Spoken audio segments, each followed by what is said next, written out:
Hello. Good morning, ladies and gentlemen.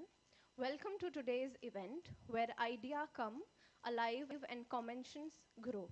Let's kickstart the day with energy, enthusiasm, and inspiration.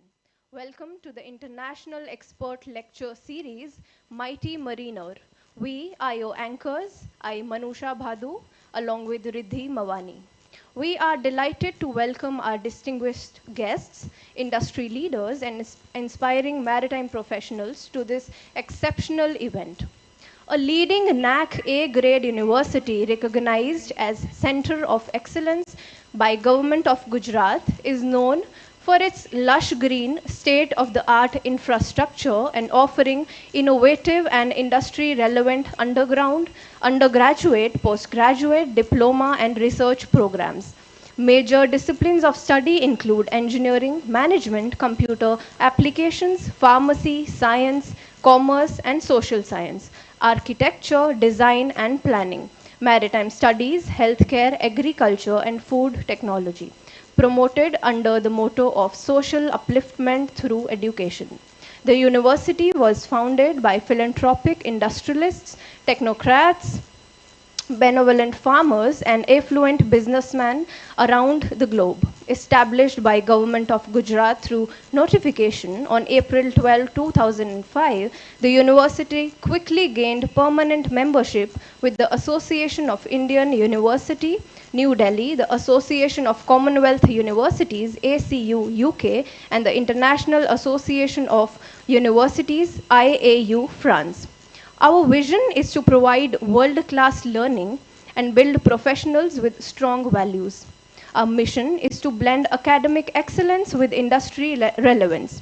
And our quality statement reflects our promise to deliver global standard through continuous improvement. This is Ganpat University, where education meets purpose.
As the video ends here, a commitment to learning, growth, innovation continues. Welcome to our college, Ganpat University. Now, to start with what we have gathered here, the Mighty Mariner, the transformative program focused on maritime career development, represents a collaborative effort between the International Maritime Institute, the International Maritime Club, Ares Energy, and Ares International Research Institute. The gathering serves as a unique platform where maritime knowledge and traditional converge. Through IMI strategies partnership with IMC, we have created a vibrant learning environment that provides students with state-of-art audiovisual resources and connection of industry veterans. This ecosystem is designed to cultivate the next generation of maritime leaders, blending theoretical expertise with real-world insights from experienced professionals. We request all participants to register their attendance by scanning the QR code located at the entrance as a mandatory. It is my pleasure to welcome you all to this special session where we have experienced mariners, industry specialists joining us to share their knowledge, stories, and insights. We are truly honored to have you all here. Sir Sohan Roy, Honorable Founder, Chairman of Ares Group of Companies. Mr. Madhvendra Singh Sir, former CEO of Gujarat Maritime Cluster, who will be joining us online today. Ms. Purvi R. Kotak Ma'am, CEO of Kotak Logistics. Mr. Chirag Behri Sir, International Operations of Internal Seafarers Assistance Network, who will be joining us shortly. Mr. Amit Ojha Sir, Founder and CEO of Astramar Shipping. We are honored to have Chief Engineer Giriraj Tejra Sir, Executive Dean of Maritime Studies. We also have with us Dr. Mahendra Sharma Sir, Group Pro Chancellor, Ganpat University. His vision is that every Ganpat graduate should have characteristics like enterprising, innovation, culture competence, and acceptance, and most important, he should be employable. I welcome our faculties.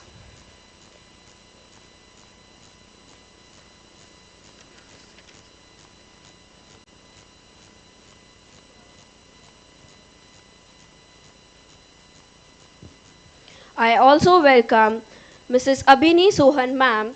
Please welcome all of them with a big round of applause.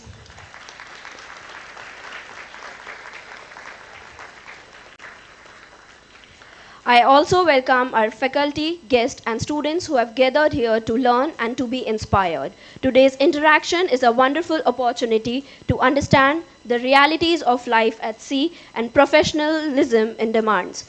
With that, I once again extend a warm welcome to everyone present here. Thank you, and let's look forward for enriching and engaging session ahead. We now move into the formal inauguration of the event. We began today's program by lighting the lamp, a symbol of knowledge, purity, and dispelling of darkness. May this light guide us towards wisdom, inspire our efforts, and illuminate the path to success. I now invite our esteemed guests to kindly come forward for lamp lighting ceremony.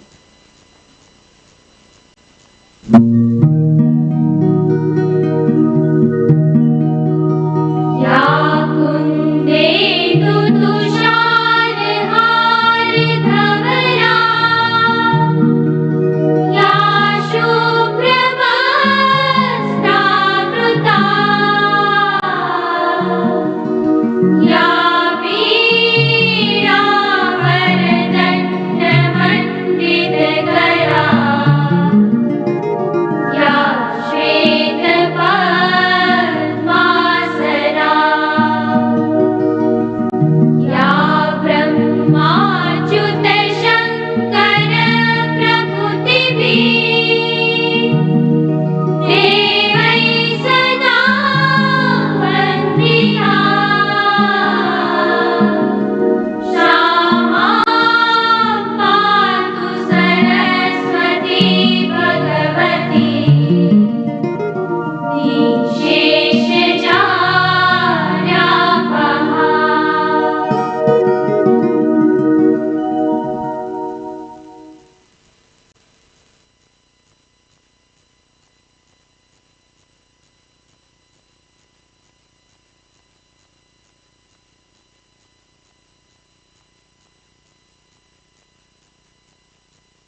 Moving further.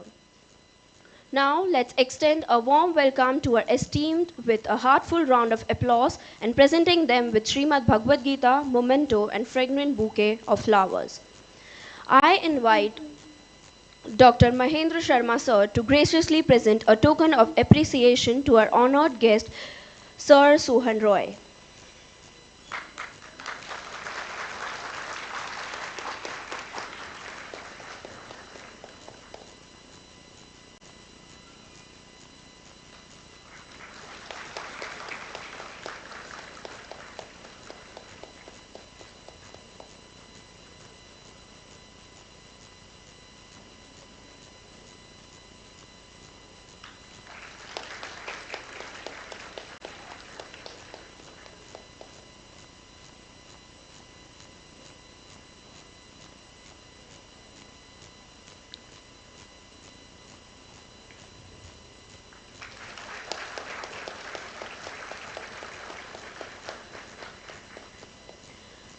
Next, I request Giriraj Tejra sir to represent a gesture of gratitude to our next guest, Mr. Amit Ojha sir. कौन सी नाम है? Ramie.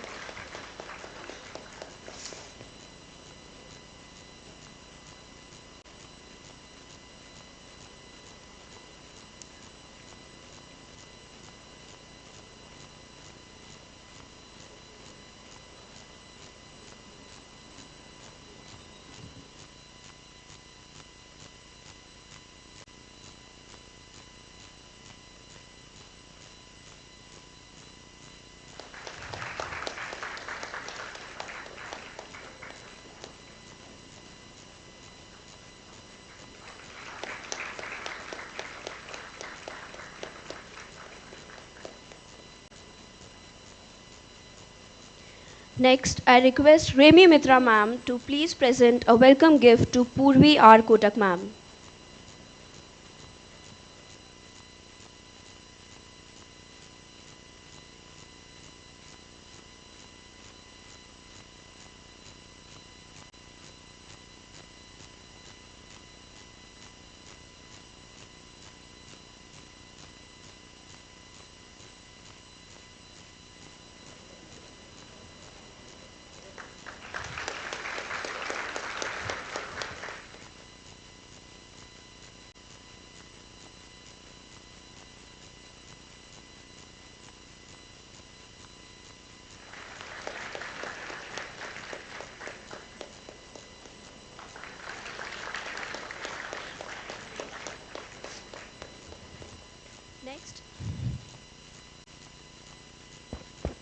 Next, I request Dr. Mahendra Sharma sir to please present a token of appreciation to Mr. Chirag Bahri sir.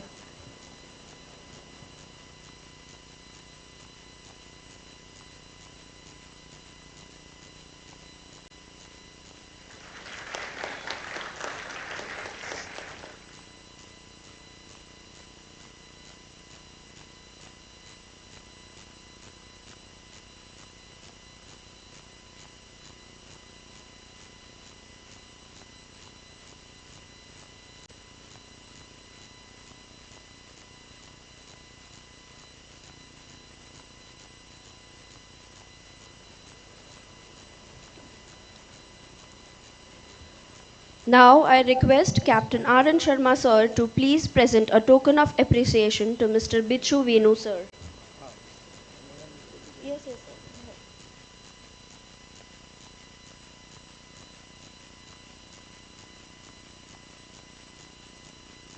I request everyone to please give them a big round of applause.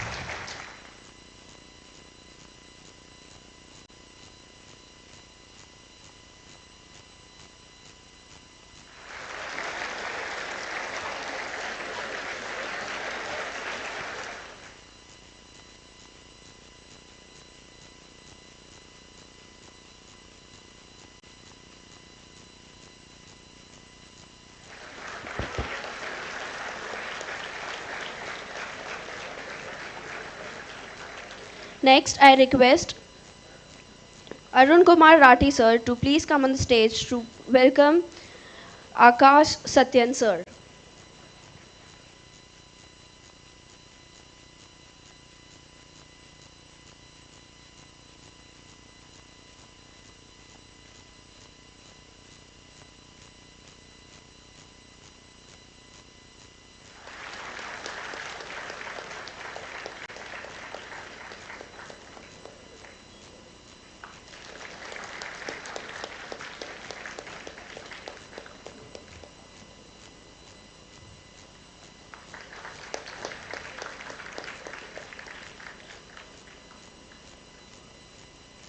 Next, I request Mukesh Bharadwaj sir to please come on the stage and welcome Mr. Abul Fatah sir.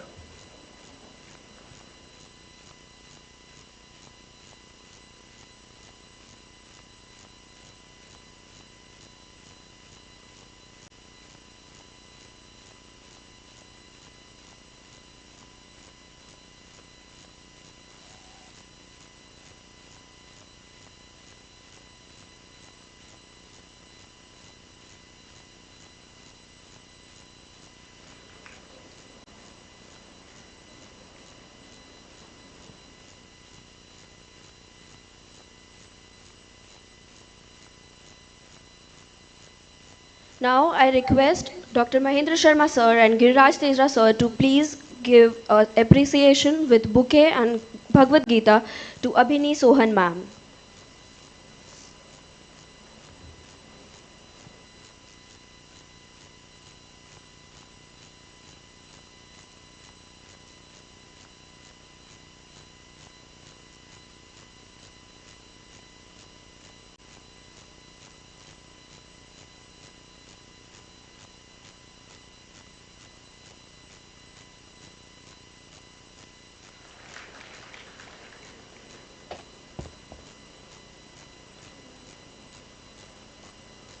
Thank you, everyone.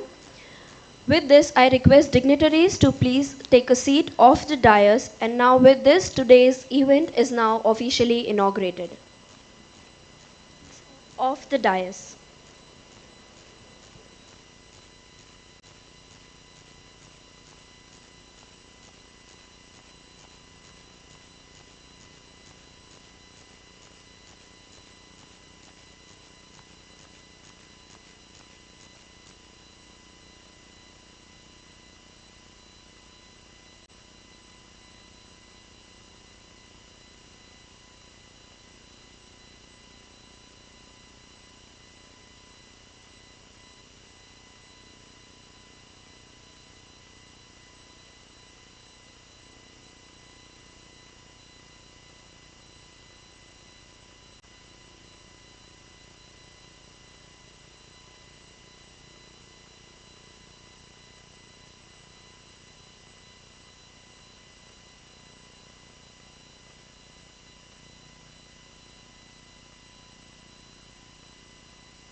Moving further, we have with us Dr. Mahendra Sharma sir, Honorable Group Pro Chancellor, Ganpat University, Chief Functionary and Director, Ganpat and Manju Foundation. When vision meets dedication,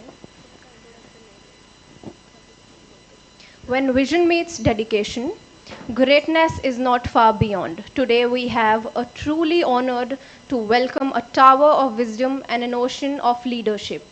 Please welcome with me Dr. Mahendra Sharma sir to deliver a welcome address. Please, sir. Uh, Thank you, Manusha.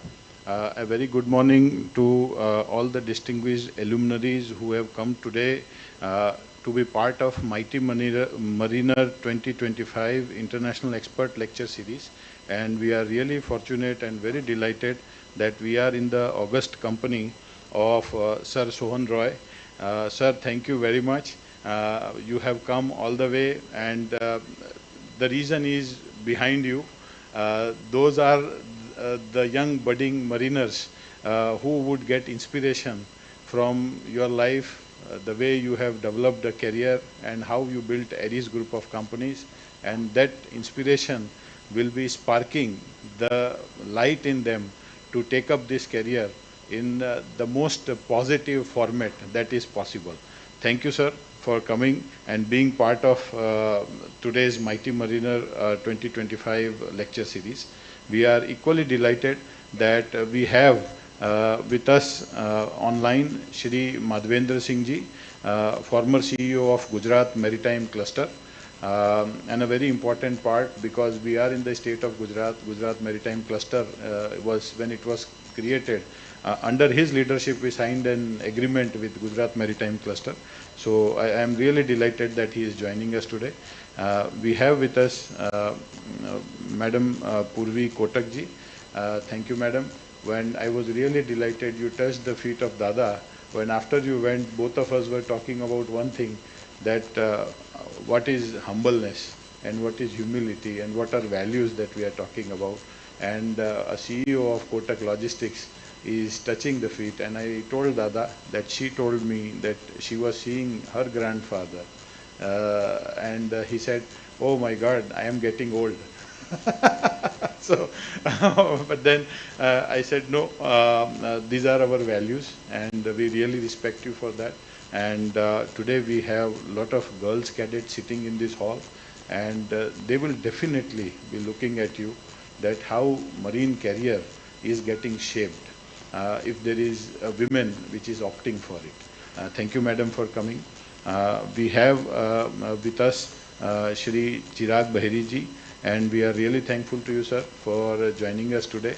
And he said that he was late, but I said, sir, Japanese gave a concept just in time, and it was delivered just in time, but the only expectation is you will stay longer with us.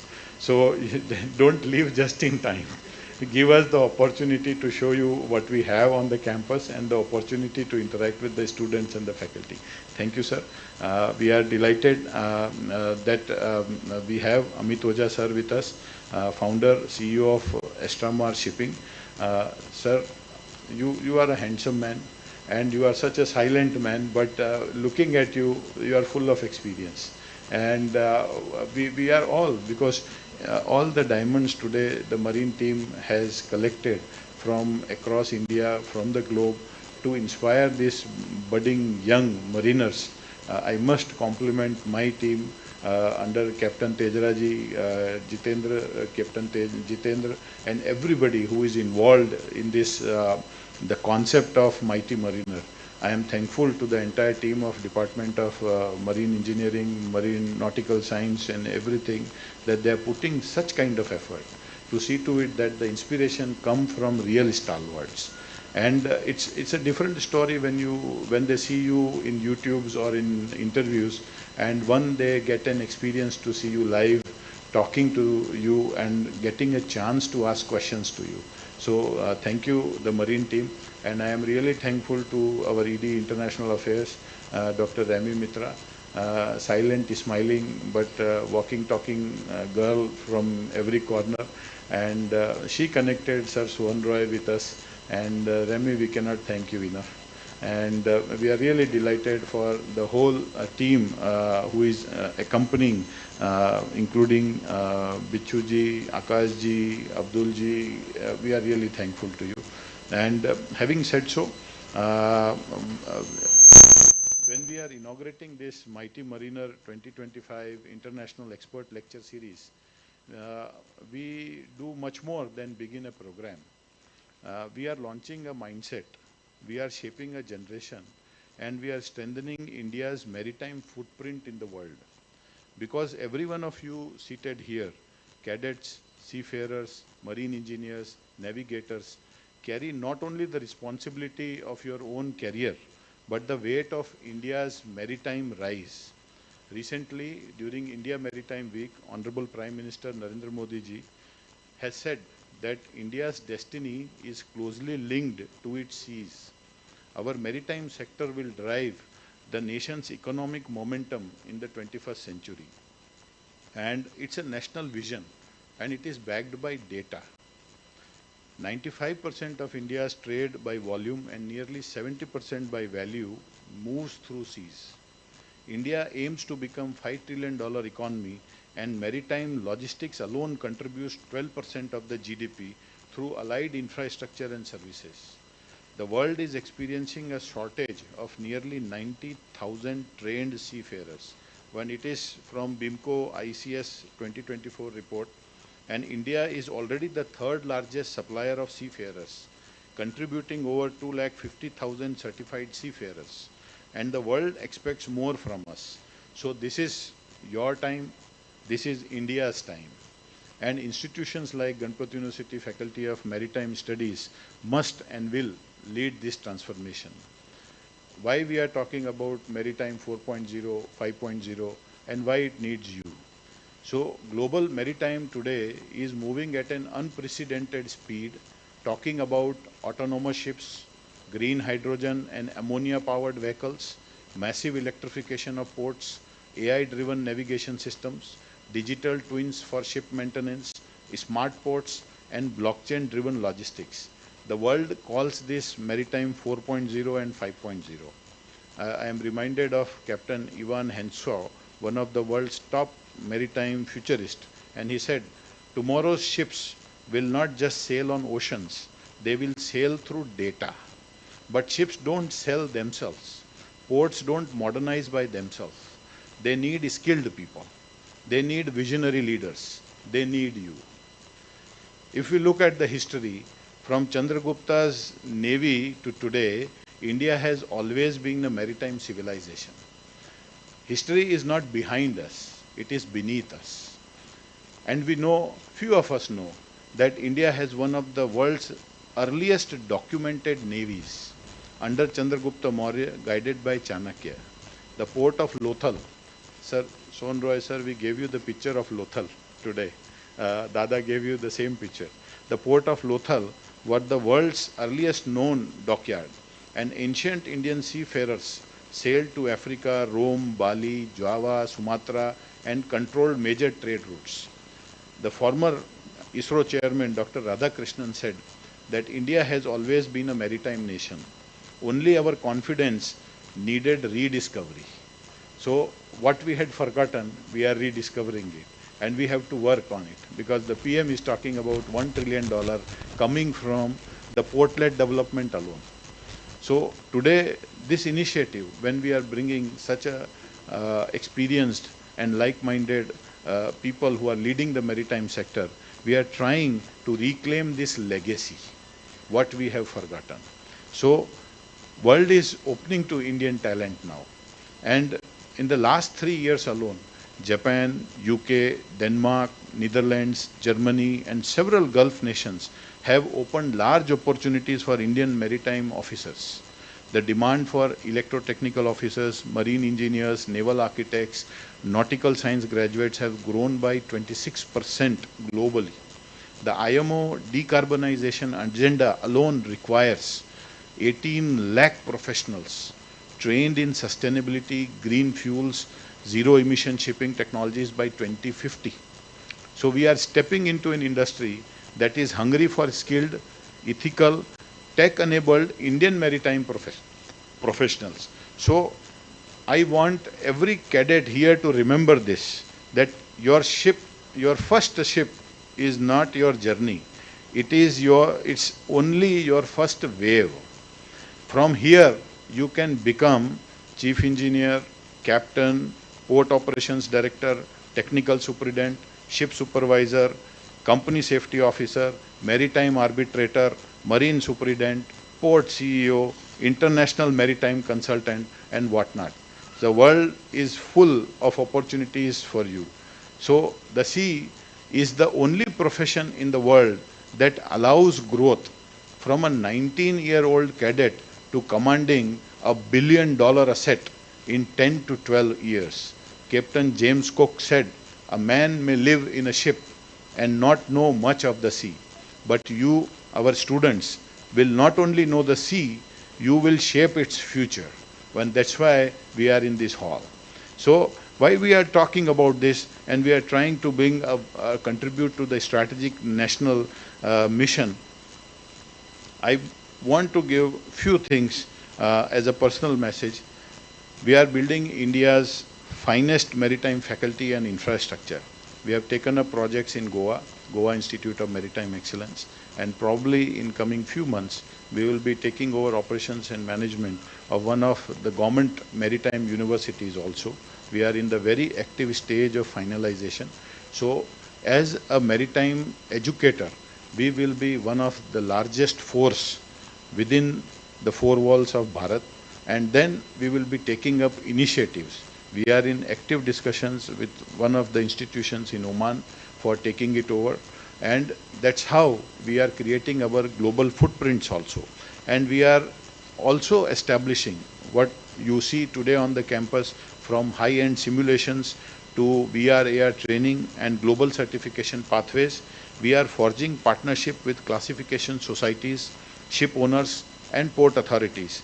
We stand committed to ensuring thousands of global carriers annually. You will not only graduate with a degree, you will graduate with wings, with courage and with global readiness. And let me end again with the Honorable Prime Minister, because we are sitting at the place of his birth, Mehsana. And he said, India is destined to rise, and this rise will be led by our youth with courage, technology and conviction. And with a timeless maritime quote from Joseph Conrad, the sea has never been friendly to men, yet it is the companion of his courage. So, dear mighty mariners in this hall, may your courage be vast, your purpose deep, and your journey limitless. Sail not where the path may lead, sail where there is no path, and leave a route for the world to follow. I welcome you all to Mighty Mariner 2025. Welcome to your future. Jai Hind, Jai Jai Garvi Gujarat.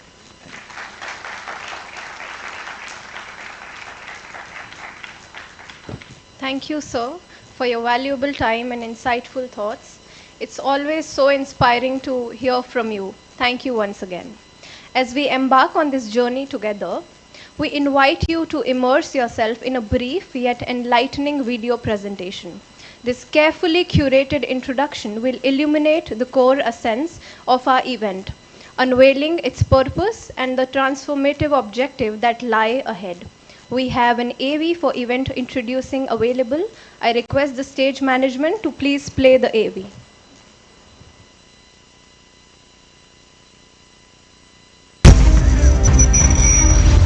Joining hands with the IMC, a collective forum of institutes from all over the world, the International Maritime Institute, IMI, stands as a beacon of excellence, collaboration, and progress. Today, we present Career Guidance Program in Gujarat, setting the stage for the development of future maritime leaders. IMI is more than a forum, it's a global platform that connects aspiring professionals with industry leaders, offering real-world experiences to prepare them for the complexities of the maritime sector. Our mission is to shape the next generation with the competence and confidence to thrive in this dynamic field. Central to IMI's success is its partnership with the International Maritime Club, IMC. For over 17 years, IMC has been a unifying force, fostering collaboration, knowledge exchange, and growth across the maritime world. Renowned for events like the Golden Helm Awards and the IMC Honorary Doctorate Leadership Excellence Awards, IMC celebrates visionary leaders whose contributions have shaped maritime trade. Supporting IMI's mission is the Ares International Maritime Research Institute, AMRI, headquartered in Sharjah, UAE, with an affiliate in Kochi, India. AMRI bridges academia and industry, bringing seasoned leaders into the classroom. Under the leadership of Sir Sohan Roy, AMRI has pioneered EFISM, a tool designed to enhance individual efficiency based on the 1:1:1 principle, balancing karma, body, and mind for a productive, harmonious life. Complementing this is the Hartwas training program, which improves time management and personal development. With the mission of creating better opportunities for maritime students and building up a better maritime world, Ares Energy also works hand in hand with the International Maritime Institute. Ares Energy is at the forefront of renewable energy solutions, transforming the maritime industry and securing a future that is both environmentally responsible and economically sustainable. Ares Energy leads globally in 5 key areas: hull thickness measurement firm, marine and offshore rope access inspection cum maintenance services, marine and offshore 3D scanning services, scrubber retrofit engineering for ships, turnkey engineering and inspection services. With the support of all these organizations, and a number of other supporting organizations from around the world, we present a complete career guidance program, Mighty Mariner, to foster growth, innovation, and excellence in the global maritime community. This program offers in-depth coverage of contemporary maritime industry topics, providing students with valuable insights and practical knowledge to excel in their maritime careers. Our interactive sessions combine theoretical knowledge with practical insights, delivered through expert-led seminars and discussion, case studies from real maritime scenario, multimedia presentations and demonstrations, interactive Q&A sessions with industry professionals. Join us in this movement where knowledge meets opportunity and every step shapes the future of maritime trade. Together, we're not just navigating the seas, we're charting a journey toward a brighter, more interconnected future. Welcome to the Mighty Mariner, a program by International Maritime Institute, where the journey to excellence begins.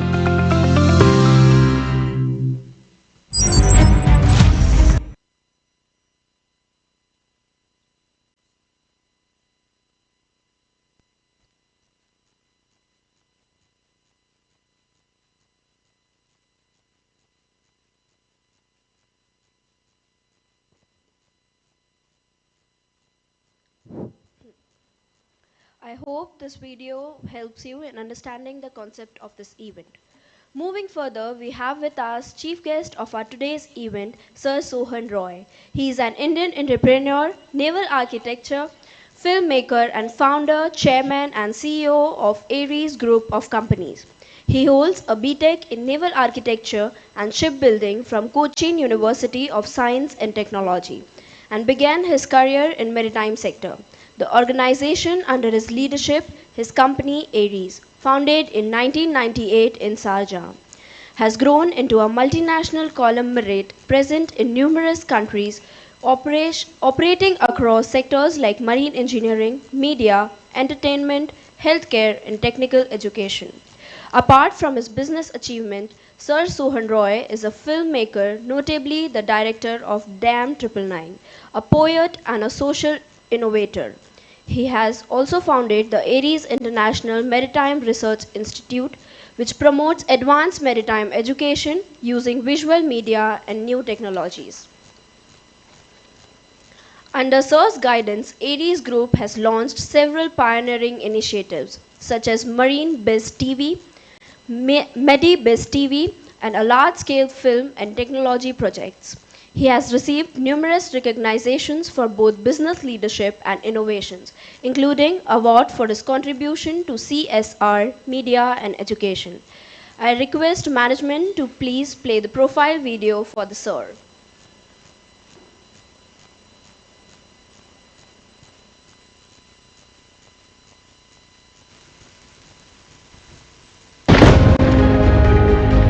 Passion is the spark that ignites the fire within, while perseverance is the fuel that keeps it burning bright, even in the face of adversity. Sir Sohan Roy's name is a shining example of how passion, purpose, and perseverance can shape an extraordinary journey. A Forbes-listed entrepreneur, naval architect, world record-holding poet, and Oscar-selected Hollywood filmmaker. He is the first Indian honored with the prestigious knighthood by Ordo Partis Gourfey of Italy for his humanitarian and environmental protection efforts. As a professional naval architect, he etched his name in history by transforming over 3,500 ships globally into eco-friendly green ships, a remarkable feat that epitomizes his commitment to sustainable practices. His vision took flight in 1998 when he established Ares Marine in the Middle East.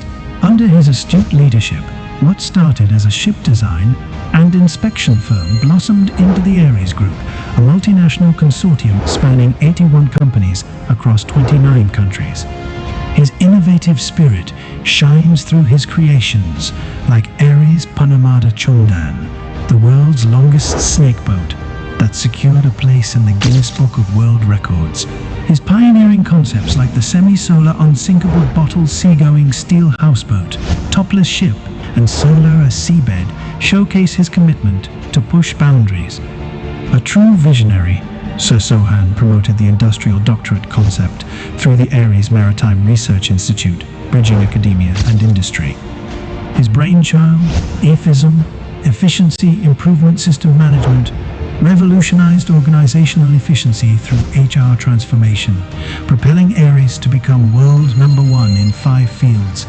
Sir Sohan's patriotism resonates in his vision of $1 is equal to 1 rupee, embraced by Indian billionaires. His $10 billion project Indiewood aims to integrate and elevate the Indian film industry to Hollywood's caliber, creating waves worldwide.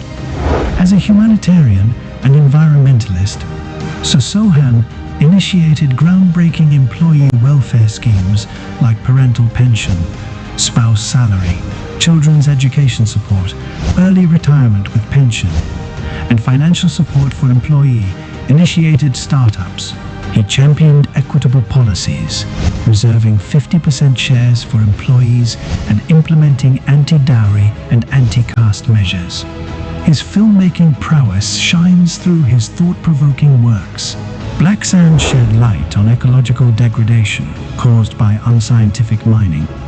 Sound of Pain focused on environmental protection and climate change.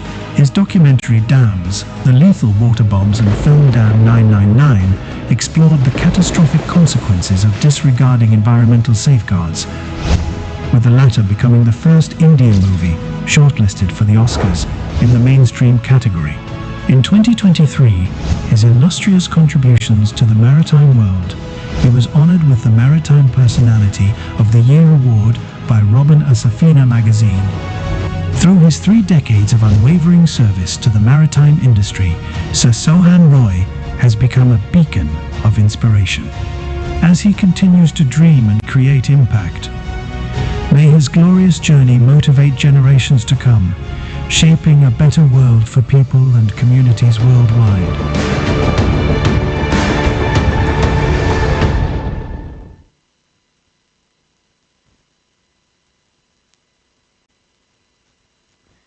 Now, with this, I request Sir Sohan Roy to please come on the stage for the expert talk on the topic Design Your Future in the Industry.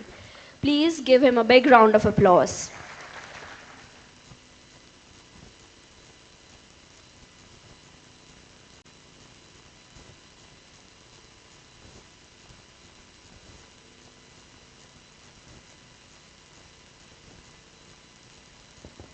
Very good morning to all. See, I used to visit at least one campus every month these days, since I am on an educational revolution mission, and especially Maritime Academies. That is our this mighty mariner plan is charted accordingly to cover every month one institute. But this time, when I visited this campus, it really shocked me, or it really surprised me. For the first time, I am seeing a campus which is very close to my vision or my mission. Because there is a huge gap between industry and academics. That is why we started this mission. But your industry-oriented structure really appreciable, and the reason is very simple. The visionary is behind that. 10 years back, when I approached Mr. Ramoji Rao, the filmmaking legend, or the legend in the Indian film industry, who started Ramoji Film City, I went to him with a similar mission to transform Indian film industry on top of Hollywood. The same frequency or same pulse I got, because he was also a visionary. My life, if you look into it, I always divide it into 20-year visions or 20-year missions. First 20 year, I was focusing on my profession, that is naval architecture related thing. But unfortunately, I had a very wrong career design. My brother was a naval architect, so I became a naval architect. But my talent, passion was nowhere into that one, and I had no interest at all while learning also. I still remember in my campus, we were taught by Germans. We were so lucky to get such a foreign education in Indian soil. Those days, India was not having professional trainers to create naval architects. Only 10 seats in IIT Kharagpur, 10 seats in Madras IIT, and 20 seats in Cochin University. And IITs were guided by West Germany, and Cochin University was guided by East Germany. It was the deal between the Indian and German governments. So the professors came to India, they learned English, they taught us, and we were supposed to learn German language also. And from my professor only, I came to know. He wrote a book, The 5,000 Years of Indian Shipbuilding. That means 5,000 years back, we had a very strong shipbuilding culture. And German had to tell me about this one. But unfortunately, we lost all this legacy, and to learn the modern shipbuilding, we were forced to depend on foreigners. In the campus, I had to survive myself because my parents were retired government employees. They were teachers. So I had my own business to generate money for my studies. I was busy with that one. And I never wasted a single minute in my life when I was in the campus. I was taking up projects. Actually, that my leadership skill, I got developed from those projects. Projects means if I need to present a drama on the stage, it's a project for me because I need to create the team, motivate them, give the guidelines, make arrangements. There's a long checklist is there for that. But every program was a training ground. It was a project management for me. So, uh, I believe that more than 50 projects I did during my studies. That is the uh, base of my leadership and project management skill. I don't know how many of you are developing that during your studies. I just want to ask you something. How many of you got a 20-year vision sitting here? Where you are going to stand after 20 years? Anyone has designed it in among you? Can you lift the hand if anyone has designed something like that? Yeah. How many of you have sailed with your parents to experience the sea life? Anyone here? Yeah. So this is the way we are losing our traditions or legacies actually. See, India is the original place of Ayurveda. 5,000-year-old, we got that legacy. And this knowledge was getting transferred from generation to generation through the families. It was there in the gene of all these medical practitioners in the Ayurveda. But recently, everything got changed. Professional colleges like this got into that culture. They started Ayurveda colleges. Based on the marks, they selected people. And those who missed get allopathy seats, they started taking Ayurveda seats because they can put a doctor with their names. Maybe that is the reason, or they can get jobs. What happened? Ayurveda took a wrong path. The traditional Ayurveda is getting died. I made 2 movies to enlighten this, and one got into the Oscars also. See, if things are going like this, same thing will happen in the merchant navy also. Why I asked you, why anyone got into the merchant navy with the parents? Because maybe, is there any of your parents are in the merchant navy in this group? No. So this is the thing. See, first of all, to have that legacy, through the parents, we should get that pulse to follow the footsteps of the parents. Why you are not following the footsteps of the parents? One reason is the gap between the parents and the children, it is getting widened. There is nothing in our syllabus, in the university or school syllabus, to make it stronger. That makes the big difference with this university, with this campus, where I can see everywhere, you give more family values. That is one aspect of losing our legacy. Okay. Second thing is, see, even if your parents are sailing, if they retire at an early age, you never get a chance to visit the ship. Or when you are in the teenagers, you can spend your internship you can do on board the ship. If your parent is sailing, that is also not happening. Why? There is no talent or passion for the people working in the maritime sector to take up that profession, because we don't love the sea. Like me, because I was also sailing. After my naval architecture, I joined merchant navy for a reason, because I wanted to go ahead with my movie dream. The only profession I can choose was the film industry, this merchant navy, because 6 months if I sail, 6 months I get the chance to work in the film industry with the vacation I am getting. And not only that, the main thing that attracted me those days was the salary was almost 5 times compared to my shore job salary. And also whatever I am getting on board, it is 100% saving. So the money was the thing attracted me to the merchant navy, not any talent or passion. I always wonder why the government is not taking a policy, or the maritime academies are not taking a policy to reserve few seats, not few seats, a good percentage of seats for the fishermen community who spend their whole life with the sea. The sea is there, that life with the sea, it is there in their blood. They can never retire at an early age if you train them about merchant navy.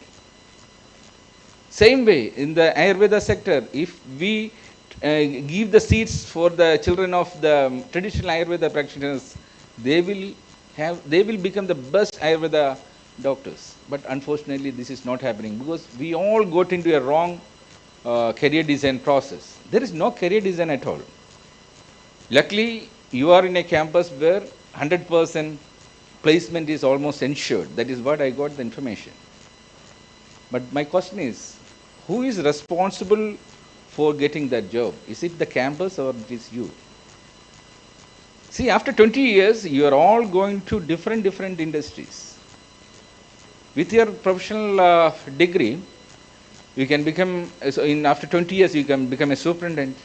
You can become a shipyard head. You can become a surveyor. You can become into the maritime insurance sector. You can be an entrepreneur in the maritime sector. So many sectors are there. But if you don't have a proper design, like we design a ship, before you get into a ship, the ship is to be constructed. To have the construction, you need to have a design. To have a design, you need to have a specification. According to the specification, we design, first of all, we make the ship on a paper. Then it goes to the shipyard. It becomes a ship. There you are going to sail. See, when we make the specification for a big ship, almost 150 to 200 equipments we put for the marine engineers to handle. If it is a complicated vessel, or DP2, DP3 vessel, or FPS, or something like that, complicated thing, the number of equipments will go into 250. If you, the deck side also having almost similar, more than 200 equipments in the latest vessels, we can have it. Maybe 50% of the numbers, you need to know the exact operations. That is what you are getting trained in the campuses. But when you are on board, you may find some latest other equipments also. But as a designer, we need to know all these things. We need to put it. See, if I can go back in a time machine And if I get a chance to start my this naval architecture career or marine engineering career again, what I will do is very simple. In the campus, when I was a student, we had to spend 4.5 years, 9 semesters, and we never had a vacation. This 2 months vacation, what we are getting, we will be sent to shipyards. That means we will complete almost 8 months of training before completing the course. I still remember, after completing the course, I went to Mumbai to get a chance to the Merchant Navy as the first naval architect. Then I realized that I'm not qualified to become a marine engineer. I may know better than any marine engineering student about ships and its design, its parts, everything. But the system is like that. We are not supposed to be in the Merchant Navy. DG Shipping will never give the approval for that one, and without DG Shipping's approval, I will not get a CDC. You won't believe. I printed 100 resume. In Mumbai, I was knocking every door to get a chance. No one entertained me. But I got a little bit of positive response from one Mr. Captain Kalra. He was the head of Oyster Marine. He was managing few ACI vessels and NATC vessels. So I used to, every day I go to different companies, knocking the door, and I come back and meet Captain Kalra regularly actually. If I get a chance, at least because he is always busy, but at least in a week we meet and we talk. But he cannot help me because my situation is like that. You won't believe, after 3 months this is going on, and all my 100 CVs got finished actually. And I almost decided to take another route because this is not going to work out. But one day evening, after 3 months, Captain Caldera asked me, because he suddenly got an assignment. Someone made a floating barge, and Captain Caldera was approached to find out the cost of that one, because for valuation of the vessel. And he was so busy and he cannot go to the site to do that one. So that day morning, luckily I was with him to say hi. So he said, hey gentleman, can you do me a favor? Can you go to this place and see what about this project, how they have done it, what is it? Because I am so busy today, I need to, after getting your response, I need to decide whether job is to be taken up or not. Because they wanted to insure this vessel for some 8 crores. 8 crores today, it is maybe 100 crore actually. See, imagine, I was taught by Germans, we always thought we got an extra bond, I know everything. But suddenly when he said this one, this is the first job in my professional life. Then I realized that whatever I learned in my academics has nothing to do with a real job, because this was not taught in the campus. Industry's requirements were not taught exactly. I don't know how to do the valuation, how to see a vessel and find out what exactly, how much it cost. I have never seen a floating barge also. But I know that this is the last chance. If I say no, this Captain Caldera will lose the faith on me and he will never give me a chance. And this is the last hope for me. I said, sir, I will do it. I went to the place where he said, it's a scrapyard basically. And at the corner of the scrapyard, they made this floating barge. I had no idea. It's a brand new, fully painted stuff. I don't know where to start, how to do, what to do. Then this is happening almost 35 years back. There is no cameras, nothing, okay, to take a photograph also. I was stand still, what to do, from where to start. But I saw one gentleman standing there and smoking at a corner. He's a foreman actually. From the coverall, I realized that he's not a senior engineer or something. He's a normal worker. I went to him. I asked him, friend, what is this? I asked about these vessels. One by one, I asked maybe 20, 25 questions actually.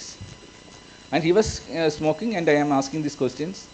And he started talking about this vessel. Then I realized that he told me the entire history of this vessel. This entire vessel is made with the scrap. It's a scrap yard. They used the scrap and made everything, blasted everything. They put paint. It looks like a brand new vessel. He said everything, 100% things on this vessel is second hand. I got a clear picture. I noted down everything. Immediately I went to my second docks where my seniors were working. I got basic data. I went there. I told them, this is the situation. I need to do the valuation. I don't know how much it cost. Then they, 3-4 seniors helped me. They took all the data, everything. And I took maximum data from this, this gentleman I saw in the yard. You won't believe, ultimately, they helped me to find out the valuation was less than 2 crore actually. And I note down everything in the paper, made a almost proper report also. Evening I went to Captain Kalra.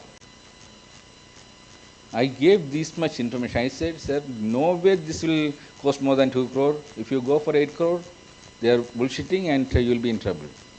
He was so happy, means immediately he took 800 rupees from his pocket and gave me. That was my first salary. I was struggling without money also by that time. And he said, gentlemen, tomorrow morning, take your luggage, I am going to send you to the sea. That's the way I got into the merchant navy. That means, if you can impress your superior or an entrepreneur in a different way, that is much better than your qualification, your marks, everything. If there is a problem, there is a solution. For me, it was basically a crisis management, because I was doing something without knowing anything. For me, it's a crisis, but I had to manage it. So luckily, to manage it, I got some help from external sources. But as an youngster, I had to opt for that one. Nowhere in my syllabus it was taught, I should do like this, I may face like this. It was not in my syllabus. But this I learned by doing practical experiences, the event managements actually.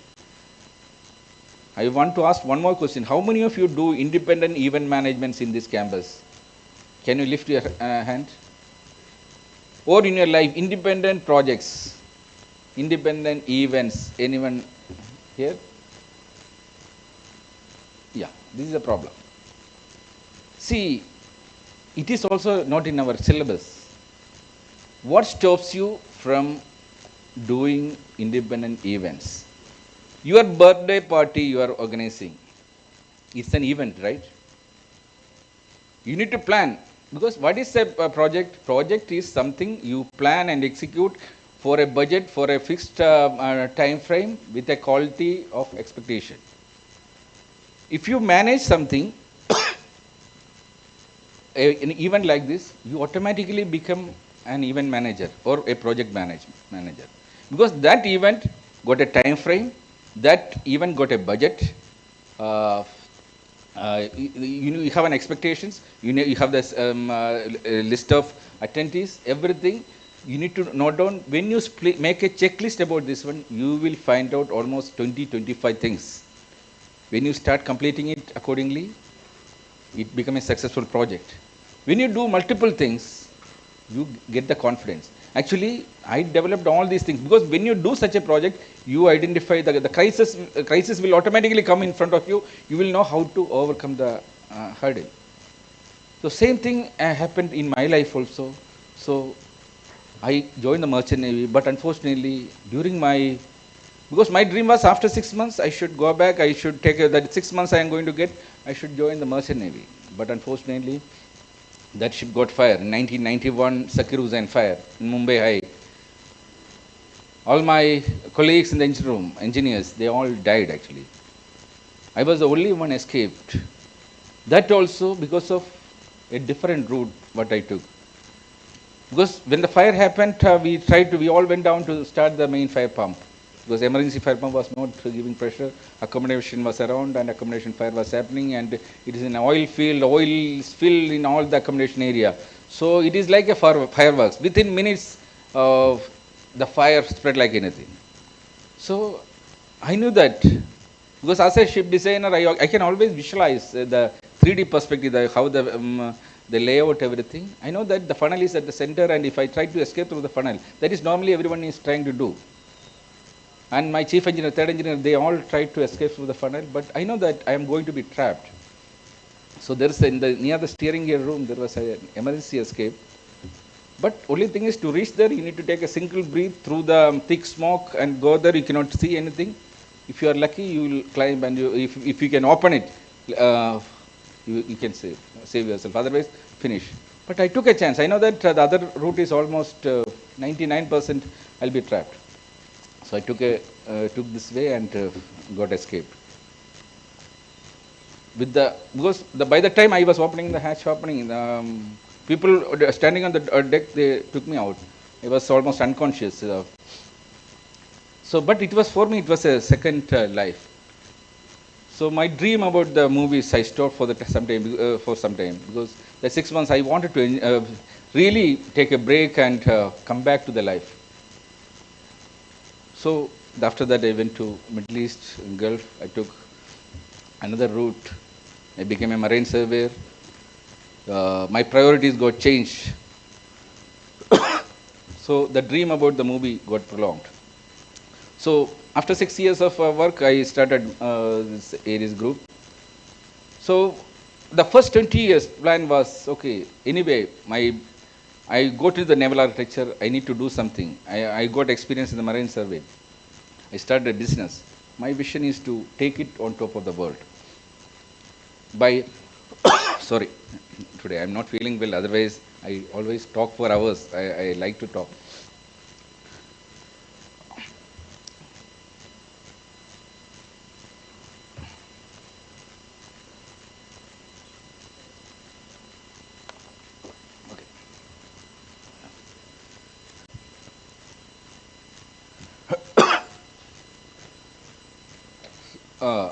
So we focused on the naval architecture and marine survey, and today I believe that I did justice to my profession, even if I had no talent and passion. Today we are world number 1 in ship design. We have office in around 30 countries. Last few years, the biggest transformation happening in the shipping industry is converting the existing ships into green ships. Almost 4,000 ships now be converted into green ship. Because of this green revolution, I got the knighthood also. But my dream was with the movie industries. So 2005, normally I do it is because 20-year plan is there. That was 92, 2010. I was focusing on the naval architecture and survey. But 2005 onwards, I slowly got into the visual media. 2007, I started the first TV channel. I took a diploma from Hollywood Film Institute on film direction. Then 2007, Marine Biz TV was launched. 2008 onwards, I started learning movie direction. Movie project, I started the movie project. 2010, the shooting started. So parallelly, I was managing this, my dream, for almost 5 years actually. Then the next 20-year vision was into the film, focus on my talent and passion, but 50% for my profession, 50% for my talent and passion. That is the movie thing. My first was when I like a ship design, I made a specification. When I make a movie, it should be different. I made almost 99, because the movie was, my movie name was Damn Triple Nine. So movie was all about number 9. I made a specification of 99 targets, including one of the target was taking the movie to the Oscars. For the first time from India, to take a movie to the mainstream Oscar. So like that, different targets set. All the targets we achieved. And then I realized that Indian film industry is dying. Every day theaters are getting closed. People are moving away. It is getting, when it transferred to the digital era, the compression ratio they increased and quality of projection was very weak. People are moving out of the theater. Industry as such is collapsing. So I started the project Intiwood. With that project only I went to Ramoji Rao. So I took it as another vision to transform everything. So today, you won't believe, 2010 onward, 15 onwards, the Intiwood project was finalized. In a big way, we started in Ramoji Film City itself. The first international carnival, something bigger than Cannes, we conducted it. Almost 110 countries, celebrities, media people, they all came there. Billionaires all came as investors. 42 venues, we had around 3 days event, 20 events parallelly running. It's a huge carnival. And entire Indian film industry was assembling there. We had to integrate everything together to make it as a single industry to overtake Hollywood in the future. It's a long-term thing. It's a 20-year vision, basically. You won't believe, we started theater revolution. First dual 4K theater we started. It created 4K revolution in India. Today, every day, 3-4 screens are getting opened in India. We started integrated dubbing system where each movie can be dubbed to so many languages, up to 30 languages now we can make. We can now go to 100 languages. We now distribute movies across the world. Even when we started the project, 70% was Bollywood and 30% was South Indian. Today, South India is 70%, Bollywood is 30%. That is the way it is. We turned the table. So now our next vision is transforming the education, using the learning we got from the visual media. Because entire movie making concept is changing. But the beauty of movie making is, I can put the entire information what you are learning in this academy for 4 years, I can put it into your brain in few months maximum. You'll be surprised. You should start watching the educational videos. The way Titanic movie script, 200-page script. Here in this campus, 200-page book you need to learn for an year to finish, or 6 months to finish. But James Cameron brilliantly put that 200-page into your brain, which you can never forget. That is movie making. That is the power of movie. So we are now creating a new system. That's why whenever I go to a campus, first thing I am looking into the potential of the campus is whether they have a 4K projection system and a proper sound system. I congratulate you for that one. You got that one here. That powerful tool. If you have the system, now you need the contents. We start an education industrial university for this one, because we need to club these academic universities with the industrial university, so that while you are learning, every day 1 hour you need to spend for your own career design. I told you, you are all going to different industries. You will land up in different places after 20 years. You don't have a career design. That's why you are blind today. If you have a proper career design, you know where you are going to land. This is what we are going to guide you. We have an AI system today. Tomorrow you can, or today after this session, you can go back and start your career design. It is not a complicated thing at all. If you have any doubt, contact us, we will guide. Otherwise, take your ChatGPT or something. Any AI platform, Grok 3 or ChatGPT, whatever it is, you ask it, I want to have a proper career design, I am so and so. These are my talent, passion, everything. Give me a guideline.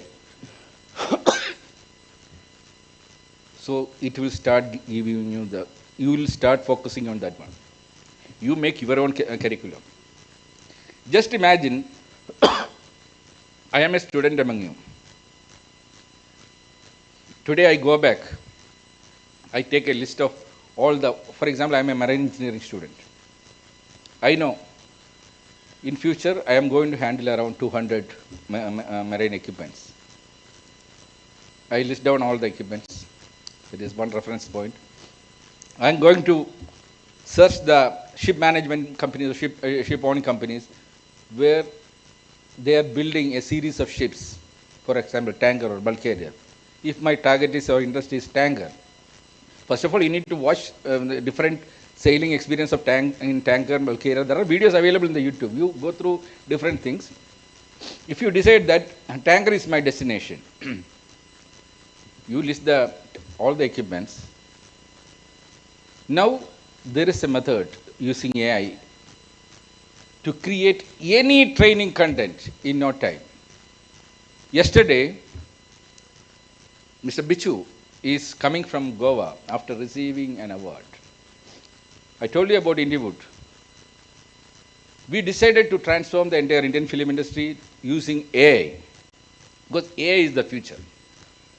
Last month, we created a short film. Because when I was in Turkey, one of the council officers, embassy officers, he asked me, can you make a movie to dilute the political rift between India and Turkey? To make a movie, it will take a year. It will cost millions. I called Bichu and I said, no, you need to explore the AI and we need to make an AI movie. We called the entire team, Bichu organized the entire team. Within 2 weeks, we created a 7-minute AI video. Goa Film Festival was coming. It announced the first AI competition. Conventional movie makers said, what is AI? AI can do nothing with the conventional thing. 500 entries came from 18 countries. We know that this is the place where we can show the world that the real talents, if they use the latest AI tools, we can create history. We sent our entry. 10 movies were shortlisted. One was ours. And there was next competition. In 2 days, we need to create another short film. Subject they will give. We can use any AI platforms. Today after the event, maybe Bichu will show you what is that content. That is going to make you understand the potential of AI. This is going to make a revolution in the entire education system. You are all using Gemini, right? The Gemini platform itself, you can, multiple softwares are available. It is free. You can use it. Some you need to pay. That means if you learn it for a day, you can become an AI content creator. You learn it from a proper person. 1 day training. Just imagine, every day you are going to make a training content on this, because to learn about a content, because the YouTube you are getting a guideline for so many equipments. One by one you take. Every day you are take a content, make your own content. You take your mobile and give an explanation about a podcast basically, about each thing, generator, main engine, compressors, everything you are giving a training. You are making a short video and you start your page in the social media, you are starting posting. Zero investment. Only 1 hour every day you are spending. And you know that you are focusing on a particular ship. Because you already took the data about a company who has built a series of vessels. You are mentioning about this. You know that in this particular ship, these are the equipments coming. Now ChatGPT is giving lot of information about that. You are contacting with this company about your page, where, and for example, one of you is sending the details to me. I am the ship owner. I am seeing that in one of my vessel, the student has selected. Every day he is talking about one of the equipments. He knows that. That means to make a content, he needs to learn it, right? And he is an expert. The way I impress Captain Kalra, you are going to impress me. 100% sure that you don't need any recommendation through your campus. You will be directly appointed by me. While you are a student, I may send you, incentive also. Because I don't want to miss such a student who is taking extra step to know about my ship and its equipment, and he is an expert. Immediately after coming, you will be appointed in my ship. I will 100% sure that you will become a chief engineer much before others. I will make sure that you are a superintendent years before others, because you got the extra step. This is career design. So my friends, sorry, this is the way you should change. I cannot talk more. I am concluding it. This is the basis of career design. You should understand that it is not the responsibility of the campus to take you somewhere. It is like you are in a restaurant. When the menu comes in front of you, you say, no, you give me something. No. In the menu, you need to choose what, according to your interest, you need to choose the food if you want to really enjoy the food. Otherwise, chef will or supplier will give you something else. You will get the food, but it may not make you happy. So, career design is also like that. You have in front of you a long list of menus there. You need to choose. You need to have a 20-year plan. Then you need to have a 5-year plan. Then you need to have an annual plan, monthly plan, weekly plan, and ultimately you need to have a daily plan. Every day morning you wake up, 5 minutes you spend, write down 25 things what you are going to do for the day. Very simple. Some for your body, some for your mind, some for your karma, that is your studies. But make sure that your single minute is not getting wasted. Anyway, you are watching so many videos in the mobile. Why can't you watch something related to maritime thing? If you have a proper guideline, proper career design plan, a checklist, you will make sure that, okay, today I am going to make a video on the compressors, or I am going to learn about compressors. Whenever you focus on the compressor related things, you make your own script, you make a video, you make your own AI related video also, if you learn how to make the content. After the class, I strongly tell you to listen to Michu, how he made it. It's a learning experience. Because content making is the first thing. You got a beautiful theater here, projection system here. Why can't you have a proper filling club? This is what we are now creating everywhere. Every campus need to have a filling club. Then we start the career design club there. Almost 25 clubs will be under this filling club. There will be different leaders for these 25 clubs. And we make sure that you pass out from the campus as a real leader. Wherever you go, in any industry you go, we need leaders. That leadership is the main thing. That is not in the curriculum. That you need to develop yourself. So I need to conclude. Time is getting over also. So I want to thank you all for inviting me here and also giving us an opportunity to conduct this event here. Mighty Mariner is a content making platform. This content is going to all the maritime campuses. Now we are planning to have a online competition to upgrade your soft skills. That for that you need to have a proper career design club or filling club to coordinate this. So try to have a club like that. Contact us. You are all going to be a part of our network, and we are opening our first IU University. In my village, I am starting it. This is also in a remote area. My village, so we are starting an IU University. We can club together. In the IU University, it is not like a big campus. It is a metaverse campus. We started as a metaverse campus. Now we are creating an IU University where a child from the age of 3 can come and start learning, focusing towards the industry. A career design start from the age of 3 actually. The kid is coming with the mother. We have theaters like this as classrooms. The kid should come with the mother. We are training the mothers because the home is the best university. You need to transform your character first. There are more than 100 character deficiencies in every person. You need to identify it. You need to correct it. And this correction should be done from the home. Mothers are the best professors for them initially. Like you are told to learn cooking. It is mandatory in our system to learn cooking from the mother, because mother's food is the best food in the world. after mother's milk. In my campus, we make sure that in our company, all our employees' children, I am the mentor. Every month I address them. I give them assignments. Their latest assignment is before December 31st, they need to learn cooking 25 dishes from the mother. Almost everyone completed the assignment. This is the way career design class is going on. Be a part of our university also, our industrial university, so that every person will be have a proper career design.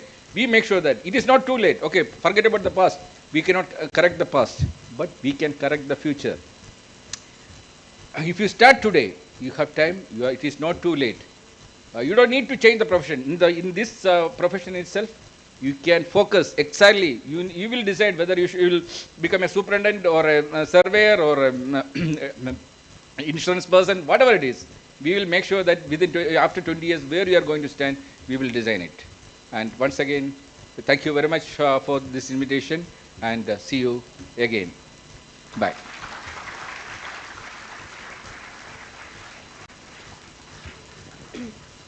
Thank you, sir, for your insightful and inspiring words. Your extraordinary journey from leading a global industry to directing impactful films truly motivates us. Your vision, creativity, and relentless drive for innovation push us to think bigger, work smarter, and strive for meaningful impact in everything we pursue. Thank you for gracing the portals of Guni. We have a 10-minute break. I request everyone to be seated silently in the auditorium itself.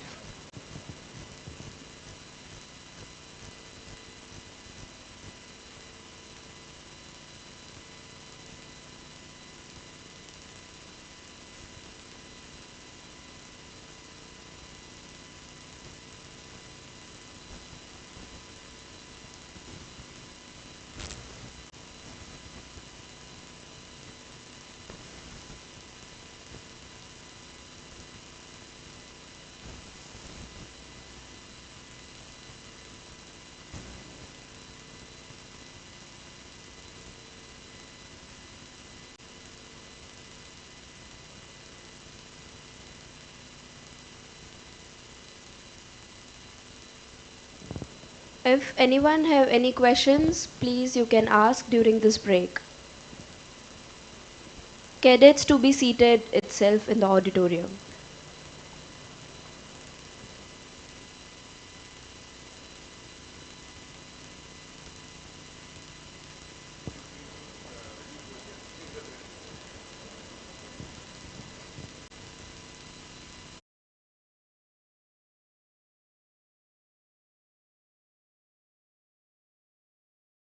Be seated in the auditorium itself.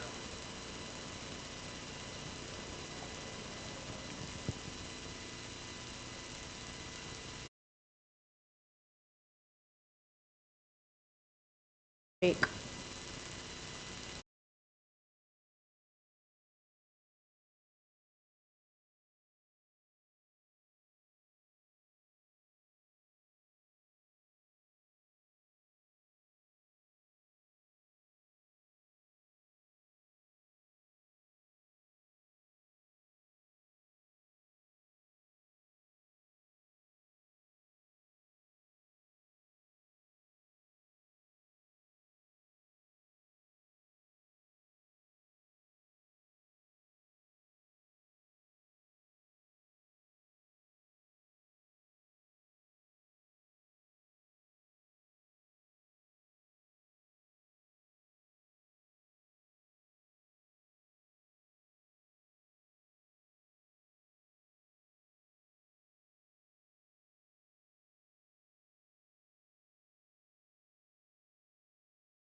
We'll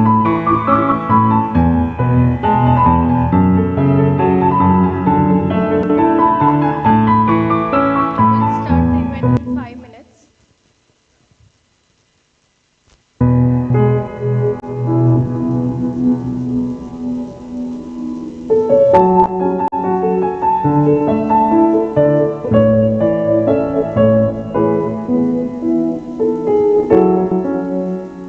Any questions from the audience?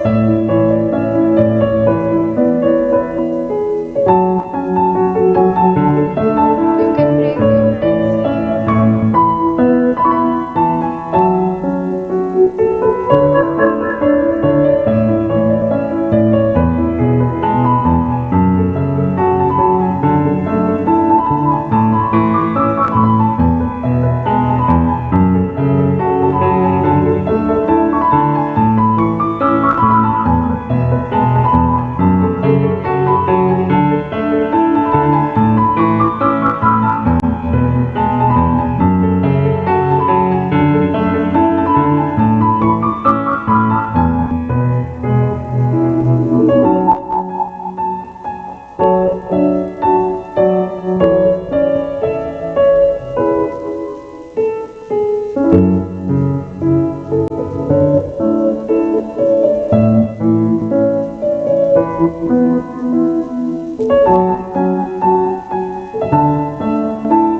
Questions, please raise your hands.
Morning, sir.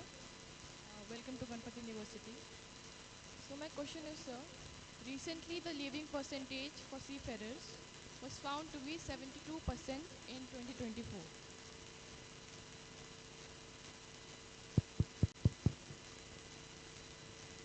Recently, the leaving percentage of seafarers was found to be 72% in 2024. What all measures are prioritized to retain the seafarers in the digitally evolving maritime industry?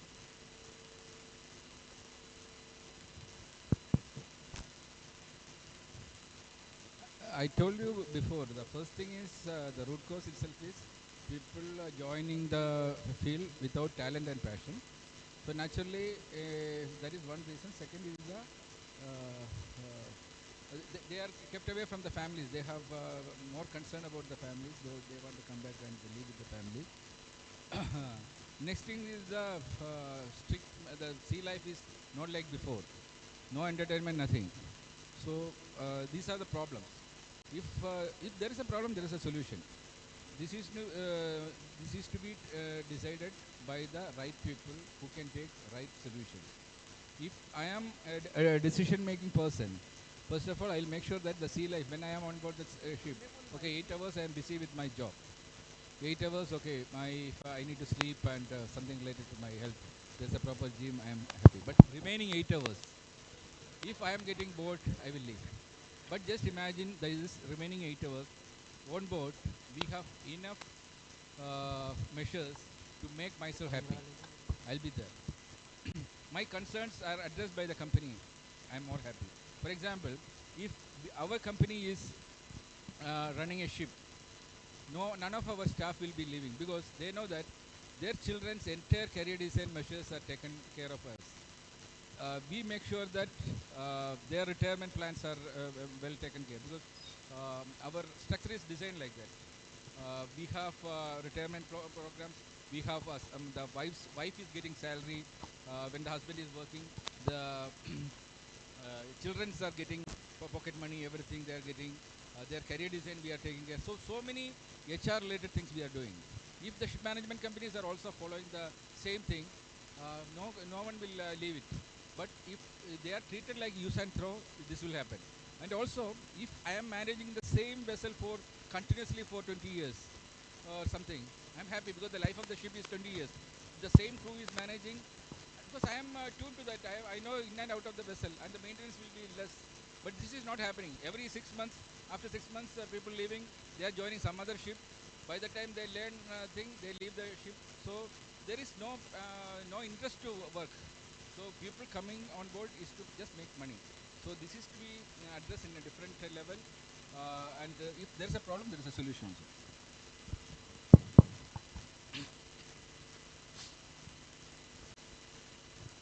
Any other question?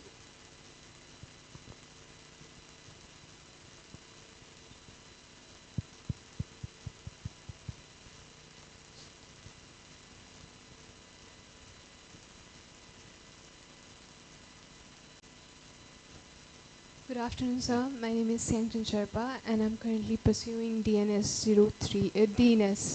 Diploma in Nautical Science in Ganpat University. And from what I've heard and what you told just now, you just told that your personal interests it mainly lies in movie industry, film industry, but you somehow managed to excel in marine industry as well, and I really found it really fascinating, and I really wanted to ask how come you managed to excel so well in marine industry while your interest lies in movie industry. No, everyone can redesign your career. Only you need to do is the 24 hours how you going to plan. You go 24 hours, I go 24 hours. But I have a design for the 24 hours. You don't have a design. That is the only difference. I need to manage more than 80 companies. But same time, I am so busy. I am traveling every month. I need to travel at least 3-4 countries. I need to travel. But without a break, last 8 years, today is 2950 or something. I write a poem every day, put music and publish it. I got a world record in poetry. Without any break. That is my passion. I don't get any money out of that one. If I can do it, you can also do it. Only thing is, you need to have a plan. Daily plan, weekly plan, monthly plan like that. You need to put it. Then automatically you will do. Scientifically it is proven that if you do something continuously for 21 days, it became a habit. So you first of all you list it, you start following it. After 1 month, you don't need to note down. Automatically you can do it. So list down, design your career. Like we design ships, you design your career. Yes, sir. You said that we should design at least 20 years of our career. Yeah. Only yes, sir. See, only that makes your life goal should be happiness. You design only thing that will make you happy every day, because life is the integration of days. If you cannot make one day happy, you cannot make happy yourself, right? So every day you make sure that before you sleep, am I happy today? Answer should be 100 out of 100. If it is not 100 out of 100, why I am not happy? Okay, this element. Take corrective action. If there is a problem, root cause analysis, then corrective action. So, what is the matter made you unhappy? Either you keep away from that one, or you need to correct it. So that the same mistake you will not repeat again. So make everything happy. Basically, we are all believing in different religion. We think that after our death, we get into the heaven. But you can create your heaven around you. You can design your heaven around you. That means heaven, what you are going to get in the heaven? Happiness, right? So, you need to have a supplementary religion. Whichever religion you are believing, you need to have a supplementary religion. Like you can take supplements when your health is weak, right? So that is why we designed FISM. Our company is following FISM for 13 years. FISM is a supplementary religion, basically. It tells you everything. What is the deficiency? Identify, fill it. Today we are world number 1 in 5 fields because of FISM. You can also start practicing FISM. Yes, I would like to trouble with you with one last question. Yeah. You said that we should plan and design at least 20 years of our career. So, This is a personal question. When did you started your planning and designing of your life, or wherever you are now? Actually, it started because after I got into the FSM system, I started really doing a professional way of designing. Otherwise, no one guided me. I never had a vendor to tell me all these things like I am telling you. Okay, but naturally, because initially because of my with my certificate, I got into a field, but it was not giving me happiness. But for my bread and butter, that is required. Till today, in the film industry, I am getting happiness out of that. I don't make any money. I never took a single penny from the film industry. Whatever I'm getting, it is spending in that field only. But my money part is coming from the shipping side. But we need happiness also, right? But in the shipping side, the happiness I get when I create more jobs, more families are surviving with that one, I get happiness. Otherwise, So we were told about you from Sir Jitendra sir told us, he came to our class and he informed about you, and he said that when he went to Dubai just 6 months or 4 months back, I can't remember, he told that you had like 80 some companies, and it increased, like the next time he met you, the number of companies that you have created have increased. And yeah, we knew about you before you came. have any cricket team captains in this group? See, in our company, wherever I go, if there is a cricket team captain, I find immediately I give the appointment letter actually. Because most of our division heads are ex-cricket team captains in the campuses, because unknowingly they develop this leadership skill. My job is to teach them the other skills, okay? And they most of them started a new division for us. So that's why if you have a cricketing captain, you are appointed. Yes. Thank you. So I might be interested in cricket after hearing that. I might. But it will take another 5 years minimum to become a captain actually. Yeah, yeah. Thank you. See, try to understand that we all spend 50,000 hours in the academies from the childhood till you reach the industry. To become a master in any field, you need to have only 1,000 to 1,500 hours. Even to become a commando in the defense, the hours of training is 1,500. To become a pilot of a Boeing, 1,500 hours. But why we spend 50,000 hours and we don't have the confidence to do a single job? So we need to redesign. Forget about the past, that is gone. At least a few thousands of hours in front of you, design it properly, focus it properly. Yes, sir, thank you so much.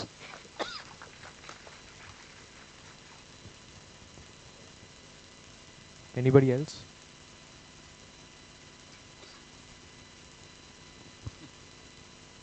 Good afternoon, sir. My question is that which skill do you think we as a youth need to work on to be a career ready? Can you repeat the question? Which skill do you think we as a youth need to work on to be career ready or career oriented person? No. Try to understand. I told you many times.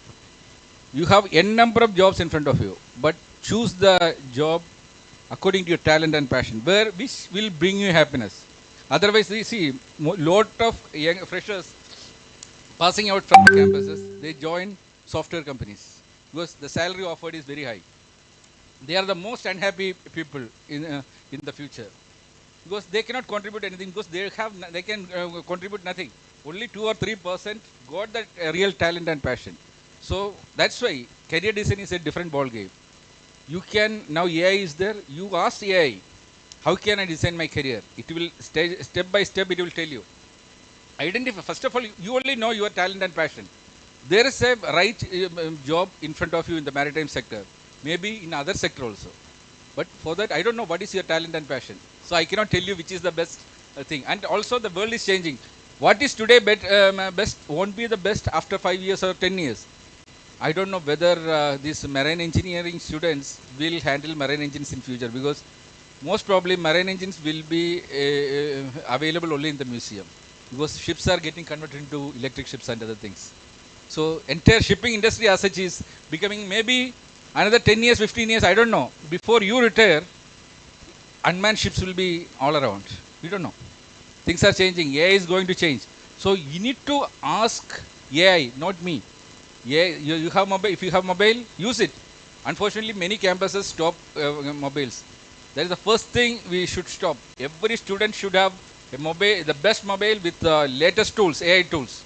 That, and they should make sure that they use it every day, minimum 1 hour. Thank you. Sir, my last question. What led you continue both the fields side by side? Z, I told you, for my survival, I need the maritime industry. It brings me bread and butter, really. But and that is my profession also. I should do justice to that. I started my company from the maritime sector.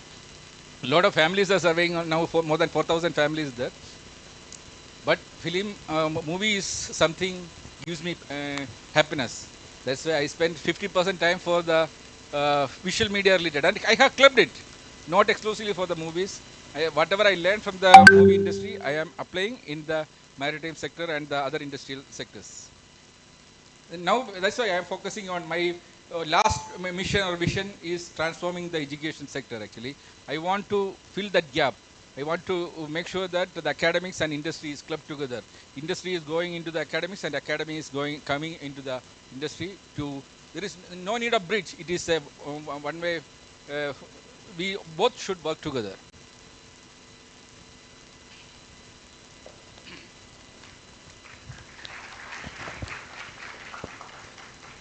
Thank you, everyone. Thank you, sir. Moving further, it is my privilege to introduce to you Purvi R. Kotak ma'am, CEO of Kotak Logistics, who states, and I quote, "My journey stands on courage and consistency, and every doubt the world had was answered silently by me." I unquote. Ladies and gentlemen, introducing Purvi R. Kotak ma'am, Commerce graduate, MBA in Finance, MBA in Port Management, and founder of Kotak Logistics, bringing 28 years of expertise in global logistics. She began her career at an export house, later worked with the MNC Freight Forwarding Company, and concluded her corporate journey at Adani before stepping into entrepreneurship. In a male-dominated logistic industry, she not only stood her ground, she shined, earned respect, and built a trusted name through sheer consistency and credibility. She has served BNI Kronos as Secretary Treasurer 2017 and President 2021, and also serves as President of JBN Pioneers in 2024, contributing to community and business leadership at the highest level.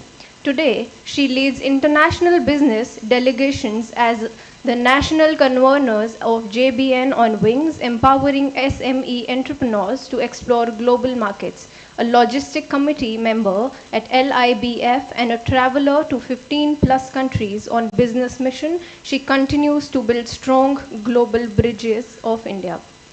It's my privilege to invite Purvi R. Kotak ma'am on the stage for her much awaited expert talk. Ma'am, we humbly request you to grace the stage on the topic, the readiness route, bridging skills, industry and opportunity. Give ma'am a very big round of applause.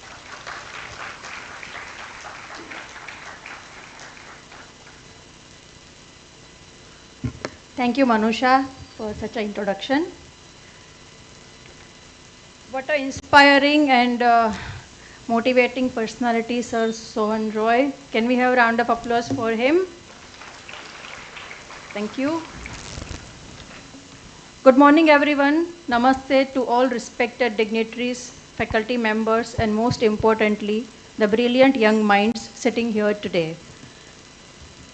First of all, thank you, Mighty Mariner, Ganpat University, IMC, and International Maritime Institute for inviting me to speak on a topic that is extremely close to my heart.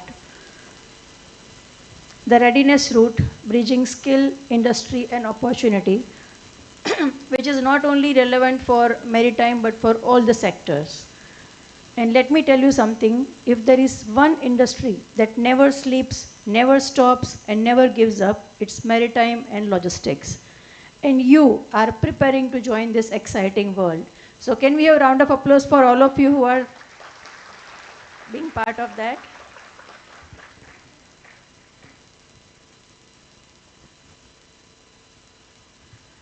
So in addition to what is written on the slide, I would like to share that for last 28 years, I have worked with exporters, importers, shipping line, customs, ports, you name it. And at one place, at port, I have got the opportunity to work under master mariner, and that is my best job I have done. I have learned so many things from my mentor till today, Captain Jasbir Singh. And I was always curious when I was working under him that why all the head of the departments are master mariner. 90% of the HODs are master mariners. So one fine day I was curious and I asked him that why is it so? Why the commodity managers are not being promoted at DGM or head of the department, and why master mariner is given that opportunity? And then he told me one thing which I remember every day when I want a motivation or I want to correct something. And he said, Purvi, the best place managed on the earth is ship. And you are going to be part of it. So I'm so happy for all of you.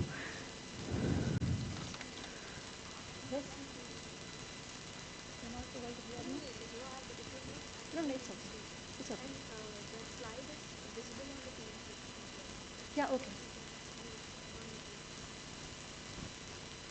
Okay, so why this topic matters today?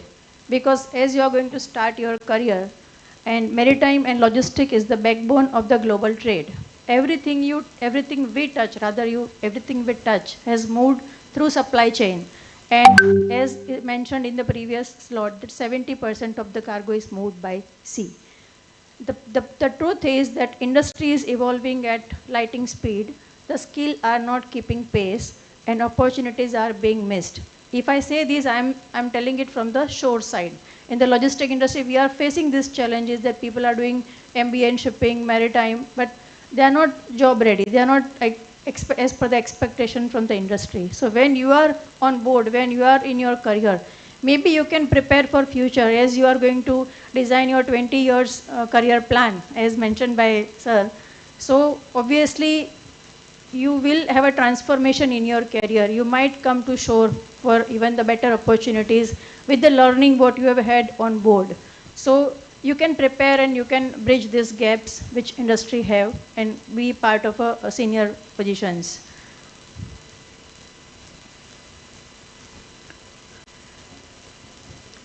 So before we talk about career and opportunities, let me tell you something that many students think maritime is just a ship. Even in your course also it is mentioned like from junior engineer to chief engineer and maybe cadet to the captain is your journey. But your journey is even far beyond that. You know, if you look at the entire ecosystem, when you are planning your career, you can plan as per looking entire industry in your mind and you can prepare your plan.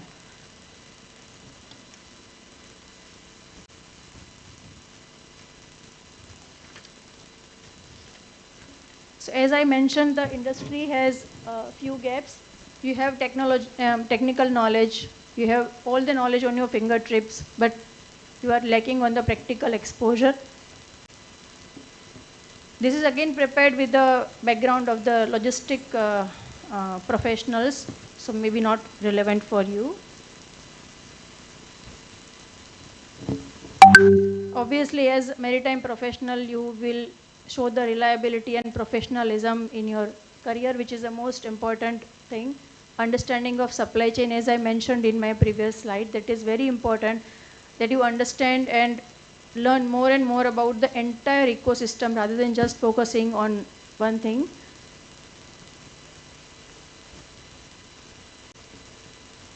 So you have a high enthusiasm, you want to do more and more.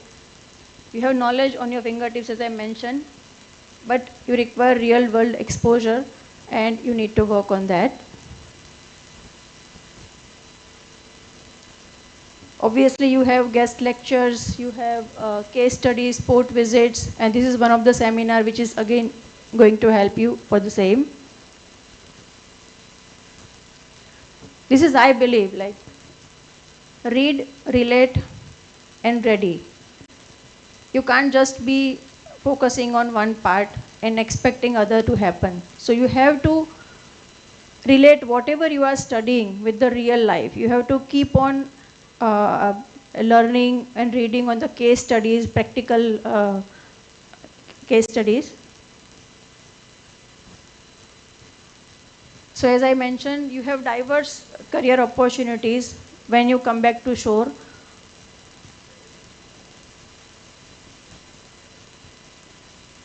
And this is something I want to say, like stay curious, accept challenges and focus on consistency. I think consistency is very important when you are building your career in maritime industry. At Kotak Logistics, we have given opportunity to more than 50 interns so far, and they have learned and excelled. Many of them even have started their own business.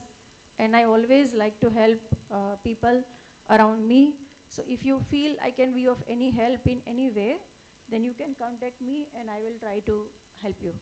Thank you.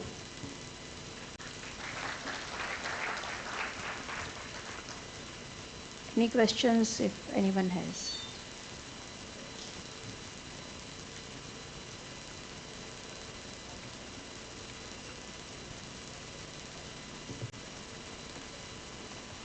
Okay, thank you.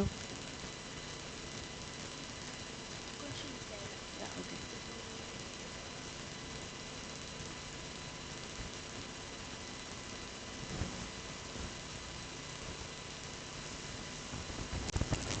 A very good afternoon, ma'am. Good afternoon. Ma'am, since you talked about the skill gap, so I wanted to ask how to bridge that gap to have a hands-on experience and visualization of a real-world troubleshooting.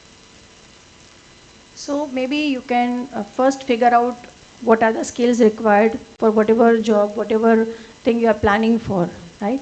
Then evaluate yourself with where is the gap, where you feel there is a gap. Like I'm weak at this thing, maybe technical understanding or anything. And once you know that what is a gap, obviously you know whom to go for, whom to take guidance, right? Yes, And ma'am, then you can bridge that gap. Yeah. Daily, it's a daily thing. Yeah, like even today also, if after 28 years also, I keep on learning. So there is always something new, challenges in shipping. There is no perfect solution. So you every day you identify, you evaluate, and you solve the problem. Okay, ma'am. Thank you for your Thank you. insightful, valuable time.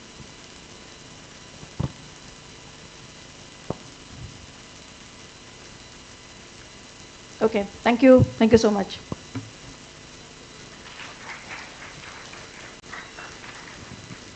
On behalf of everyone present here, I extend a heartfelt thanks to Pulvi ma'am for her inspiring perspective and the wisdom she shared with us. Moving further, we have Chirag Behri sir.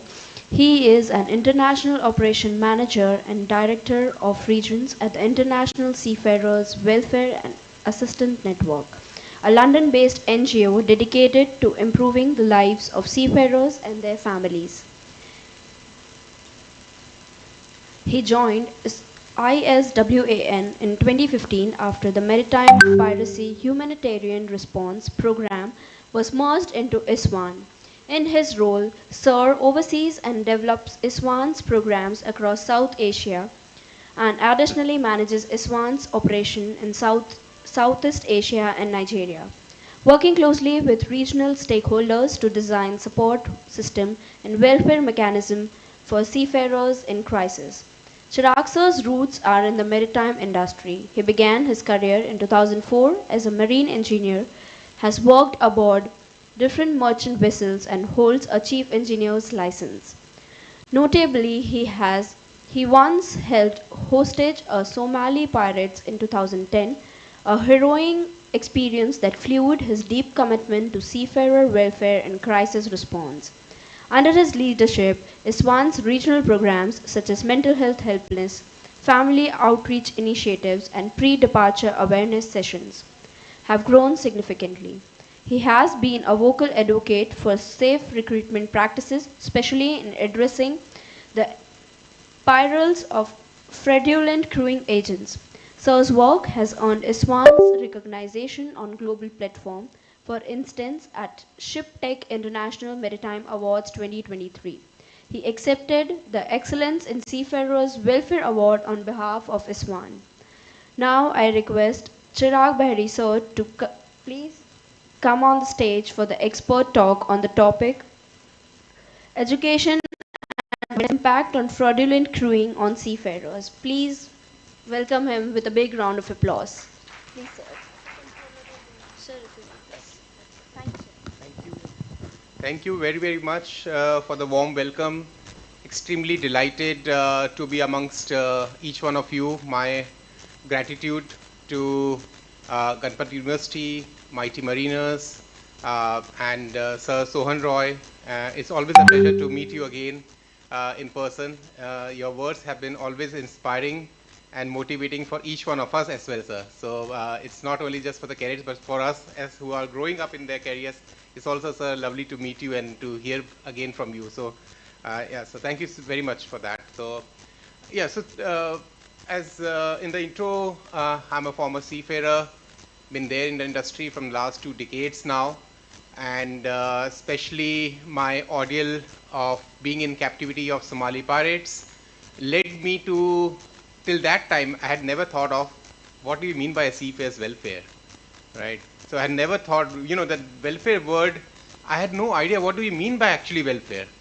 But that incident taught me a lot of things, that how those, you know, crises can impact seafarers and everyone who are dependent on them, including their family members, relatives, friends, shipping companies, the governments. Everyone was impacted because of such incidents, and what we can do to support them. So when I returned home in 2011, we started looking at some of the seafarers who were still in captivity and there was nobody to help them out.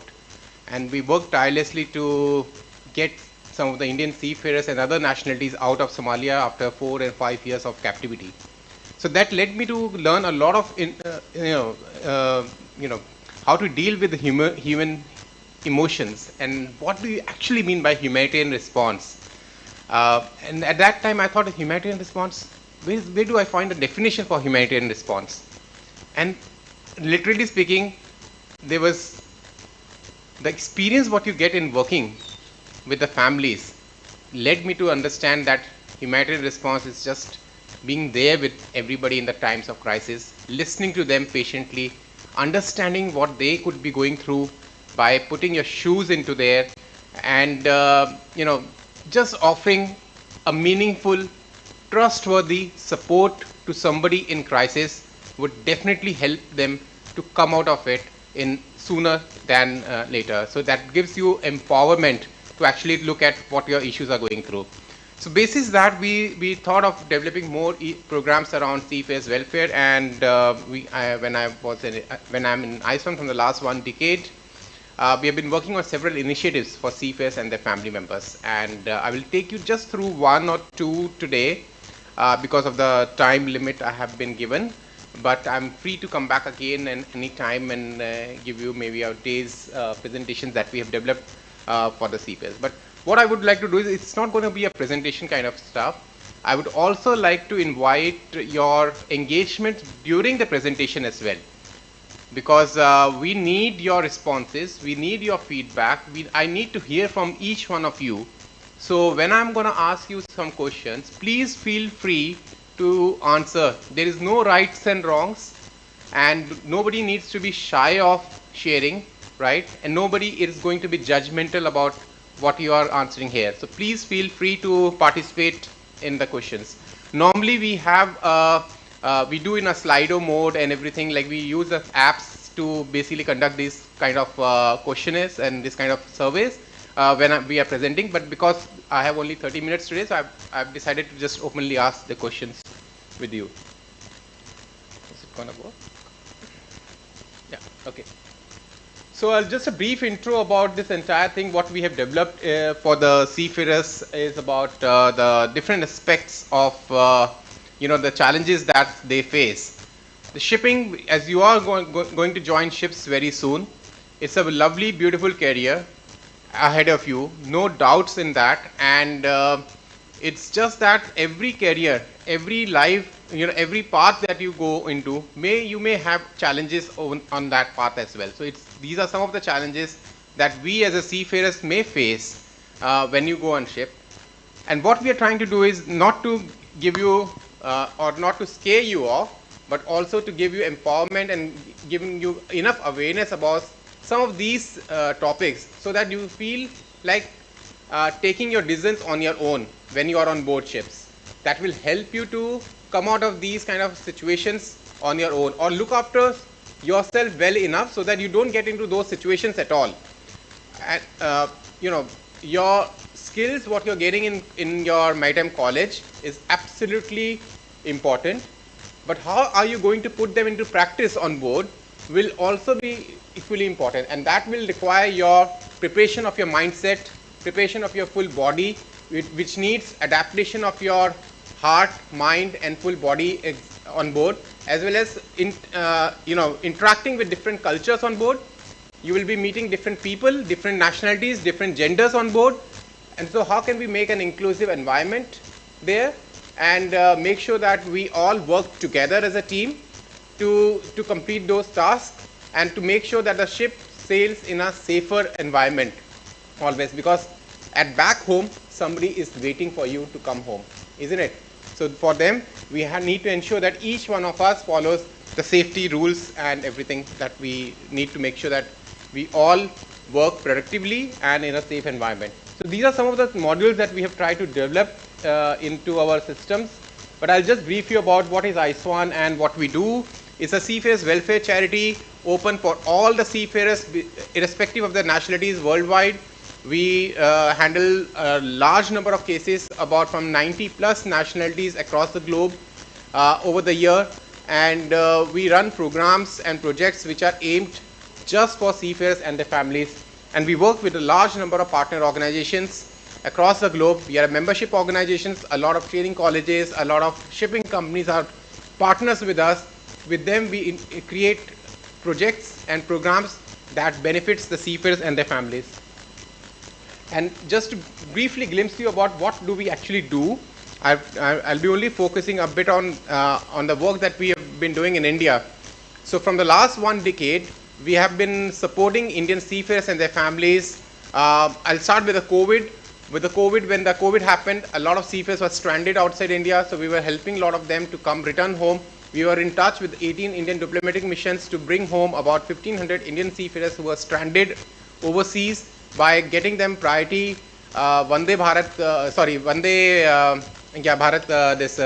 flight tickets on priority basis.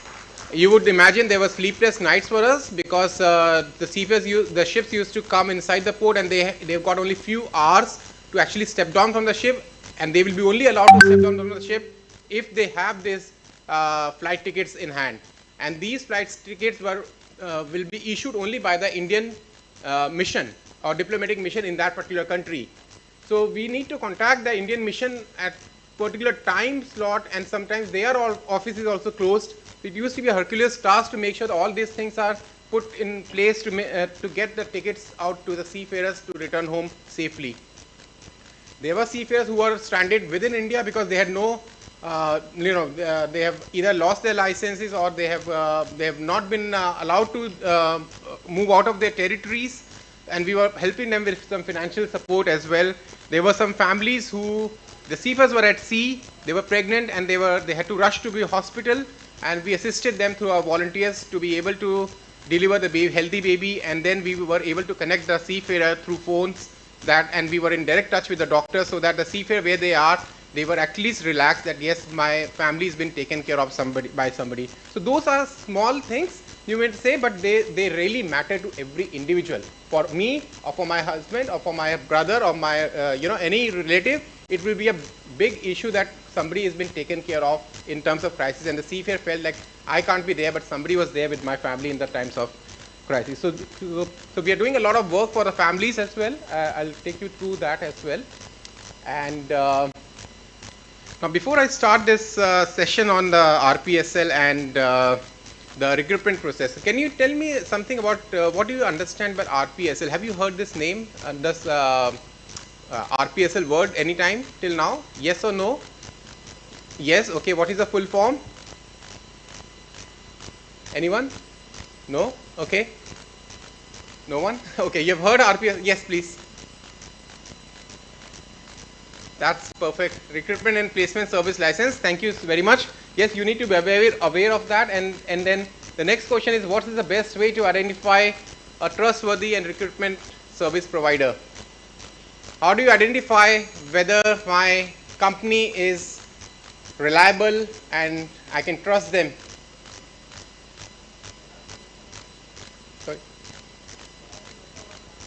Yes, they have the number of RPSL license with them. And how will you check the RPSL license? Yes, yes, absolutely, sir. I was asking the cadets. Thank you. So anyhow, so I will take you through that. So it's a license been issued to the all the shipping companies who are recruiting Indian seafarers and sending them on board vessels abroad. Okay, on any of the foreign flag vessels, if any seafarer has to go and join an Indian seafarer, that company or the crewing agency needs to have a RPSL license been issued by the Government of India, which is Directorate General of Shipping. Is that concept clear, everyone? Right? If you don't have a license, you cannot operate. And if you are operating, you are under the fraudulent crewing thing, and then I will come on that in a minute, what can happen to you if you go through that route as well. Right? So a lot of measures have been taken, and where do we find this RPSL license? Is from the DG Shipping website, as sir just mentioned about it. When you go on it's a simple thing.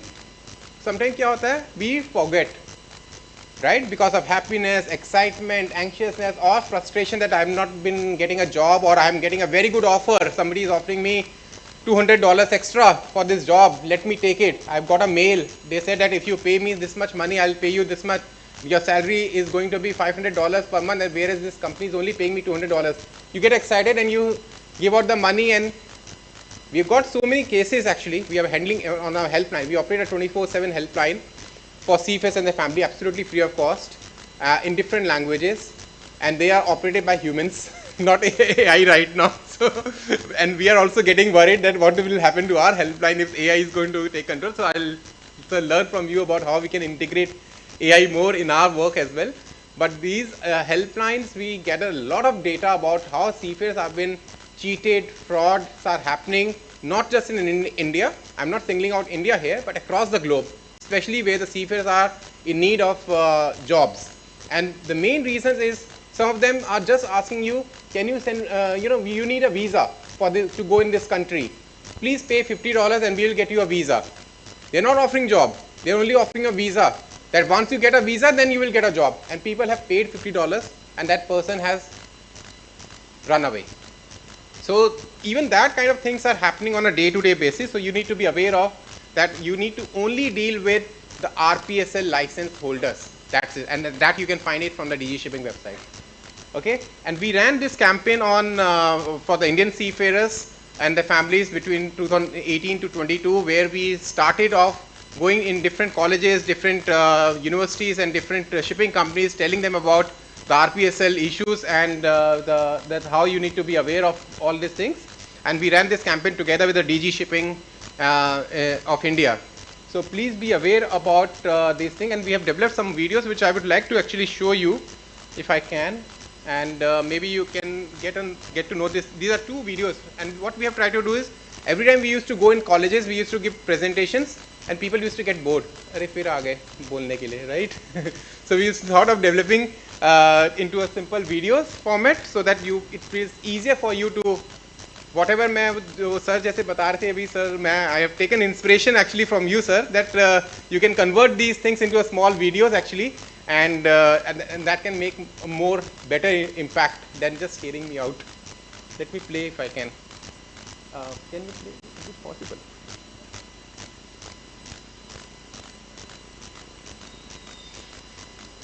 There is no volume. Crewing agent. Let's take an example. Anil is a fresh graduate from one of Directorate General of Shipping approved maritime training institutes in India. Like every other maritime student, he aspires to be a competent sailor. But despite multiple attempts, he is yet to secure a job. Anil is his parents' only child and bears the responsibility of caring for them. However, every agent he has contacted has demanded a hefty service fee to place him on board a merchant vessel sailing in foreign waters. Anil could not bear the stress of being unemployed and decided to take a loan from family and friends to pay the agent in the hope of securing a job on board. He never met with the agent and had only seen the vacancy advertised on social media. He talked over the phone with the agent, who gave him false promises that the agent would immediately start Anil's joining from a Gulf country after he paid a service charge. Anil, out of desperation and hope that he would start earning a living, paid the money through an online transfer into the account of an unknown person whose account details were shared by the agent. Even after paying the agent, Anil was made to wait several months before the agent was able to get him an interview to join the ship. At the time of ship joining in a foreign country, Anil was made to sign a different contract under the pressure of company officials, and he could not do anything about it. Anil continues to do his job out of fear of not being paid, but he still hopes to get the sea time so that he can continue his career at sea and join a better company in his next contract.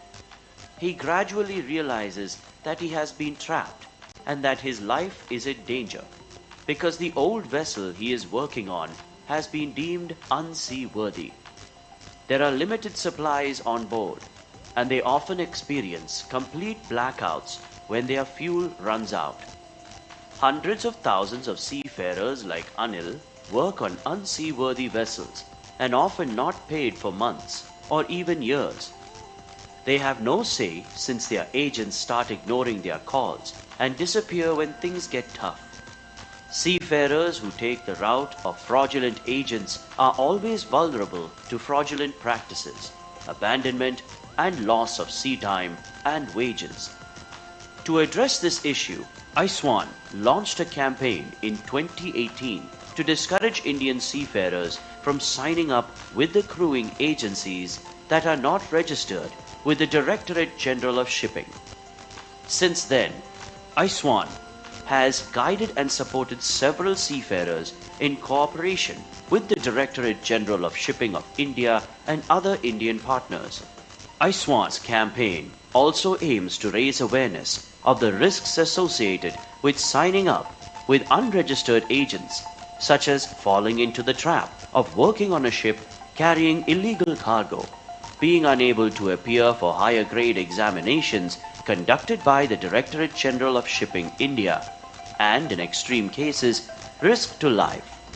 Seafarers should always conduct thorough research and only sign contracts with registered crewing agencies. ISWAN's Seafarer Helpline is free, confidential, and available 24/7 for support.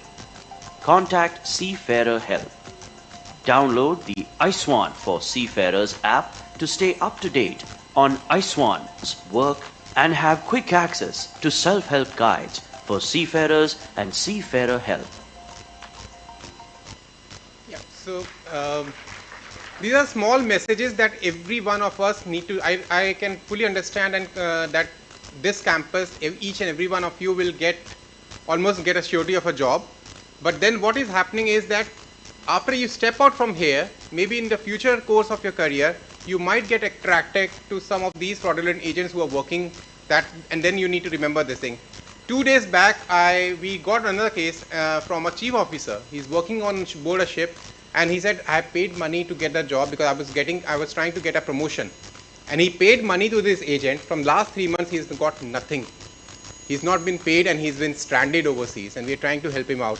And he said, I made the mistake of just to take the promotion, I lose my control and I signed up with the fraudulent agent. So these things can happen at any given time, any career path of yours. So these small things can be kept in mind, and if you follow your risk assessment needs to be done accordingly, that it's not only you are going to get into trouble, it's your entire family will be into trouble.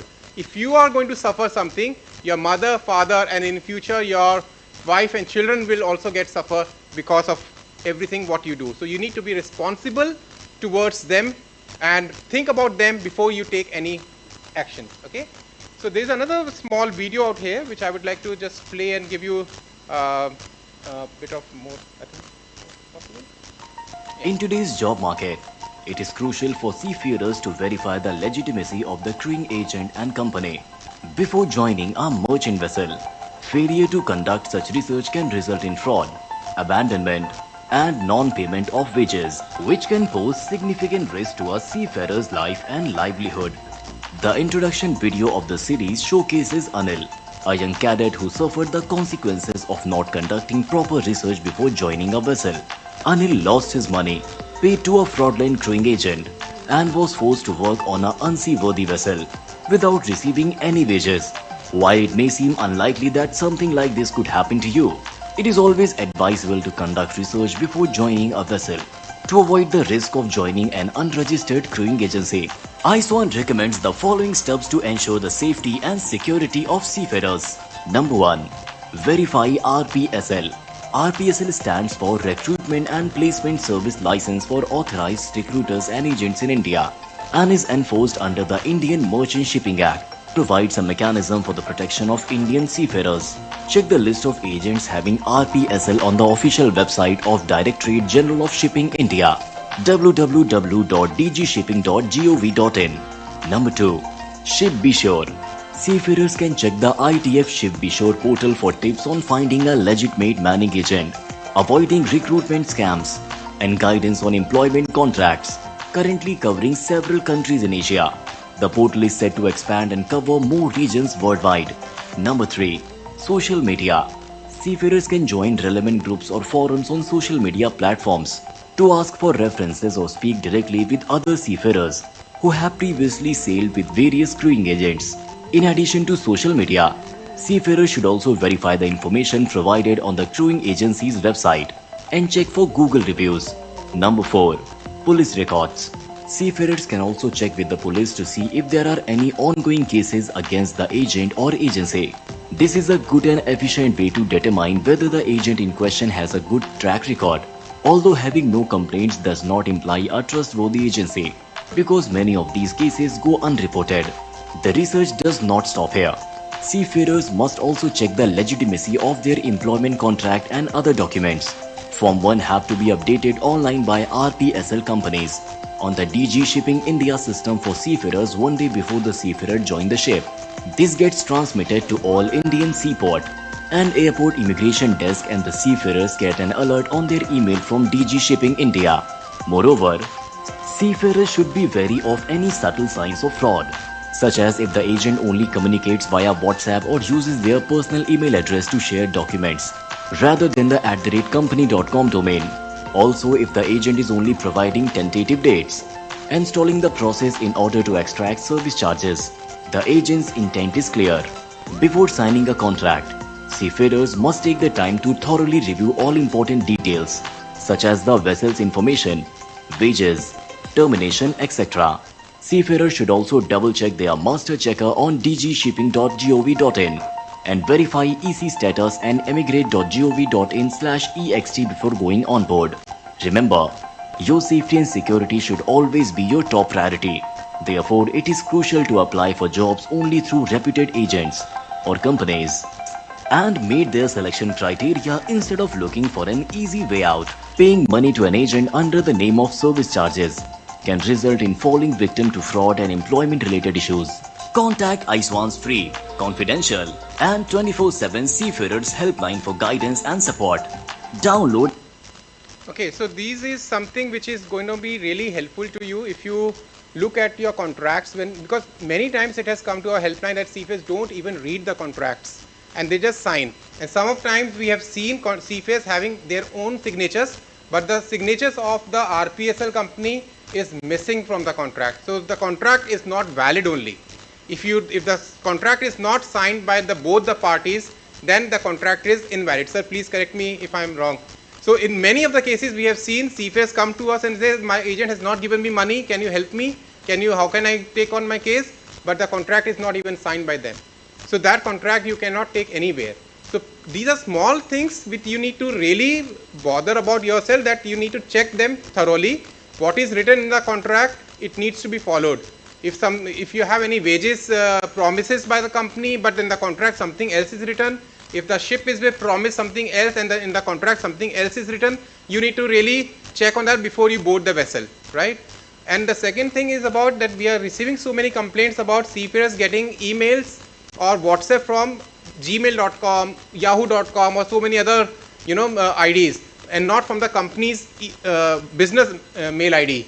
So you need to check that. And even DG shipping forms have been tampered with.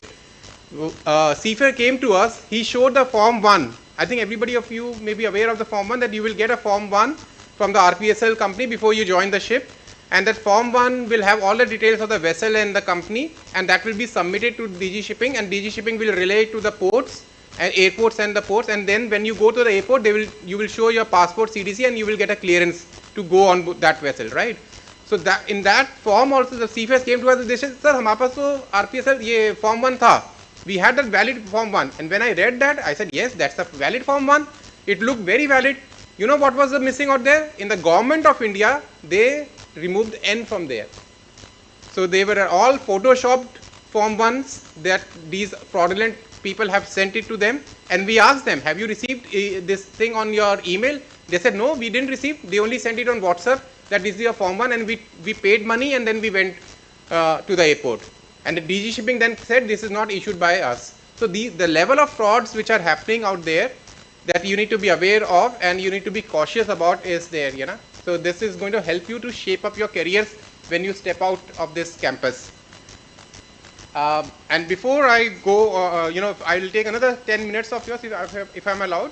Yeah, so this is something which is very internal and crucial for us. It's about how you look after your health and well-being on board.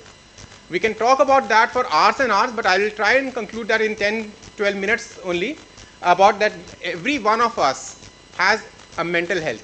How many of you agree with this statement, that each one of us has a mental health? Everyone? Yes? Thank you very much. So as we have all of us has physical health, all of us also has mental health. But we don't realize that. When we have body ache, when we have fever, when we have stomach something problems, we go to a doctor or we share that with our colleagues, friends, that I am having cold, I am having cough, I am having viral fever. But have we said anything with our friends till time that from the last 3 days something is bothering me, I am not having a proper sleep, I am having something, some issues are it's going on in my life, I am not been able. How many of us really share those things with our friends and family members? Not many of us, because some of you, yes, thank you very much, that's a very good step, but not many of us actually share because of the stigma that the mental health carries around us in our society as well. And when you go on board ship, you will meet different nationalities, different people all together, and in those cultures you will feel like the mental health is something which is more as a taboo. They don't see that mental health should be a problem, so, and they don't recognize that. Right, so we need to work on this thing, and every one of us needs to be an ambassador for that. Now imagine that you are carrying a backpack. Okay, we all are students here, so you carry a backpack every day when you come to your classes. Okay, now imagine that backpack, you have 4 books, and every day you bring to college and then you take it. Now suddenly you start putting in more books every day into it without removing it. What will happen? You have added 4 more, then another day you have added 4 more, and then after 4th day you have added 4 more, so it will be 16 or 20 books in your bag. Imagine what will happen to your shoulders. What will happen to your shoulders? You will start breaking, right? Similarly, think about that as your mind as well. You keep on adding, every day we get into stress mode. Sitting here for the whole day, I hope you are not getting stressed, but we all are worried that we have to sit here, right? We have to listen to the lectures which are also for benefit of your. But then at the same time, we are all worried for some of the other stresses which are going on. The projects are going on, the examinations are coming, what is happening in the family, I could not go there, was a wedding at home, I could not reach there because of the college, anything, there are so many things going on in every one of us personal life as well. But we all keep on adding and adding those stresses in our mind. Do we release them? And what are the ways that we can actually release them? If we don't release, what will happen? Imagine the backpack. You can explode, right? So that is the reason about your poor mental health things. That if we keep on adding stuff in our mind, if we don't release those stresses out there, we will feel tired. Suddenly you will say, I have not done any physical activities, but I am feeling too tired. I am feeling too less motivated. I don't feel like eating food. I am not getting proper sleep because of the reasons that something is going on in your mind and you have not released, you have not vented out it. And that's why we need to create an environment, not just on board ship, but also in the campus, to make sure that we each other support, we have to support each other. We have to be non-judgmental. We have to be empathetic towards each other, because his or her problems may be simple, but for them it could be a big problem that they are not able to cope up with that. And you as a friend, as a colleague, needs to step in and help them out in that situation. You might give them an offer to, okay, listen to them at least. You may not have an answer, you may not have a solution to them, that's fine, but at least offer a listening ear to them. Okay, let's talk about it, what is going on in your life. At least they will start venting it out. So there are different mechanisms of venting your things out. So I'm not going to go that. And positive impact of addressing mental health is absolutely crucial, because it will help to create a safer and sustainable environment on board. As I started saying that we have to work for each other. We have to ensure that not our safety is ensured on board, but also our colleagues, our ship's safety, our environment safety has been ensured, and each one of you are going to be the brand ambassador of this college as well as India out there at sea. So we need to preserve that. We need to make sure that our flag of India rises higher and higher. So I think for that we need to make sure that we also are getting these skills imparted, that we are improving our mental resilience. We are increasing our resilience. We are understanding the coping mechanisms. If different stressors comes in, what can I do to address those stressors in my life? So that is something which you have to really work on, and you need to take that. Okay. So there are different myths around there that if I talk about it, somebody will laugh, somebody will make fun of me, or maybe on board ship somebody might complain to the captain and the company may sign me off. I'll tell you very honestly, a lot of companies nowadays have a strict mental health policies in place. They have very supportive policies, and they will try and support you out to the best of levels. Okay, so therefore you need to share your problems. Don't just keep it among yourself. Speak it out. Try and vent it out. Take it out in different ways and to address that problem. Yeah. So, but you deserve support. Every one of them is we don't need to feel like I'm weak enough that I'm sharing my problems. Being supported is something which I think everybody of you should be aware of. And there are different things which I think I've already mentioned about the emotional and behavioral science, but you can look into. But please ensure that if you are having problems for a number of days, if you see like some of your friends are not, they were jovial earlier and now they are not, or they may be withdrawing themselves from that social activity. It could be small reasons, but then you need to go and talk to them politely. Is there something, can I help you? Is something bothering with you? And that needs to be in confidence. It should not be in a group of people sitting and then asking. Nobody's, as I said, mental health is a taboo for a lot of people out there. So please be a good friend to them at that time, and maybe they will open up, they will share their feelings out, and they will release the bag, right, which is full of emotions and stressors, and they will vent it out. They will be again ready to fill in that bag with a lot of other stresses and emotions.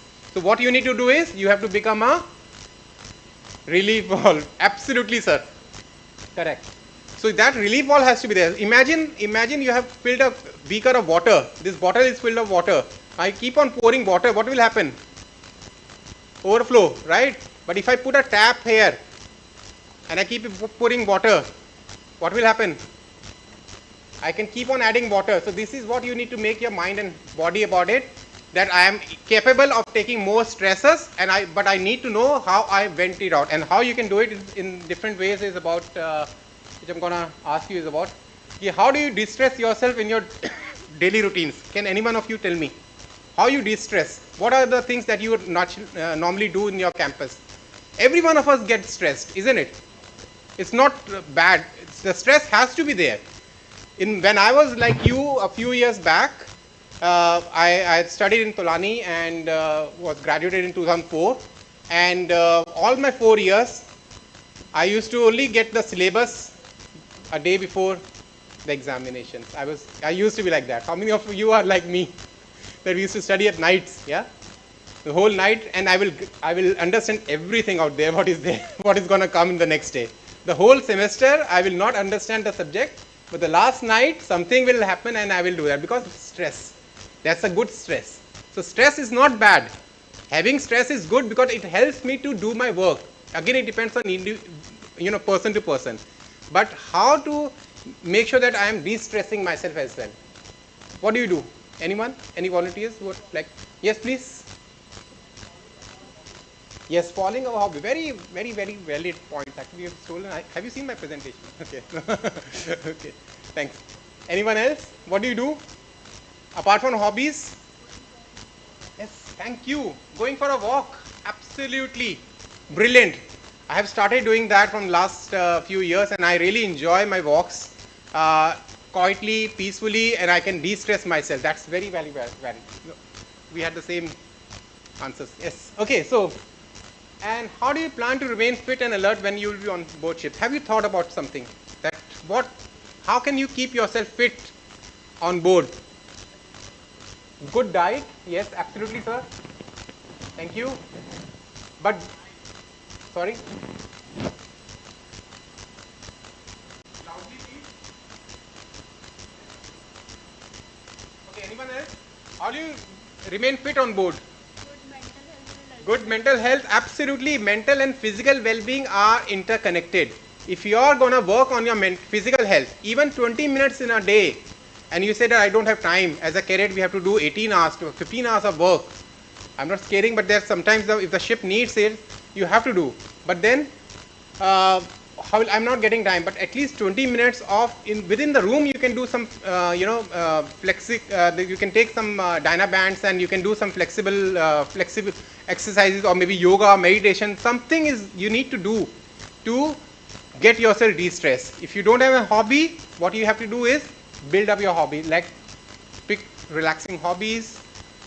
How many of you have music groups here? You enjoy playing music, singing songs, guitars, piano, some instruments? Yeah, some of you. Please take them along with you on board. Don't leave it here at the home. Take them along with you and develop that hobby among other seafarers as well on board, so that they can also join the group and enjoy the time. If you get even 30 minutes in a day to enjoy your life, do that. After the stressful work, that will help you to de-stress from your day-to-day life. And again, fill up your bags. You'll be able to fill up your bags. Every one of us has different mechanisms on how to release. You need to identify what is going to work for you. Like for me, my walk is important. Maybe for some of you, maybe singing is important. Some of you, maybe dancing is important. Some of you will say, I love eating food and I feel de-stressed. So that's again depends on person to person. Okay. So download these things. Take your light instruments along with you. I think some of you are interested in photo. I saw some of you are really clicking photographs in between. So I think take that hobby along with you. You're going to getting in a wonderful career. How many people in the world will ever get a chance to see the beautiful sunrises and sunset at sea? How many? You are the lucky ones. So you feel proud about that and use the opportunities out there to make full use of it, right? And some of the videos are mentioned. Invest your time on board. Don't just invest your time in games and not chit-chatting with others. Social interactions are very, very essential. Nowadays, because of the internet, a lot of people don't come out of the cabins and they don't interact. But please, when you are going on board, make sure that you invest at least 30 minutes every day to talk to other seafarers on board. Even if they are from different nationalities, they don't know your language, but you can develop something together on building a common language among you and understand each other. So make sure you invest those things. And mental and fitness, mental and physical well-being are interrelated. It helps us to improve balance, coordination, boost confidence, body image, and all of that. So you promotes positive outlook. So these are some of the guides available on the website and also the app I have shared with you. Please download the app and take it along with you when you join ships, so that you can read these guides whenever you can. You can reach to the helpline from the app as well. Share the app information also with their families, and share a copy of your contract with your families before you join ships. Every contract, make sure that you are updating your family where I'm going, which company I'm going, whom to contact with in case you need to. So you give all that information. It is your responsibility to take care of your families, right? So make sure that you are following all those stuff. And this is the app. I think you can easily find information. So thank you very much, and I think we can have a few questions if we can. Yeah.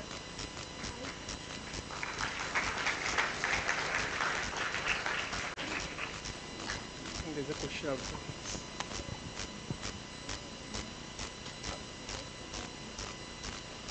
A very good afternoon, sir. Sir, since this is a digital platform and it is also being verified, so how, it is actually eradicating the middleman problem out there, which is in the recruitment pipeline. But what I believe and I have seen so far, that there has been a lack of awareness about it. Since I was also not aware about such a organization being there, such a website being there. So how can we actually build this? How can we bring it in our very own lives, and how can we bridge this thing? Yeah. So I just want to correct you. We are not providing jobs. Yeah. So it's not a digital platform to provide jobs, but we are helping seafarers and their families whenever they need to talk to us about any issues that they have. So you can reach to us in different languages. We are available on different languages and different mediums. In fact, you can contact us through WhatsApp, Instagram, social media platforms, direct email, phone calls. So there are several ways, live chat. So there are several ways that seafarers and their families. When I say seafarers, the families are always included. And as I said, please share this information with your families as well. So we are always including the families into it. So please, it is the responsibility of each and every seafarer to make sure that they are giving the relevant information to their families before they join ships. We are trying our best. As a charity, we have limited resources, we have limited capacity, but we are trying our best to reach out to every one of the seafarer before they join ships.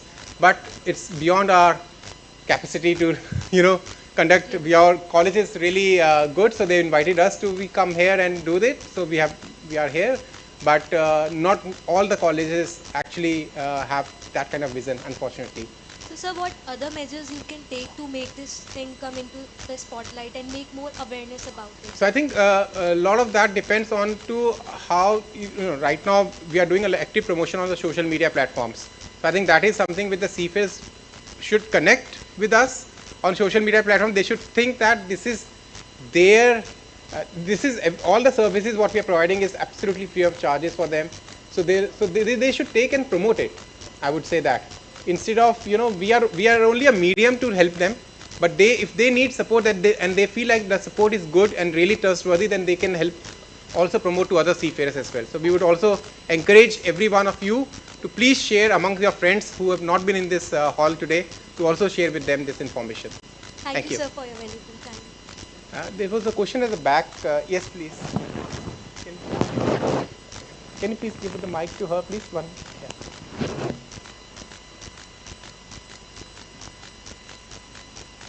Good afternoon, everybody. I'm Cadet Tanisha Bhate, and my question is, how is ISWAN ensuring safety of seafarers who are sailing in high risk areas, for an instance is Red Sea? Yeah. So very good question actually. So what ISWAN do is, like, we are looking into the psychological safety aspects. The physical safety aspect is being looked after by the shipping company where you are sailing, and that's why I said you need to ensure that you are following the right, you're making sure that you start your careers with a good company, a responsible company, and make sure that they will have all the right procedures, and that they will be taking care of you, and you need to ask them that what procedures are you going to take. But at the same time, the seafarers needs preparedness, and in modules that we run actually for the colleges, we have separate module for piracy preparedness, where there we are actually training cadets and seafarers on how they can prepare themselves well to handle the situations. We can't stop the pirates from coming on board. Okay, this is not your job.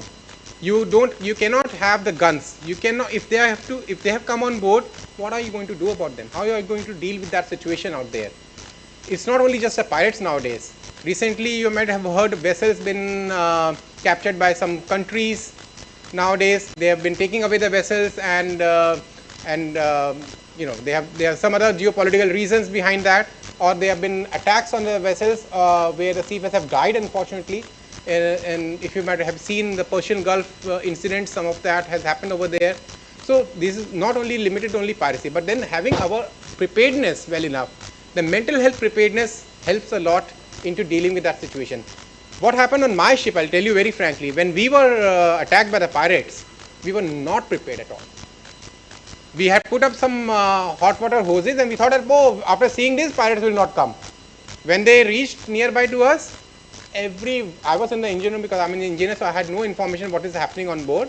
But later I find out all the people gathered on the bridge, and I accepted that this was our mistake, and as senior leaders, it was our mistake as well that we have not trained and we were not aware how to train our people, because in the year 2010 there was hardly any trainings going on about preparing seafarers on how to handle the situation. There was trainings only to put up barbed wires and raise, do this, do that, and inform, but that's all. But people in a crisis situation reacts absolutely differently.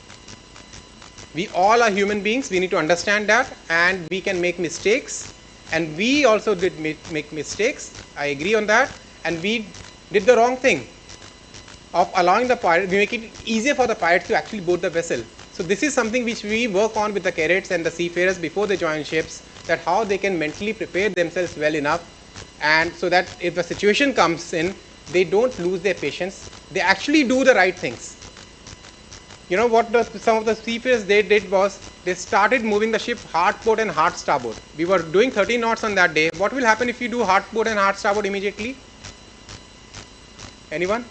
Your speed reduces drastically, and then your engines can also break down. And luckily we didn't have a breakdown, but then our speeds reduced to 7 knots, and the pilot said, thank you very much for making it more easier for us to come on board. So this is something, the presence of mind in that situation is something which we really need to work on. For and piracy is one form of crisis. Yeah, there will be several crises, and it's not that all the crisis happens on board, it's in our day-to-day life also. Things happen differently, crises happen. So if we are prepared well enough for handling different crises, we are a better human being after all. Thank you. I think that's it. Yeah, so we can take on more questions. Okay, one last, please. A short question, please.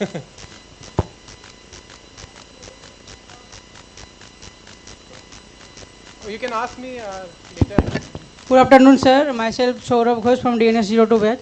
Sir, my question is that if any seafarer by unknowingly violate any maritime laws in a foreign country and get into trouble, like he is imprisoned, then will your organization be able to help him out? At that moment, how he contact with ISWAN? So first of all, I really hope that nobody gets into that situation, and that's why we are here to tell you that start your career through a responsible crewing agency and do your research very well. But having said that, we have seen even in good companies such as Maersk and others that we have worked with, even seafarers have been actually put behind bars because they have found some illegal cargo on one of the containers, and seafarers, to be very frank, seafarers don't see that what's there inside the containers. So that incident we call is a criminalization of seafarers. That's another aspect of it, where the seafarers were put behind bars and they had no clue about what is in the containers. So in that situations, what is actually basically is the main responsibilities of the company. Again, the company will play a big role out there to ensure that if your company is good, they will appoint a lawyer and they will help you out to get off the thing by following the local law. But during this time, ISWAN will be available to provide emotional support to your family members, because your family will also be going through a lot of emotional turmoil. They had no idea what is going to happen to you in that foreign country and when are you going to return home. But standing by them, and talking with them will help them to at least ease off that somebody is there with me during my bad time. We'll be contacting the Indian diplomatic mission in that state, and we'll be making sure that they are providing you the consular access that is provided to every Indian citizen, and also following up with your shipping company to ensure that the things have been followed up. And I think ITF also plays a very big important role out here to ensure that you are provided the legal support you need in that situation. So awareness about these organizations amongst your family members again is important, that a crisis situation can happen anytime. If your family member is aware of that, there are organizations like ITF, ISWAN and so many others that can help the seafarers and the families. Please share the information with them. But spending, and always believe that some of the people may have captured you, but not your mind. So please keep working on your mind. If you're not even physically, if you're not able to do things, but your mind needs to be still active, and hopefully you will be able to come out of it very soon. It may take some time, but it's not that if you have not done anything wrong, you should not be afraid of it. It's just the time that it will take for you to come out of it. Thank you. Thank you. Thank you. All the best.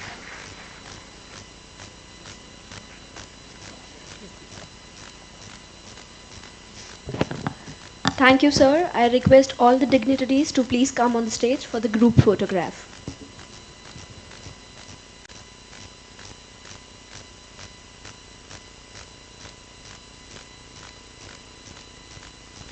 I request Abhini ma'am to please come on the stage as well.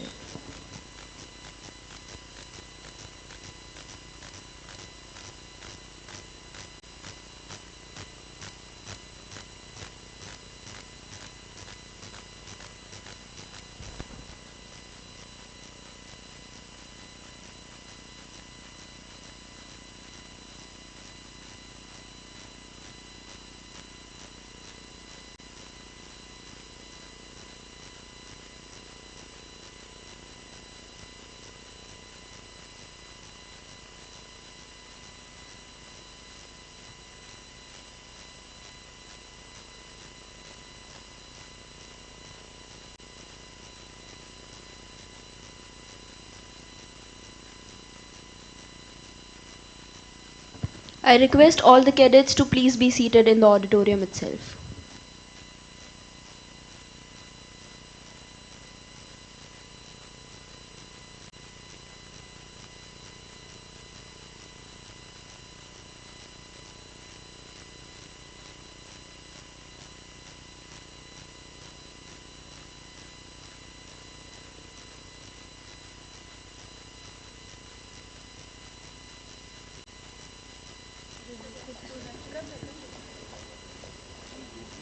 दो ही लोग हैं sir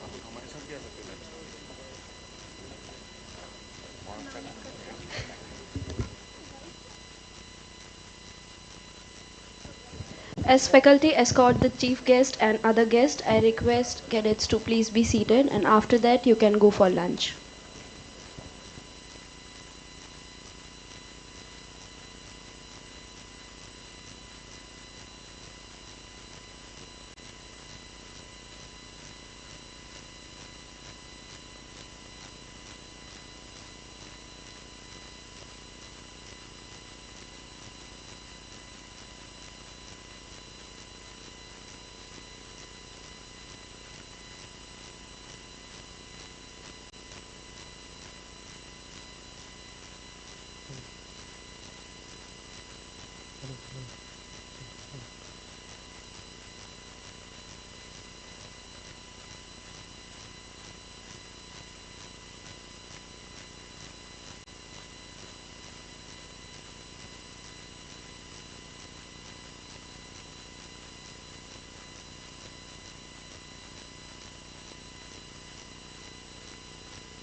Cadets can please go for lunch.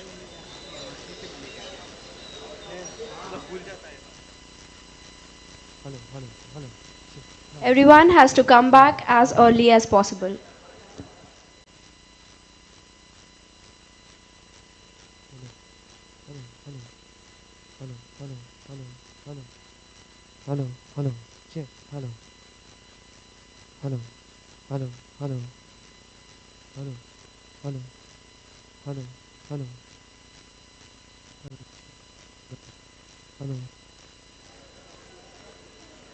Girls can go from the front gate if it's locked there.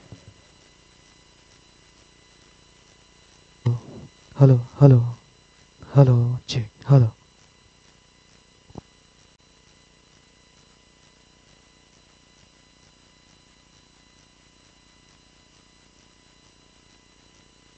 Hello, hello, hello, check, hello, hello, hello, hello, hello,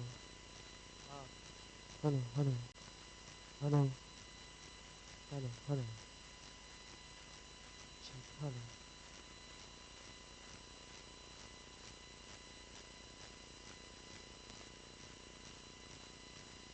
Hello, hello, hello, hello, hello, hello, hello, hello, hello.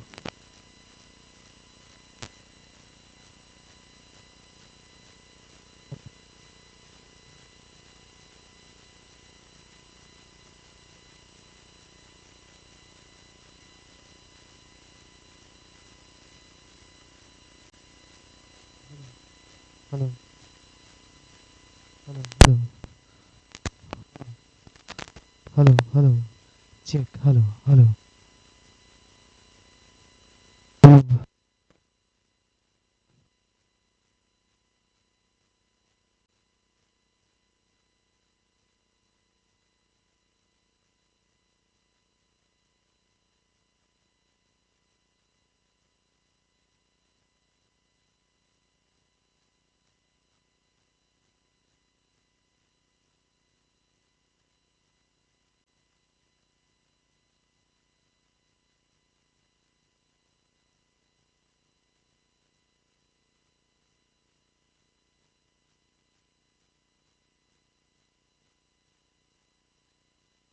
Hello,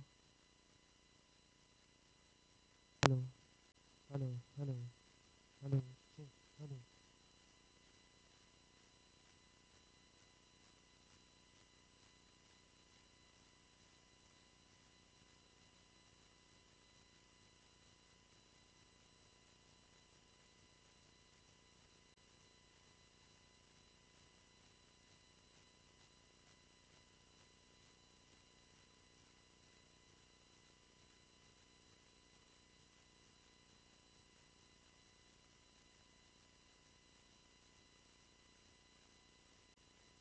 Hello, hello, hello, hello,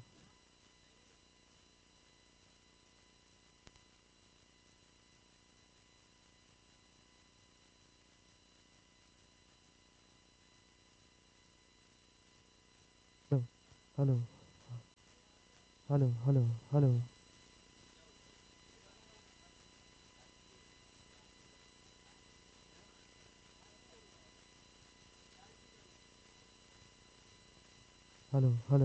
hello, hello, hello, hello, hello, hello, hello, hello, hello, hello, check, hello, hello, hello,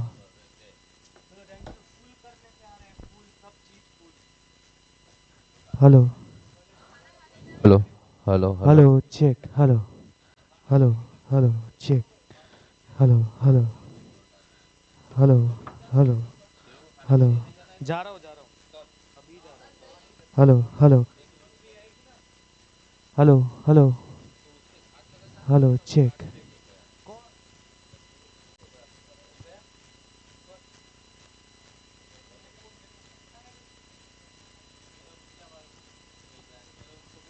hello, hello, check, hello, hello,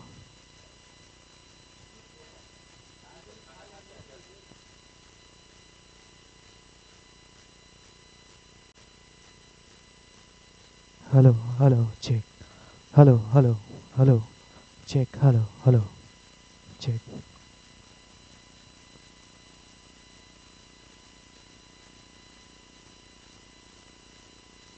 hello, hello, hello, hello, hello, hello, check, hello, hello, hello, hello, hello, hello, hello, hello, hello, hello, hello, hello,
hello, hello, hello, hello, hello, hello, hello, hello, hello.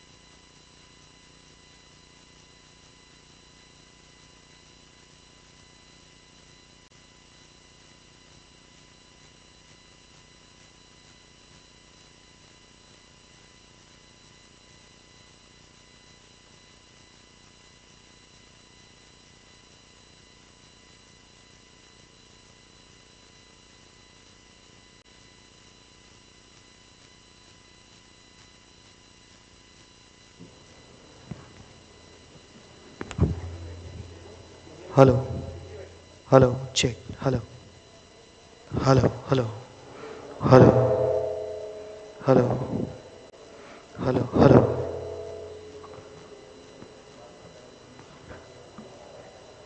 hello, hello, hello,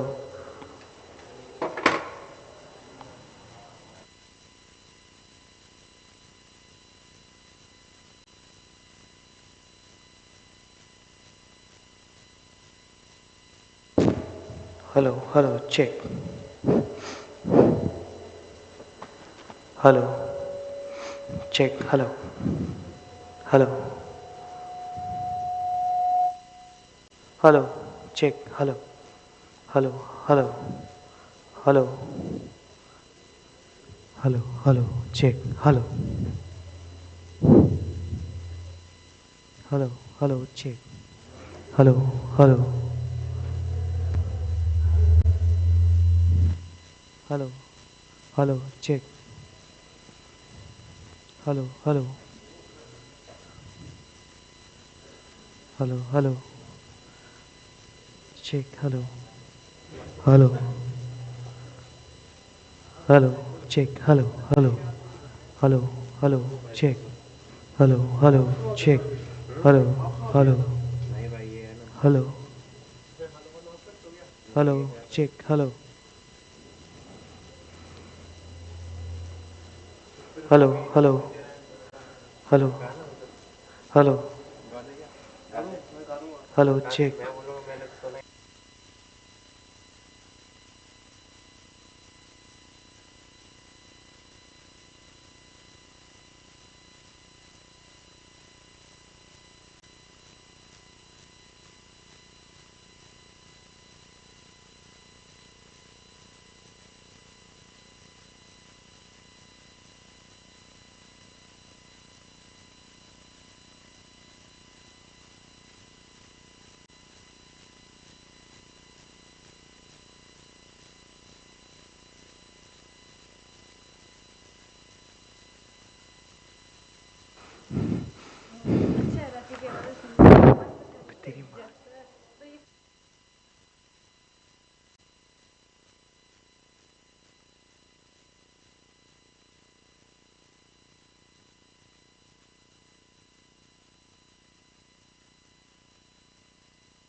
hello, hello, hello, hello, hello, hello, hello,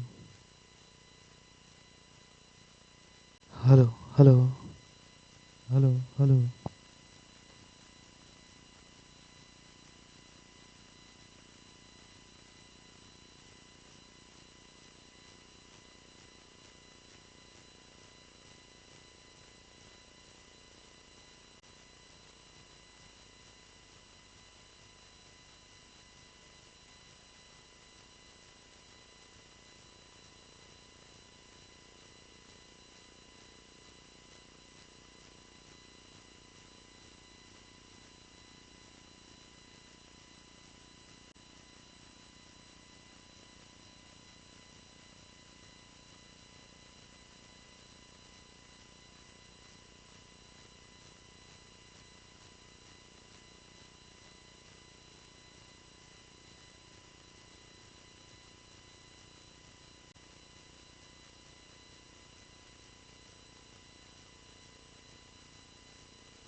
Hello, hello, hello, hello, check. Hello, hello, hello.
Hello. Hello.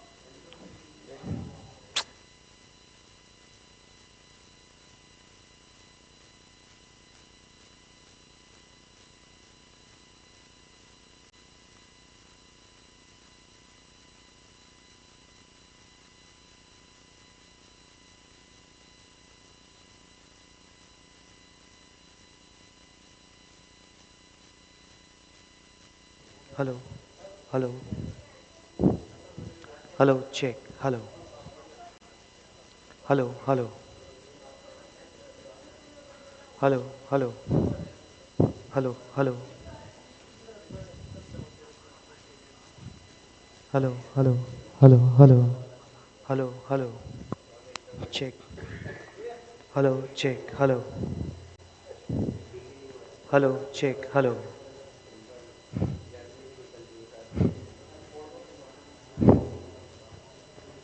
Hello. Hello. Check. Hello. Hello.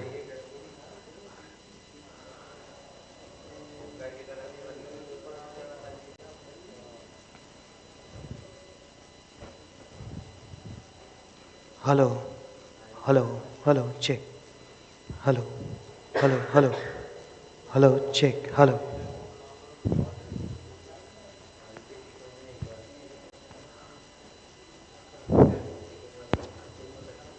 Hello. Hello. Hello. Check. Hello. Check. Hello. Hello. Hello.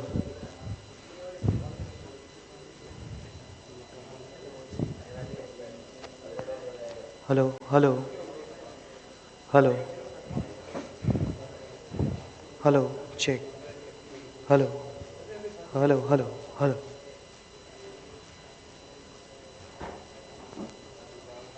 Hello. Hello. Hello. Hello. Hello. Hello. Hello. Hello. Hello. Hello. Check. Hello. Hello. Hello. Hello. Hello. Hello. Hello. Hello. Hello. Hello.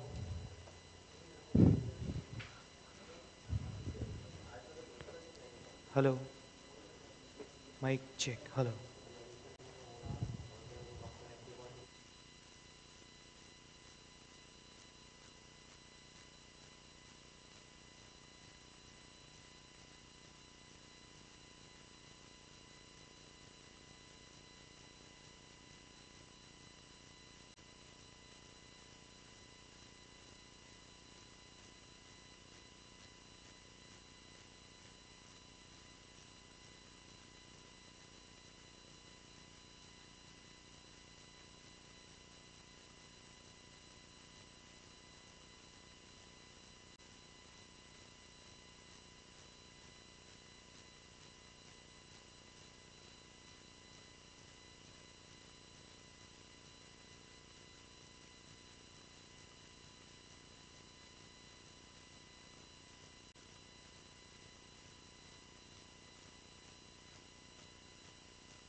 Hello. Check. Hello. Hello. Hello. Hello. Hello. Check. Hello. Hello. Hello. Hello. Hello. Check. Hello. Hello. Hello. Hello. Hello. Hello. Hello. Check. Hello. Hello. Check. Hello.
hello, hello, check, hello, hello, hello.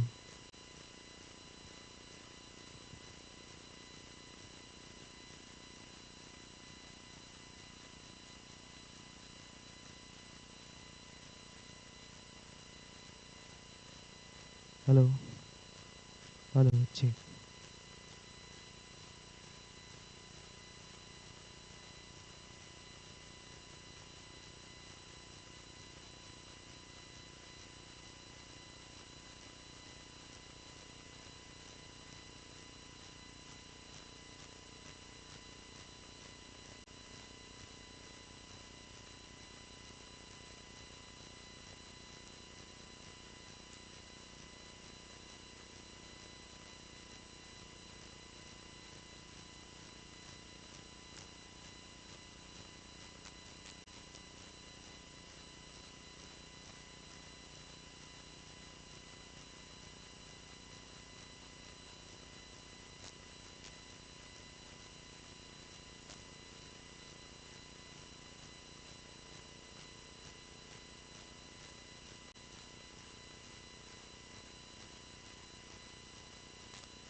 Yes, you're audible.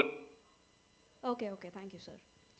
Prior to this role, Singh sir served for over 20 years in the Indian Navy, culminating in a directed career, and later worked in the Ministry of External Affairs, handling diplomatic and treaty negotiations.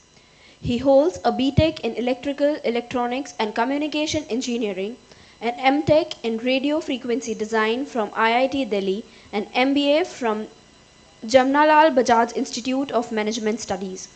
Singh sir is also a recognized international arbitrator involved in various maritime construction and investment dispute resolutions. I request all of you to please join me in welcoming Mr. Madhvendra Singh sir, who has joined us online today. Please give him a big round of applause. So our topic for the uh, expert topic for today is involving horizons, the transformation of the global maritime industry. We welcome you, sir. Thank you. Thank you for the introduction.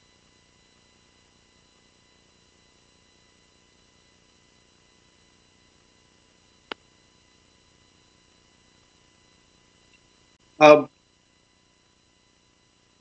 Actually, I'm hearing my own sound. I'm so sorry. You can hear me, right?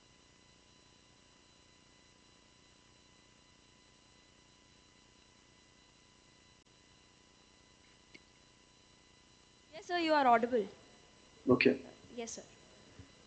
So, first of all, हमारे आदरणीय दादा भाई और श्री महेंद्र शर्मा जी का मैं बहुत बहुत शुक्रिया करता हूँ। उनके साथ गणपत यूनिवर्सिटी के साथ काफ़ी अच्छा एसोसिएशन मेरा रहा और आज मुझे बहुत दुख है कि I have not to come in person. I am only fulfilling my commitment, a prior commitment, due to which I have not been able to come. And I'm sorry for that. I also welcome all the esteemed guests, Mr. Sohan Roy, Ms. Kotak, Ms. Behri, Mr. Ojha, also Mr. Amit Ojha, my good friend, Professor Rathi and Professor Tejra, all the organizers and faculty, and my beloved students of the Ganpat University. Ganpat University is actually my favorite maritime university, and I've been speaking very high of the faculty, the management, as well as the students that are passing out of the Ganpat University. Let me tell you, I'm very proud of you all, and I hope, as the flag bearers of the India and the Indian values, you will really do extremely well in your careers as you travel all around the world, because the ships are going to take you all around the world. Also, before I begin, I'm reminded, Mahendraji, I'm reminded of the MOU that we have signed.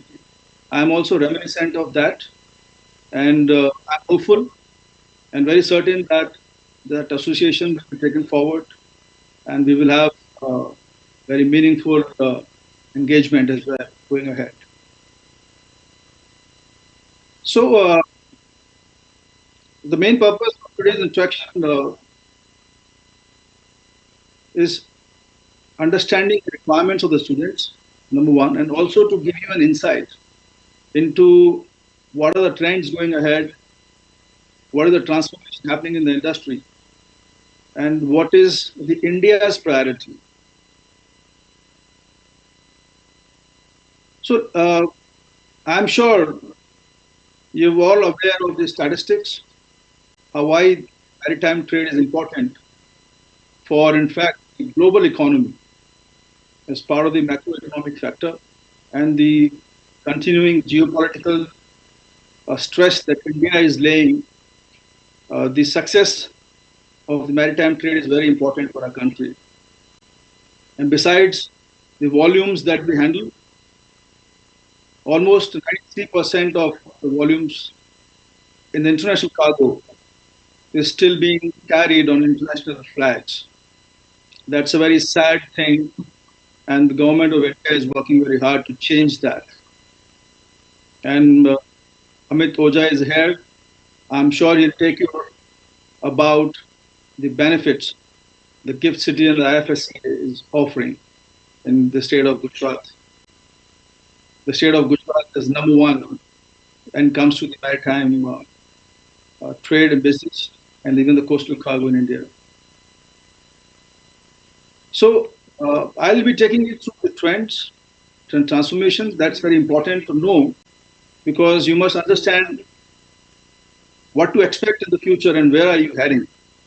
But before that, I am aware of the three questions that's always giving anxiety to the students of any university or college. One is, of course, you're always in a state of doubt whether you have chosen the right career path or not. So to answer that, let me tell you all that you have chosen an excellent path for yourself. And this is going to be very rewarding for all of you. As you see all the senior captains standing in front of you, I'm sure they will all act as the torchbearers and the lighthouses for you to look up to. The second question that comes to the mind of all students is whether I'll get a job. So I'm sure that you being at the Ganpat University, and as far as I know the faculty and the management, be rest assured you are in good hands, and I'm very certain and confident that every single one of you will land up with an excellent job. So don't really worry about the job security. Like, it's a cliche, but I would still say that you've seen the movie Three Idiots. You know, skill ke piche bhago, paisa jhak maar ke piche aayega. So don't run after the money, run after the skills. So this is the time for you to gather your skills and work on your talent and have that inquisitiveness for innovation. So that's where the future is. And the third question, of course, is about life. Whether going ahead you'll be able to make enough money and have a good life. So let me tell you, merchant shipping has a reputation that people there are very rich. So be happy, and I'm sure if you have the right skill sets, you will do really wonderful. I also have a presentation for you.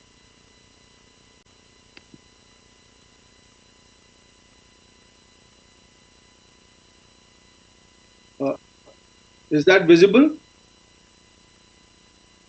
If somebody can tell me.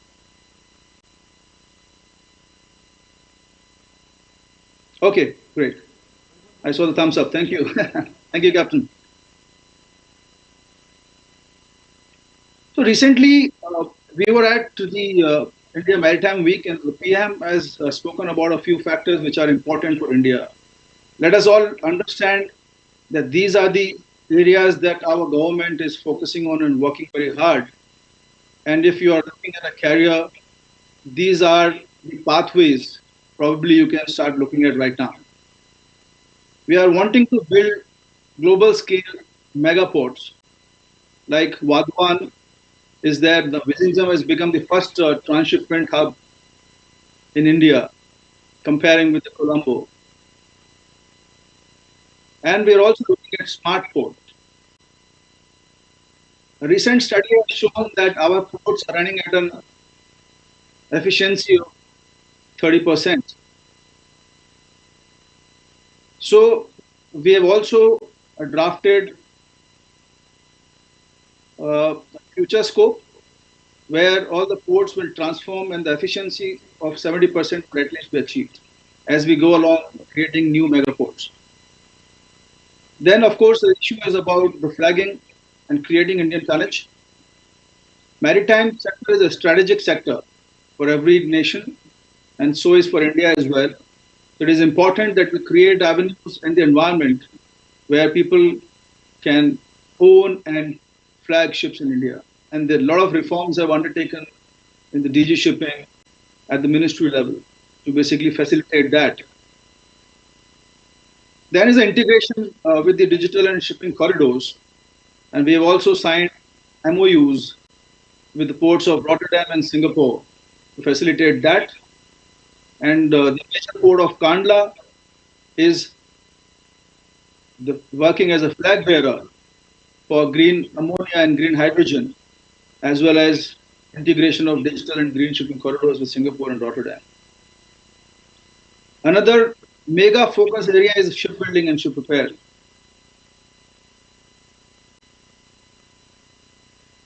Now, the shipbuilding had an inherent issue of financing, and with the government now including the large ships, the definition of basically for allowing the big financing also, they have allowed it large scale projects. The next thing that we were focusing on is the talent and innovation. That's very important because it's just not employment, it's employability of every student, which is also important. Because your employer is going to evaluate on employability and not where have you passed out from. And then, of course, there is a whole lot of focus on creating coastal communities, because as we go for the development, we also have to ensure that our coastal communities are taken care of and they are a integrated part of the development as well. So there are certain incumbent trends. This is the World Bank report, and I picked up certain exhibits for you from there. And it talks about 8 major things. The incumbent and the emerging trends. And incumbent trends, of course, the macroeconomics, the shipping part of it, the port authorities, how they act, and what is the role they play, and the privatization also. And then with the emerging trends now is the supply chain disruptions and resilience in supply chains. We're talking about adaptability. Climate plays a very important role, and in fact, IMO also has come up with a lot of new regulations which have to be complied with. Then we talk about the ESG and the corporate responsibility and the digitalization that we would talk about how the whole digital transformation and the digital twin is coming about. So certain factors, if we can look at, right now we are working, earlier there was a hyper globalization, now we are working on a globalization. That means the interactions between the trading nations have really reduced. And earlier, the trade were concentrated in the nearby nations where they were looking at trading only with the friends. But now it is trading with your partners, with your friends. And then also there is a lot of assimilation of these partners which is happening. And then with the commodities, we're looking at clean and green energies and reliable routes, and also looking at new routes through the Arctic now, which is actually influencing the shipping sector a lot. So this is the effect of the nearshoring and the friendshoring that is happening, and it's been a cyclic in nature. But if we see, there is a trend which is towards friendshoring now. So that's why the geopolitical environment and our relations with foreign countries, trading nations, play a very important role. So when we look at big investments coming from big companies and shipping companies, it's very important that we have very good cordial relations with those companies where these companies are residing. Also, in the last few years, there is a lot of idle ballast on the seas. The amount of distances and the tonnage has gone up. In fact, the distances have also changed quite drastically because the routes have changed. That has given a lot of dynamic environment to the whole shipping environment. And the new route, that is the Northern Sea route, is also changing the environment to a great extent. When it comes to the shipping, there are certain market developments happening and there are certain fleet developments. There is a horizontal integration happening, there is a vertical integration, and there are alliances. And there is a big problem of larger ships. Why are larger ships a problem after all? Because you see, as the ships become larger, you need more large ports to accommodate them. You need deep drafts, and you need larger equipment and everything else, associated paraphernalia. In fact, just to give you an example, I mean, the largest ship can't really come and berth in India right now because we don't have that kind of a port depth right now. The horizontal integrations are happening where shipping companies are basically trying to buy out or do mergers with these small companies which are doing all the operations in the ports and everything. And the vertical integrations with respect to the logistics, the shipping lines, and the terminal operations also is now being done by the same shipping companies. The number of companies is actually reducing. The number of players is reducing. The competition is reducing. There is kind of monopoly which is coming about. So that's also one concern for the governments. That when it comes to the shipping companies, there is a concern that the monopoly should not be there. That is why ports now, the way they are operating, the way they are governing their ports and the facilities, is in a way to encourage more competition and to prevent monopoly of these large shipping companies. So if you see, the major groups like the AP Moller, Costco, the NYK, MSC, and CMAs, they have almost handling more than 70% cargo of the world right now, altogether. And they have the terminal activities, the shipping activities, and the logistics all integrated into one. Then there are alliances.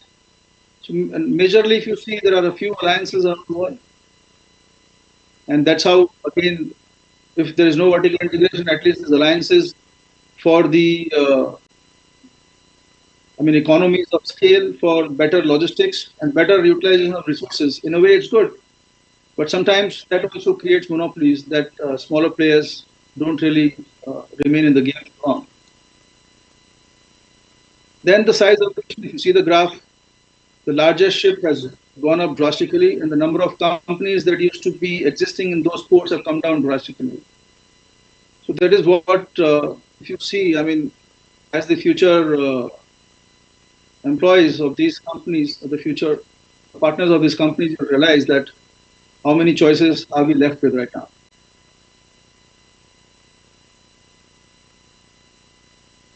So that gives us challenges for the port authorities also. And that is why we are also in a rush to identify and create deep draft ports, and so that we can accommodate larger ships. And so, of course, that leads to the proper development of our trade routes and everything. And also, we have seen in the COVID times how the whole, in fact, I was with the Ministry of External Affairs at that point in time, and the government was working overnight to ensure that our trade happen, that our cargoes are not stalled, and that our logistics chains keep moving on. And so right now there is a concept of resilience which is coming about.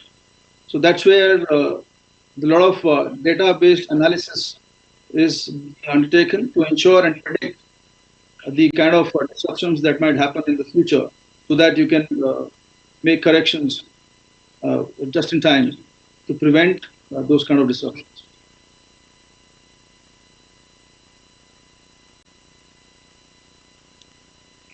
And the most importantly, now there's a lot of secrecy when it comes to what's happening in the AI, also with this port and shipping, because that becomes a trade secret. But let me tell you, it's very, very evident that the businesses are changing and transforming completely.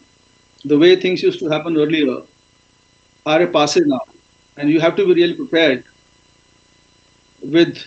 So there's a combination. The students, what I'm saying is, there is a combination. Don't just limit yourself to the maritime studies. You have to really work on the technology part as well, and I'm sure your curriculum is taking good care of that. When we talk about the cargo handling in ports, I mean, that itself, that's just an example how, in fact, from the invention of the containers to today, where complete container handling is automated, there's not a single person handling it. The world has seen a very big transformation which has scaled up the economies. There is a lot of efficiency there now. The turnaround times are reduced, and that is why larger the ships, better turnaround times, and better economies of scale that's happening. So that is how the whole transformation would continue to happen. There is no escaping that. Just about so that your students, you must also be aware of what are the digital platforms which India has come out with and what are we working on. We're all working on a maritime single window, and all ports now have to connect with the port community system. So their terminal operating systems, their port operating systems, all the data will have to go on the port community system. Even with respect to the logistics, the movement of trucks and cargo, whether it's coming from CFS, ICT, whatever, everything has to be monitored there. Integration of ice gate with customs and everything. And then port management systems, everything has to be really integrated and come on a single platform. So that's how the government has facilitated integration through the APIs on that, through NLP Marine. Now let me just give you an insight. This is a recently published report during the Maritime Week in October, and talks about the digital twin in the port sector globally.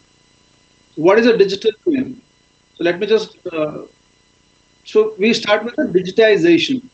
So from analog we become digitized. That means we're digital, not digitalization, it's digitization. So basically you convert into the digital form of it. Then we go for mechanizations, and then comes the digitalization. Then probably we go to the AI when the data is more than 1 terabyte at least.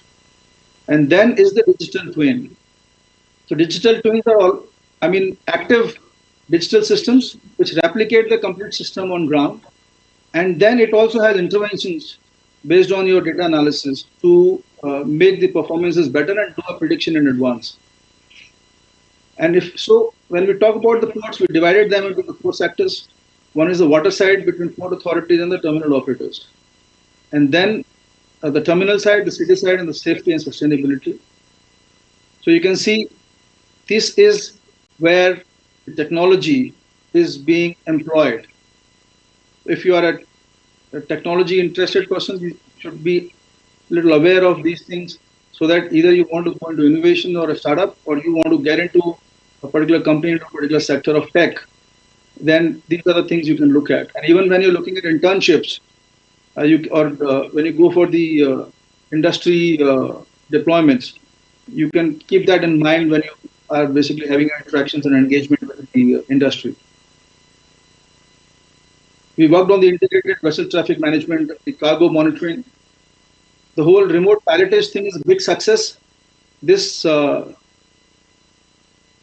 prototype was deployed in the new Bangalore port.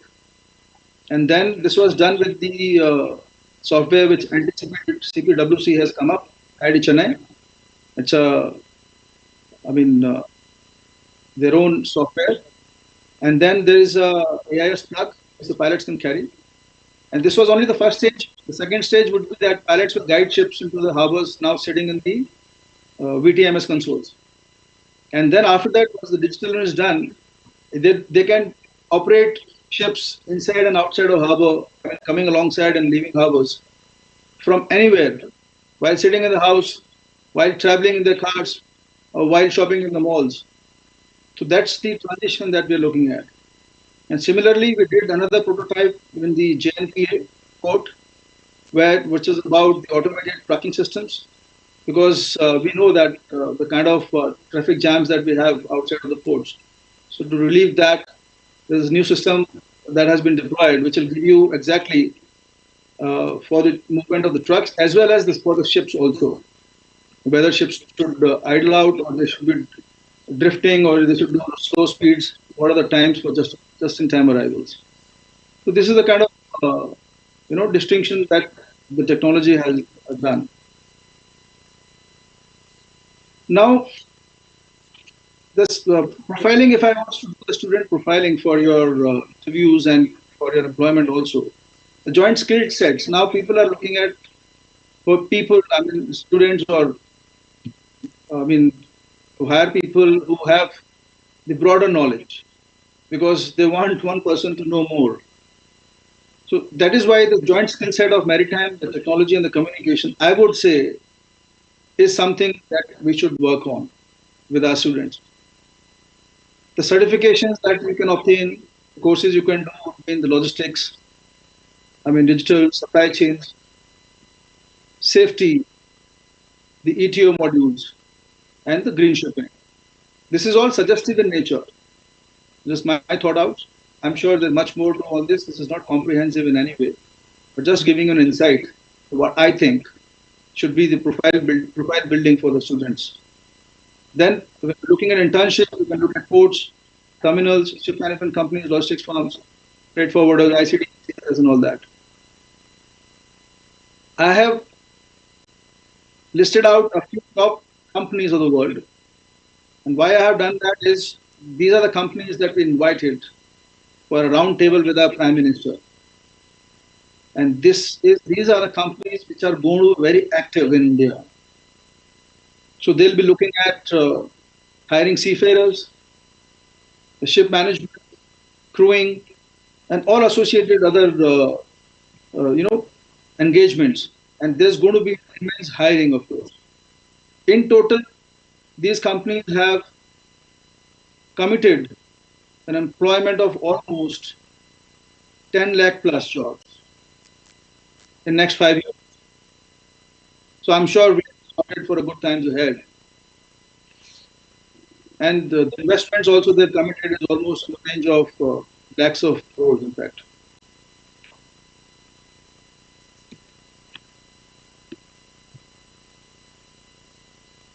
These are the skills, talents that, in a gist, if I can talk about, the maritime, the technology, and the communications. Of course, we are all learning about the engineering fundamentals. We talk about navigation, stability, operations, port operations, and the freight station, and the cargo depot management, the supply chain, warehousing, multi-modal technology. We have to really make ourselves aware of data analytics, AI, ML, fundamentals at least.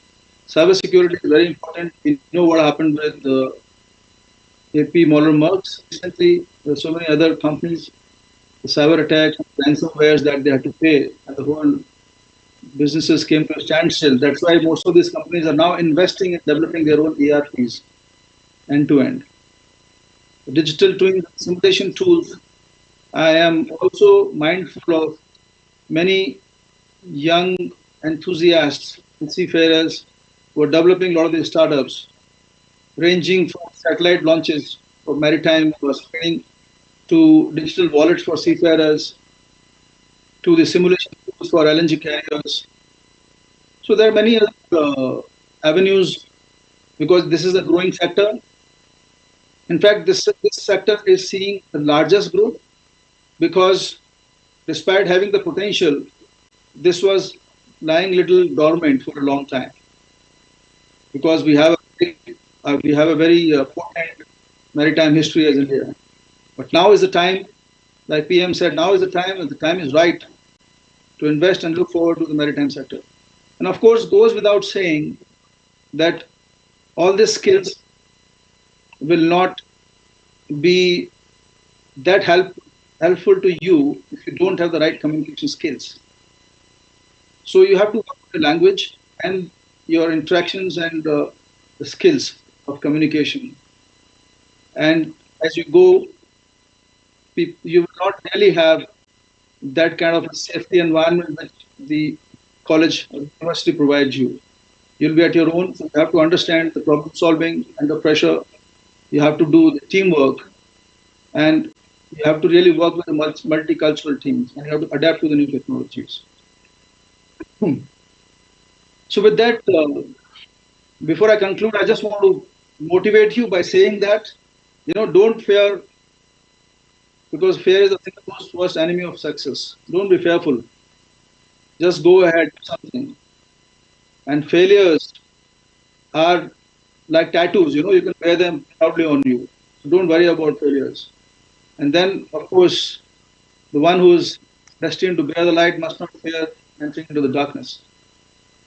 I'm sure your faculty and management, they're very strong people, and they must be guiding you in your future endeavors. So that's all. Maybe I can take a few questions now. So I've finished my presentation now. And thank you so much for your patient hearing.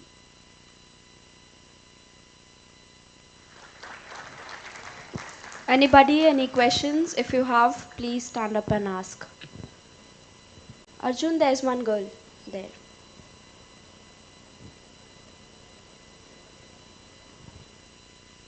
Good afternoon, sir. Myself, Akshita.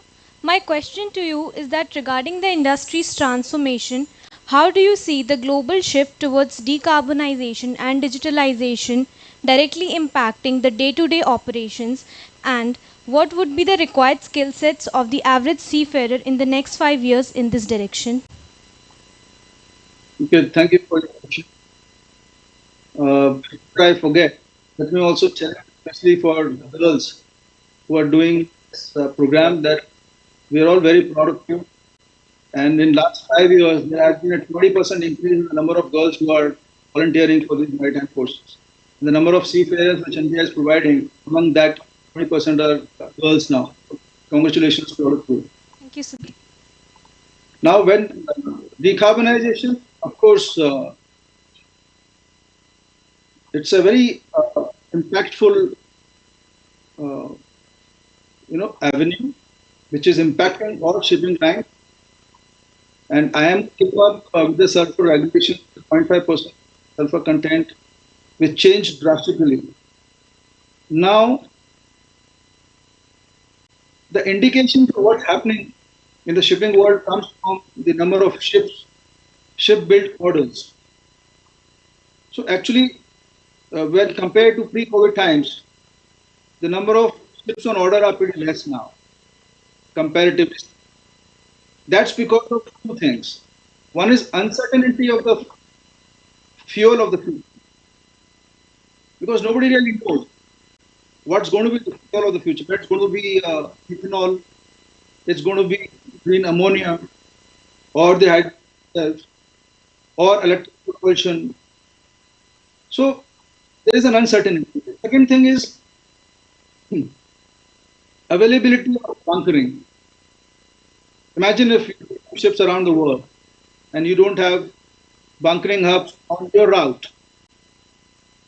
You can't be, running looking for these bunker hubs. So that is why it's important that, in fact, I have been promoting global cooperation on this. Because I see with this globalization happening and the protection of trade, which many countries are resorting to because of a whole fear mongering of the tensions between various nations. So there is no cooperation on this development of the fuel of the future, which is at a global scale. And that's very important. So next 5 years, I'm sure with IIM working together and the consensus arriving, we will at least know what are the fuels of the future. And accordingly, we can start developing those kind of facilities in our country also. Because, for example, the Port of Contact is taking a lead when it comes to green hydrogen. L&T has installed the electrolyzers, and the government and the port authority has given assurance of buyback. And I have had discussions with the shipping banks. I don't wish to name that. But for every energy development that we have, we need an off-take partner. But there is an hesitation in these off-take partners when it comes to policy and governance issues.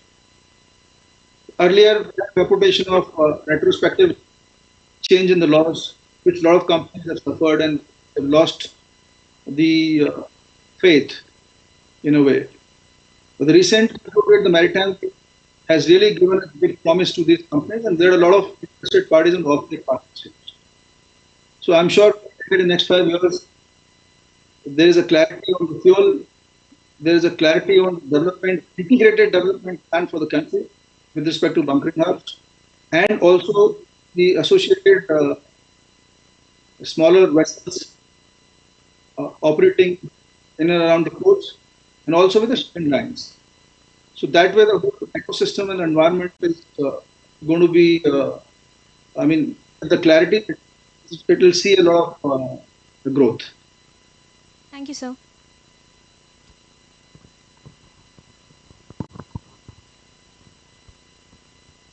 Good afternoon, sir. My question to you is, as you said about the environmental regulation, so the question is, what role should e-learning platform and simulation technology play in continuous professional development to keep serving seafarers updated on new IMO environmental regulations? Okay, can you just repeat that once more? Sorry, sir. Can you repeat that once Yes, more? sir. The question is, E-learning platform. what role should e-learning platform and simulation technology play in continuous professional keeps development to keep serving seafarers updated on a new IMO environmental regulations? So if it is about keeping abreast with development of the IMO, I think regular searches and the publications will be good enough. But if it comes to the simulation platform and the e-learning platforms, that's more towards learning the know-hows of the business and the operations. So I'm sure, I mean, we will have to develop these e-learning platforms are in fact the best way to, for your pedagogy. And also the simulations, I would rather call them emulators because the industry is, which is in most education. So we need more of emulators. There we have the replicas. Like I'm sure you have a ship handling emulator in the university, right? So people can learn how to handle ships from the bridge. Similarly, the simulation for the bunkers, simulation for the LNG ships, the houses of, the manifolds work, how the people can actually learn their movements in and around the ship. Okay, thank you so much, sir.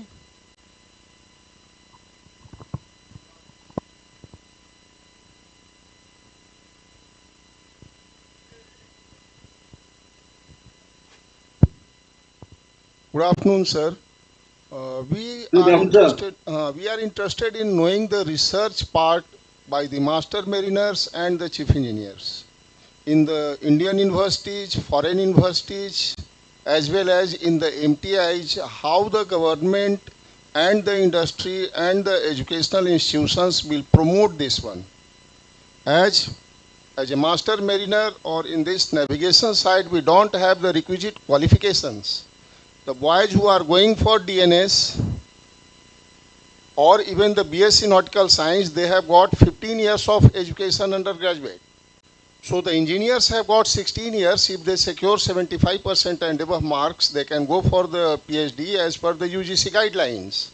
But from the nautical side, neither they are able to having the 16 years of graduation and especially the DNS. Most of them, they don't clear their BSc Nautical Science or leading to BSc Nautical Science. They just remain the DNS. And the DG Shipping is having this recent regulation that the secondmate is equivalent to graduation, or class 4 engineer is equivalent to the graduation, and they can get a certificate from the All India Association of Universities if the proper fee and application is sent.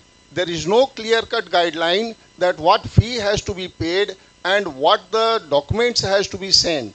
And even if we have communicated with them, there is no response from there. We have communicated with the DG Shipping also and the many universities in India or the educational institutions in India, but we are not finding any fruitful result for this. So how is the government and the industry and the educational systems are going to tackle these issues, and how we can promote the research in the maritime field? We are not able to get the guides. There is no research into the core field of the marine engineering or into the nautical science. So how we are going to tackle these issues if we have to make the India as a powerful maritime nation? Then how these research issues will get resolved by all the industry and the academia as well as the government? Captain, thank you for your question. I would apologize that I am not really privy to the you know insides of what happened in this particular sector Sir, for we like to PhD. do the research into Understood.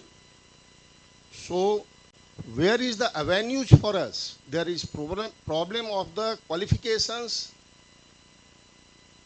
and there are issues that there is no guides available much into India or abroad.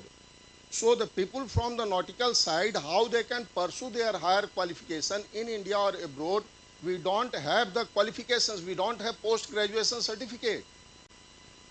We are just having BSc Nautical Science, which is 15 years of education, undergraduate.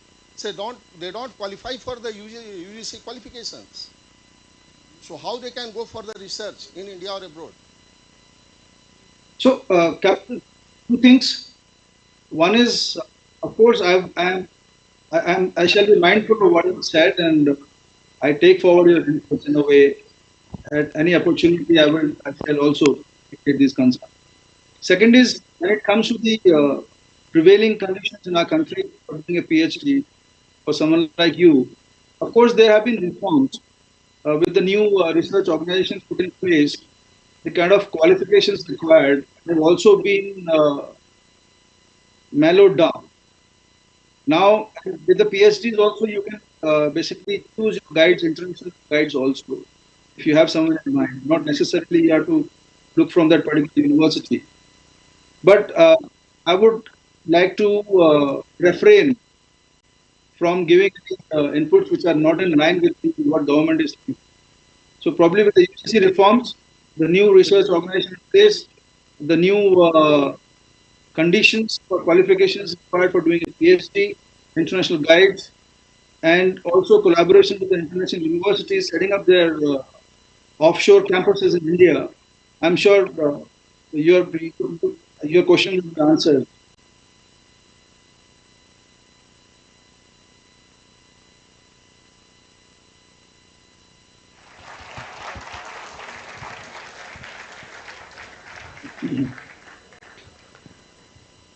Thank you, sir. I thank Madhvendra Singh, sir, for joining us online and sharing his knowledge with us. Please give him a big round of applause.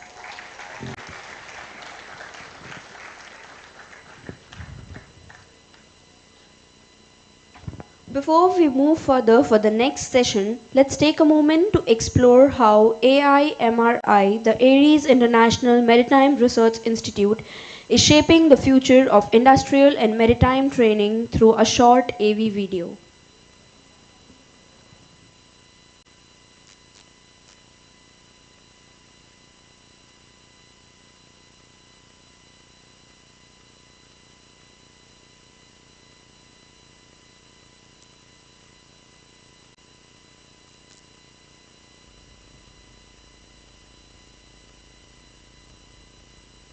In today's rapidly evolving industrial landscape, the success of organizations relies heavily on the proficiency and adaptability of its human resources. Yet, one of the most significant challenges organizations face is ensuring that both new recruits and the existing workforce are equipped with the up-to-date training needed to stay competitive in the industry. While traditional educational institutions provide foundational knowledge, they often fall short of aligning graduate skills with real-world industry demands. This presents an opportunity to merge academic insight with practical experience, providing new professionals and students entering the industry with a richer, more hands-on learning experience, enabling them to excel in their chosen careers. Ares International Maritime Research Institute, known as AIMRI, is the realization of this opportunity. With headquarters in Sharjah, UAE, and an affiliated institute in Kochi, India, AIMRI bridges the gap between academia and industry by bringing seasoned industrial leaders and veterans into the classroom, offering students the invaluable opportunity to learn directly from those with real-world expertise. AIMRI is meticulously designed to meet the specific demands of the modern workforce, offering a unique blend of technical training and soft skills development. More than just a university, AIMRI is a dynamic hub for lifelong learning and career development. Here, students and professionals alike can connect with distinguished mentors and industry legends, individuals whose careers serve as both educational resources and sources of inspiration. Initially established to support professionals in the maritime sector for its parent company, Aries Marine, AIMRI has since expanded its reach across multiple industries. Today, AIMRI offers a diverse portfolio of technical programs spanning maritime, media, QHSE welding and inspection, health and safety, ISO standards, industrial skill development, and efficiency enhancement. These courses are carefully designed to equip individuals with the technical expertise and specialized skills needed to thrive in a wide range of industrial sectors. Backed by a comprehensive library of over 25,000 hours of training content covering technical proficiency, soft skills, and productivity tools, AIMRI has firmly positioned itself as a premier destination for professional industry training, earning the title the Oxford of Industrial Education. Under the visionary leadership of its founder, Sir Sohan Roy, AIMRI has pioneered EFISM, a groundbreaking tool designed to improve individual efficiency. Built around the what is to one principle balancing karma, body and mind. EFISM promotes a harmonious and productive lifestyle. To further integrate this philosophy, AIMRI developed the Hartowist Training Program, a structured certification focused on enhancing personal and professional efficiency through time management. Efforts are further strengthened through AIMRI's prestigious Honorary Industrial Doctorate Program, which recognizes the outstanding careers and contributions of industry stalwarts, with over 125 distinguished recipients to date, including Dr. Ravi Mehrotra of Foresight Group UK, Dr. Emmanuel Grimaldi, Chairman of the International Chamber of Shipping, and Dr. Joseph William Foster, co-founder of Reebok. This honor represents the highest recognition conferred by AIMRI. Demonstrating its global impact, AIMRI has successfully released a series of professional biographies and undertaken multiple record-setting initiatives, including the launch of 42 biographies at a single event, a milestone officially recognized by Arabian World Records, the Universal Records Forum. These landmark achievements reflect AIMRI's unwavering commitment to honoring industrial excellence, preserving professional legacies, and inspiring future generations. AIMRI cultivates lasting relationships with these industry legends, bringing them onto its elite career advisory panel. This panel draws on their expertise to craft innovative career design programs for young professionals and students entering the workforce. Serving as a vital connector, AIMRI bridges the knowledge and experience of industry leaders with those seeking mentorship and career guidance. AIMRI is redefining what it means to be industry ready. It is more than a university. AIMRI is an indivarsity, the nexus of a global learning ecosystem that connects industry leaders with the professionals and students of tomorrow, setting new standards for the future of work.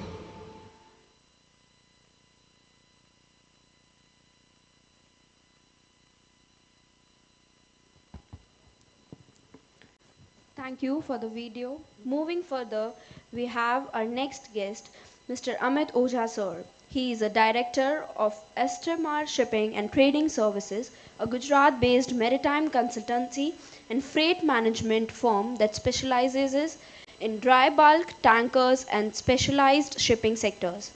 With deep expertise in ship finance, freight brokering, and maritime regulations, Amit sir has played a significant role in positioning shipping company as a trusted partner for ship owners, investors, and characters. In addition to his leadership to role of the shipping company he owns, Sir is an active member in the broader maritime finance ecosystem. He has contributed as a subject matter expert at PwC and collaborator with academic institutes like IIM Mumbai, where he teaches shipping economics, ship acquisitions, and corporate finance. He has been a part of key industry bodies and regulatory committees. For example, he has a member of a SAFAL committee on ship acquisition, financing, leasing under IFSC regulations. Sir's thoughtful leadership is well recognized. In an interview with Maritime Gateway, he shared his vision for establishing Gift City as global shipping leasing hub by 2030. Under his guidance and strategic direction, his shipping company continues to provide bespoke maritime solutions combining techno-commercial insights, customized shipping finance structures, and hand-on consultancy for global clients. I request you all, please give him a big round of applause as I welcome Sir on the stage for the expert talk on the topic Career Options for Indian Maritime Students in Global Shipping. Please, sir.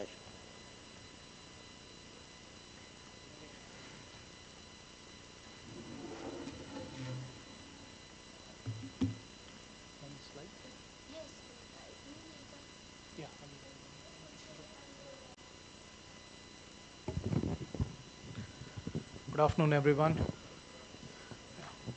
First of all, thank you very much to Ganpat University and to the organizers for giving me this opportunity. Thank you. I'll wait for the presentation. So we just had a round around the campus, and also when I came in, I'm very jealous of all of you because I studied in Mumbai and our campus was hardly worth talking about. There was hardly anything to really play or do any activity. So congratulations, you have an excellent campus, and I hope you're enjoying it and making the most of it. Yeah. I'm not audible? Okay. Yeah. Is it clearer now? Sorry. Great. Okay. Is it clearer now? Yeah? Okay. Thank you. So we had a very inspiring speech by Sir Roy, and my previous speakers have spoken with a lot of passion.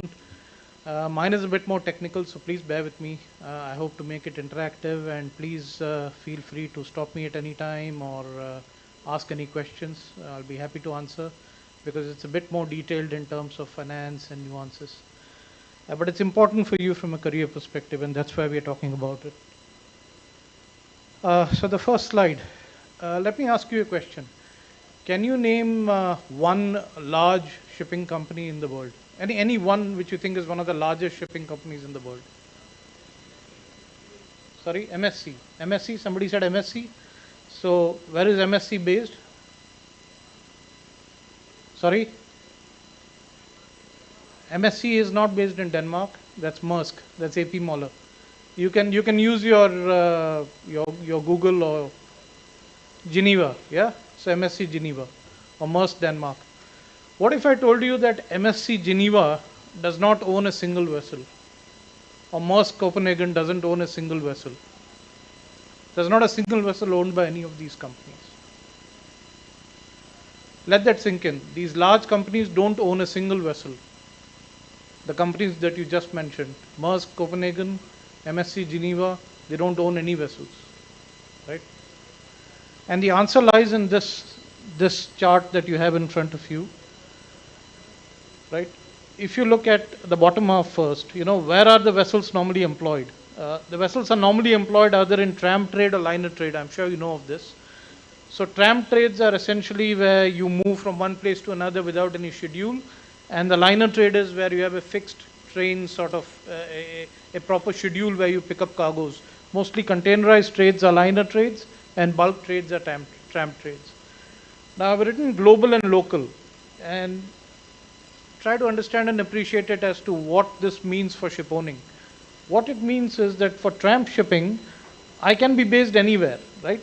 You can have a shipper, you can have a receiver, the trader can be anywhere. He can be based in Geneva. So somebody can buy, say, iron ore sitting in Singapore, he can buy iron ore from India and ship it to China. So he becomes the charterer or a vessel employer, but he's actually trading from India to China. Similarly, the vessel, if it has to pick up cargo from India, it doesn't have to be owned in India, right? I think one of my previous speakers mentioned that 95% of Indian cargo is picked up by non-Indian flag ships or non-Indian owned ships. So these are all what we call as fungible services. Please remember this word fungible because it will keep coming up. Fungible means that I can easily change the location of providing the services from one place to another. I don't need to be based in that particular place to provide a service. So if you look at the cargo aggregation part of a liner trade, that's very much a local activity, right? You have freight forwarders, people who collect freight and fill up the containers. But as soon as the containers are filled and they go up on a ship, does the ship need to be owned in India to actually pick up the cargo and go to its destination? No. It can be owned anywhere. So from a commercial point of view, if activities are fungible, where would you own a ship? Anyone, just think through. If I owned an asset and I can provide a service anywhere in the world, right, where would I own the asset? Think, put on your commercial hat. Sorry? Speak up. Yeah, good. Yeah, that's the answer I was looking for. I would put the asset or buy the asset in a place where taxes are least and the regulations are least, which is what has happened globally. So all these companies that you mentioned, they are the beneficial owners. And what they have done is they've actually, the owning is in SPVs. These are special purpose vehicles. Each vessel is owned in one company. And why do they do that? So that they can ring fence it from any claims and they can have multiple financiers. They can have a mix of financiers who actually fund the ship. So if you look at MSC, if you go to the MSC website or if you go to any of the website of any of the classification society and actually check the owners of the vessels of the MSC fleet, you'll find them all over the world. You'll find them in Malta, you'll find them in Marshall Island, because this is again driven more by the lenders. The lenders would say, okay, I'm comfortable with having a vessel registered in Malta or registered in Marshall Island or registered in various jurisdictions. And that's why you have this picture of ownership and employability right now. You have the beneficial owner, you have the registered owner, and the class in the classification society and the registry is essentially with the registered owners. Then you have the commercial managers, and then you have the technical managers. The technical managers obviously take care of the crewing, they take care of dry docking, maintenance, and then the crewing is further acquired through the crewing agencies globally. You have crewing agencies in Ukraine, in Philippines, wherever you're sourcing the crew from. Then of course you have the commercial managements responsible for vessel employment. They undertake the insurance. This is how the global shipping fleet is currently structured in terms of the areas from where the activities are being carried out. Of course, the beneficial owners historically, traditionally, because we live in a dollarized world, we live in a world where there was already a lot of concentration of wealth in the European countries, in America. That's where most of the assets are beneficially owned. So if you look at the beneficial ownership, the largest owner, as you know, it's always a bit of a tie between China and Greece. If you look at deadweight or number of vessels, but it's either China or Greece depending on what parameter you use. And then you have a plethora of other European countries who are actually the largest ship owners, beneficial ship owners. So it's important for you to distinguish between beneficial owner and registered owners. So as I said, please interrupt me anytime when you want me to clarify anything, but this is slightly technical. But we'll come down to as to why is it important for you to know this, especially from an employment point of view, and what is it that India is doing to increase the employment in India in the shipping sector. So let's do a deep dive of job mapping. I think most of my previous speakers have covered this in some way, some form or the other. So these are the typical pathways that you have for someone who has a technical qualification like you. I've been in this business for 32 years. I've never sailed. I'm not proud of it. You guys have the advantage of actually starting your career by being on the ship. So you'd know far more than me in terms of the asset itself, in terms of how it works, in terms of the key X points. So you have a head start. And I think that's something very important and very good to have. If I could rewind back and do one thing differently, it would be that I would have sailed for a couple of years before I came into this line. But that's history. So obviously, this is the straight line which a lot of people follow. I have seen some very senior ship superintendents who have done very well, and this is also a completely respectable and acceptable career where you go through all the rank stages and you're then mostly a ship superintendent with one of the shipping companies. a lot of people on the deck side and on the engineering side, they branch out into various other fields. They go into technical, show-based technical, commercial and regulatory. So we spoke about superintendents, you have surveyors, again classification societies and insurance companies. In India, abroad, insurance brokers, very large employers of people who have technical knowledge of ships. Dry dock supervision. Dry dock supervision is actually much sought after, because when an owner orders a vessel, he requires someone to actually supervise the building in association with the class. So this is again a very large field for you to look at. Crewing agents, again very big. Ship design companies. There are a couple of Indian ship design companies like Vedam which have come up, and they hire technical managers. Port operators, always looking for people with technical qualifications who can sort of help them with what they need to do. You then have show-based commercial jobs, commercial operations and post-fixture. This is very big. Commercial operation, Cargill has 200 people here in India. I'm sure you're aware of it, in Pune. Bunge just opened up a back office commercial stroke operations technical team in India to manage all their vessels commercially. So all the global vessels, the damage is calculated here, the cargo claims are done here, everything is done out of India, in Maholi to be precise, in Punjab. So that's the level of penetration that now India has in terms of global capacity centers or back offices as they're called for international shipping companies. They also require technical people.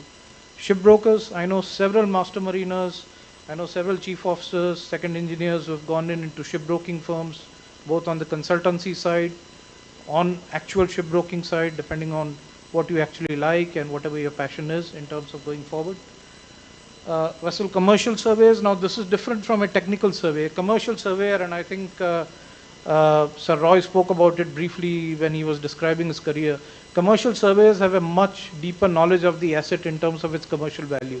So they can give reports on how long is the engine going to last, what is the value of the engine, how long are the assets, other assets going to last, and they can help in consultants to prepare a proper ship valuation report. That's also something which is very big and something which offers immense potential for you to going forward. Again, vessel agency, vessel routing service agencies.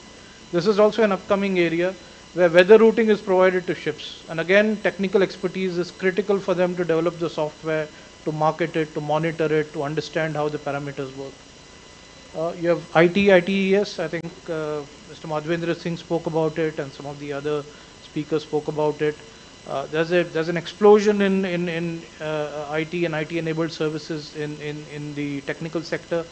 I know of many firms in India who offer specialized services in monitoring emissions, in monitoring how actually the engine works, monitoring various equipments remotely from the shore.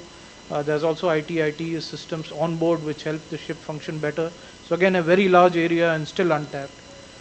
You have consulting firms, like I'm from the shipping sector, I work as a consultant with PwC, I work with EY. There are various other consulting firms globally who require the technical expertise which you bring with your expertise of knowing an asset deeply compared to what the others would know. And of course, freight forwarders. Freight forwarders, you have many engineers, many deck side people who move into engineering. You find a lot of people with your qualification, your base qualification, regulatory bodies also, be it BIMCO, DG Shipping, IMO. I was in London just a few weeks ago and I met two deck side officers from India who are working with IMO now on a full-time basis. So again, a very big scope for you to look at it. Port authorities, flag states. I talked about Marshall Islands, Cyprus. They all have inspection programs like the classification societies and like the P&I clubs. Immense opportunities for you to move into that and become experts in that. And of course, you have academic and training institutions which are also increasing globally and they require people to actually staff it out. So let's look at the Indian context. We spoke a bit about what various Indian companies are doing in India, but let's deep dive into it. And we all spoke about, you must be knowing about Sagarmala and Vision 2047 of the government. So in terms of hard numbers, you can see that currently India handles about 1.5 billion tons of cargo, all the ports put together, more than 1.5 billion. And if you were to look at the projections by 2047, you have a base case of 5.4 billion tons. So by 2047, the amount of cargo moved by the ports is going to increase by nearly fivefold. And if that's the increase which the cargo movement is going to see, all the services, the local services, the international services, all of them are going to increase proportionately. And there's going to be very heavy demand for people who know ships, who know shipping. So that's a corollary of the fact that cargo growth is going to be very robust in terms of volumes to be moved. Of course, we spoke about technical managers, we spoke about surveyors, vessel agency. As cargoes move, more ships call, so all that is going to go up. Regulatory, consultancy, all these sectors are going to grow in India. Of course, you have the entrepreneurship option, which we spoke about. You have the largest segment, I think, are technical managers. I'm sure you'll be aware of it. I can think of at least 5 companies, people who moved out and started technical management companies with some friends in Gulf or in Singapore, where the ships are technically managed by them from India, and they have 4 or 5 ships to start off with. Some of them have become very big. How many of you have heard of Synergy? Synergy in Singapore? Yeah? Yeah. So Synergy is a classic example. Yeah, Unni, he started with, I think, 10 ships, and today I think he's the 3rd largest in terms of technical management. You have ITES services. I spoke to you about companies who are doing this, freight forwarding and survey companies. This is just a snapshot. There's a lot more happening in this field. I'll take this opportunity to speak a bit about GIFT IFSC, and Madhvendra Singh also spoke about it. So we spoke about these services being fungible, shipping being fungible. So how does India actually rank in terms of fungibility or in terms of being attractive to ship owners? So obviously it doesn't rank too well because we are an economy which has a current account and a capital account deficit, right? We import more than what we export in terms of value. So we have a deficit, right? We are always looking for dollars, we are always trying to conserve dollars. So our taxation and our regulations are built around conserving rather than promoting the country. So all your regulations, all your tax structures are built around ensuring that you can keep your money within the system once you've earned it. So you have things like very high corporate tax. If you look at from an owner's perspective, you have IGST, you have capital gain tax, withholding taxes.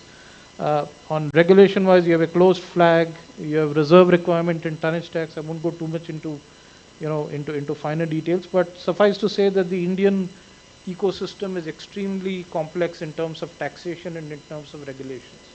And that has traditionally hindered owners from actually registering in India or operating out of India. So you have Indian owners also operating from abroad. Now, how many of you know that Adani Group owns 3 ships? I'm sure it's common knowledge. Do you know they own 3 ships? Okay. Where are the ships based? Where are they flagged and where are they owned from? Sorry? Singapore, yeah. So, yeah, Tata NYK is based out of Singapore. Swiss Singapore, Birla Group, when they had ships, it was based out of Dubai. Reliance Group, 5 ethane carriers, where are they owned? St. Vincent's Island. So obviously, again, when we spoke about where would you own an asset in the first slide, you'll own it in a jurisdiction which gives you maximum tax and regulatory benefit, which is what the Indian capital has also done. So after the liberalization in 1992, once you were allowed to take capital outside, most of the Indian entrepreneurs have taken money out because that was the place to be in terms of tax and regulations. So GIFT IFSC is an attempt to set right this imbalance. So obviously I can't remove the restrictions for the entire Indian country, right, as a zone, because that will then mean that I have to free float my currency and that will have severe impact on my economy. But what I can do is I can create a zone within India, just a small economic zone where I give the freedom, which is what GIFT IFSC is. GIFT IFSC is a zone where no currency restrictions apply. The only restrictions is you cannot trade in Indian rupees. You can only trade in dollars. So it's India's offshore financial system. There are no restrictions in terms of money coming in, money going out, and they have topped it up with a 10-year tax holiday and with a lot of tax holidays for indirect taxes. So you're pretty much at par with Singapore and Dubai in terms of your taxation and regulations. There are some changes still required in the Indian flag, but apart from that, you're pretty much on par in terms of taxation for ship owning and all other ship owning activities like broking or surveying. As long as you're earning in dollars and giving fungible services to global entities, you can operate from GIFT IFSC. Do you know the share of Indian flag in the global tonnage in terms of what percentage of global tonnage is under Indian flag, Indian ownership? Let's say Indian ownership. Anyone? What percentage of global fleet is owned by Indians? Any wild guess? I'll have to choose one of you randomly, I think.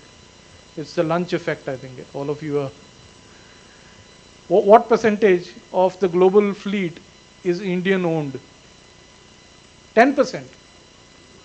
2%. Yeah, okay. So you know the answer. Good. So it won't wake you up if you already know the answer. Correct. It's 2%. Or did you just Google it? I can see a lot of you checking online. Okay, so it's 2%. So it's a very small percent of the global fleet, and the reason is this: you don't have capital accumulation. Whatever capital is there goes away. You don't have banks having expertise. You don't have the equity system. You don't have people who understand shipping. So you have a very stunted growth of your shipping ecosystem. So the government is aware of it, and most of you are following the news must have seen the news about the Maritime Development Fund. So what the government said was, okay, we have lost 20, 30, 40 years where the banks didn't lend, and why the banks don't lend is another long history of not having expertise in the domain and lending to the wrong ships at the wrong time and not able to take the assets back. But suffice to say that we were out of the entire ship owning, shipping race completely for at least last 3 decades. So to catch up, the government has decided to pump in capital. But then they did a smart thing. They said, listen, we don't know about ships as well. So I'm not going to create a fund like I did in the Shipping Development Fund, which was started long time ago by the government, where they gave out loans on easy interest rates to various shipping companies, and that didn't go too well. So this time they've gone in for blended finance. And when I say blended finance, it means that I'm going to give a certain percentage of any SPV, any of the investments, which they put it at 49%, and it will be at a concessional rate because Indian interest rates are high. And I'll blend it with commercial capital. So if someone wants to buy a ship, or someone wants to set up a broking firm or a technical management firm, they can approach MDF. MDF will give 49% of your capital, and the 51% would be taken over by various market players. And the corpus, the total corpus for this is 25,000 crores, out of which the government has already allocated 49% as their share. So they are ready to form these SPVs for vessel owning, for various entrepreneurs. They're going to come out with the guidelines shortly. They are now working on the structure of MDF and how the advisory board would look like, and who all would be involved in the advisory board. But the idea is they will cover the entire gamut of shipping: ship owning, ship management, technical management, crewing, surveying, broking, forwarding, everything. Because the idea is you want to give the entire sector a push, including lending, blended finance. Everything would be included in this particular fund. So I think I've spoken quite a lot about financing, and some of this would have been slightly difficult because it's non-technical and more on the commercial side. I'll just repeat some of the things I think which a lot of other speakers have covered. If you look at staying back in India, and one of the challenges we face is the perception gap between those who are in India and those who are working outside, and the perception gap that you have for working within India or setting up something within India. You have a high growth economy. You have cargo, and demand for cargo services expected to grow exponentially, as we saw. The Maritime Development Fund and GIFT IFSC for providing various opportunities. It's been 2 years since we launched the ship financing, ship owning framework, or we enabled it in GIFT IFSC.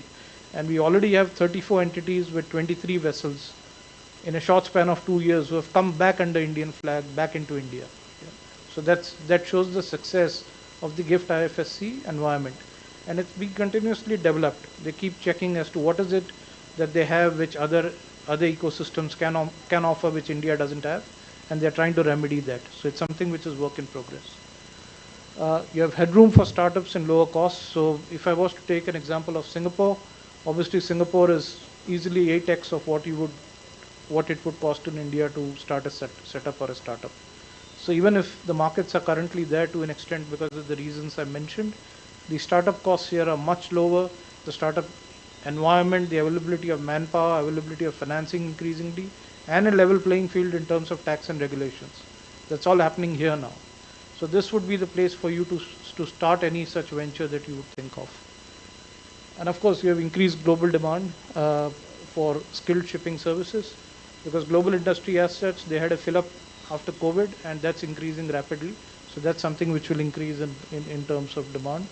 And of course, we all know of better living standards and working standards.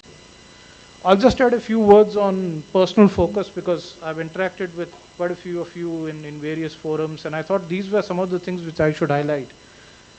The most important thing is you need to network, connect, and know of opportunities like Maritime Development Fund, GIFT IFSC. There are many other initiatives like this. So please keep your eyes and ears open, network, go for various industry forums.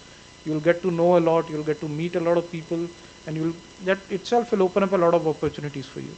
So this I would rate as number one in terms of being there, being in connect with the industry, and knowing the players and the new developments in industry globally. The second thing is the market reputation is critical. I need to emphasize this point, especially since in India there are a lot of people who unfortunately tend to use shortcuts and stuff like that. So it's a very small market in spite of being global. Your reputation stays with you lifelong. If you indulge in any malpractices, etc., it's immediately known. If you're known as a clean guy, it would stick to you. So believe in the absolutes. It's something which I have to absolutely emphasize. In commercial shipping especially, please believe in the absolutes. Yeah? Do things by the book. Don't take the shortcuts. Believe in this rule system. Communication and presentation skill, I think this was highlighted earlier. So again, work on your communication skills, because as you go up the ladder, you'll have to speak to more and more people, senior people with whom you need to present, you need to talk, you need to communicate your ideas. So you need to work on your language, on your presentation skills. Understand risks and downsides. This is especially important for entrepreneurship, but if you're changing jobs, it's important as well. So whenever you're going into entrepreneurships, know about the downside, know what would happen if things don't work out, know about the risks that you're taking going in. So it's important to evaluate that. Align career choices with temperament and risk appetites. This is absolutely important. I have seen marketing guys languishing in operations guy being pushed into marketing and having a miserable time. People going into entrepreneurship because it's the in thing to do and not having money actually to sustain for the period required. So please align. There's a fit for every type of temperament, right? If you're not the type who likes to work very long hours or mix with people, don't go in for high pressure jobs like freight management or vessel operating, right? Maybe your temperament is more numerical. You can go into operations. You can go into something similar. Yeah. So be aware of that. Of course, work hard and diligently, because the market knows the market is always seeing you. And values in sustainable platforms. Again, I heard this, I don't know if you've heard this particular adage, that one Indian is equivalent to 2 Koreans, but 2 Koreans are equivalent to 100 Indians. Right? Somehow we don't work as a team, and this is a frank assessment from me also. We like to pull each other down. So working as a team is something which is absolutely critical. Even if I was to give you a vessel tomorrow to handle commercially, will you be able to handle it? You can't. You need a team, right? Opportunities will come if you have a team and the team has a value. So you need to know how to work as a team and how to work in a team and how to create teams. If you can't create a team, you will not be able to add value beyond a point. You absolutely need to know how to work as a team, how to create teams, and how to take that forward, and how to preserve the value of the team. In fact, one of the things in the Maritime Development Fund being proposed is that when a downturn comes, a lot of Indian shipping companies go under, like Varun. I can give you several examples, and it's not their fault. It's just the markets were in a state where they could not sustain. Now, if you look at the Koreans and if you look at the others, they have a scheme where the government steps in and preserves the value which has been created by the team. So if you look at HMM, they had a near-death experience. Genco Shipping, almost all shipping companies have gone through a near-death experience. But there are inherent mechanisms in a free market where you can get equity in, which lacks in India because of the regulations. So MDF would hopefully provide a window to sustain teams from not losing value during downturns. So the idea is you need to create and protect the value which teams create. Yeah. Thank you very much. I hope it was not too technical, and I'm happy to take any questions. Thank you very much.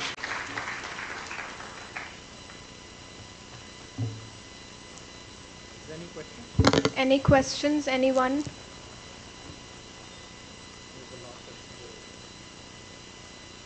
Okay. Thank you. Thank you. Hello. Hello. Thank you, sir.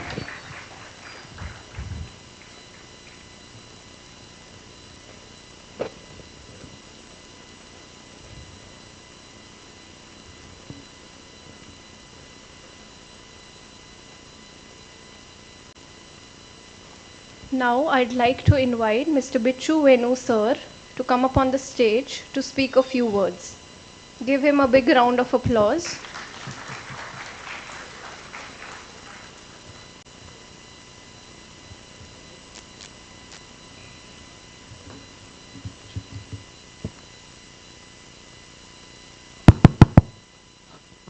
Good evening, everyone. My name is Bichu Venu, and I work for Mr. Sohan Roy. That's how I would introduce myself. I can see a lot of faces here. I really want to ask you, how is the Josh right now? I know it's been a long day, and if I end up asking it, I'm pretty much sure that I'll feel embarrassed on the stage. But I'll still ask you, how is the Josh? Again, one more time. How is the Josh?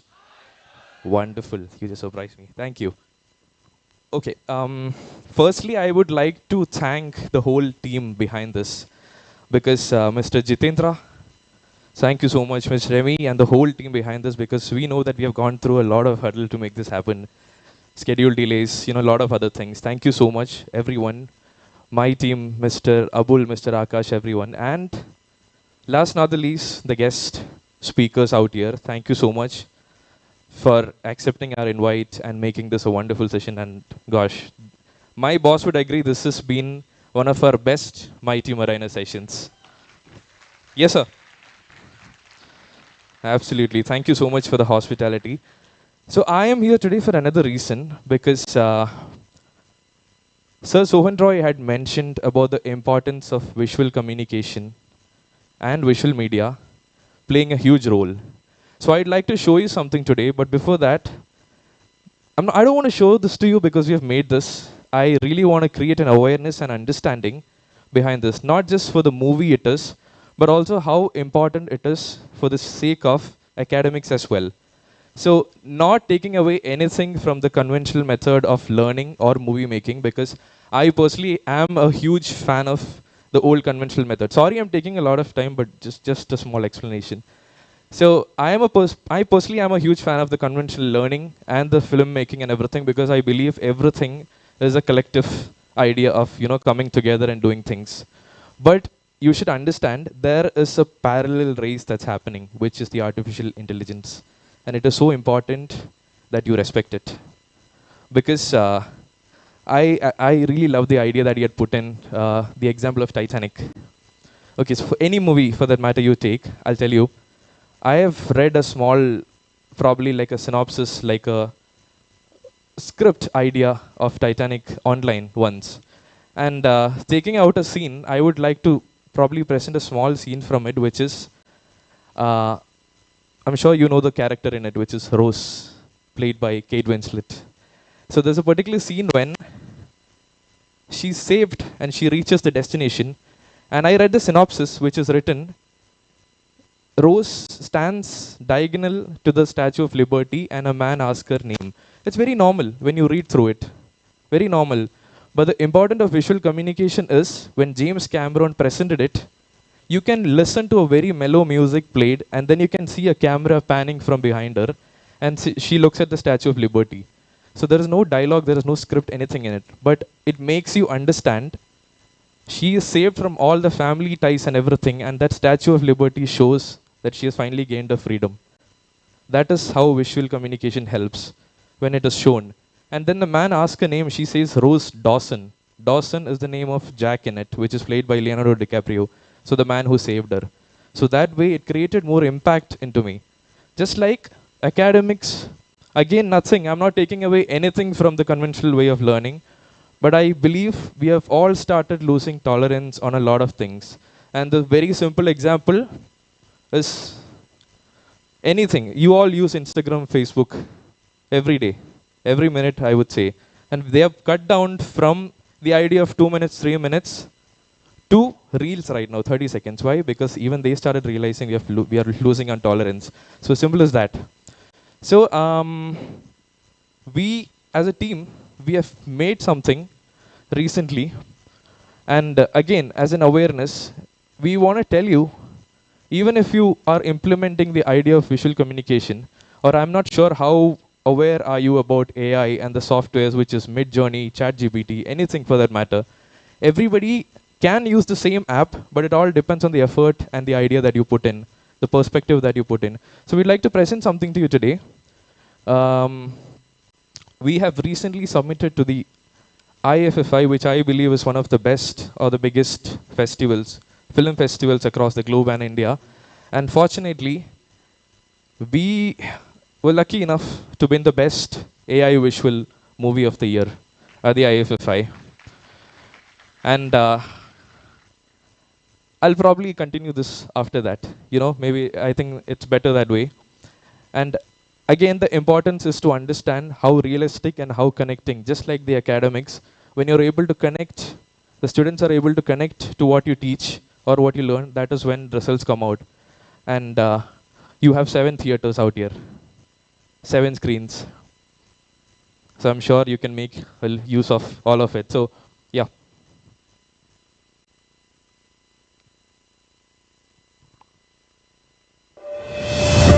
In today's rapidly evolving industrial landscape,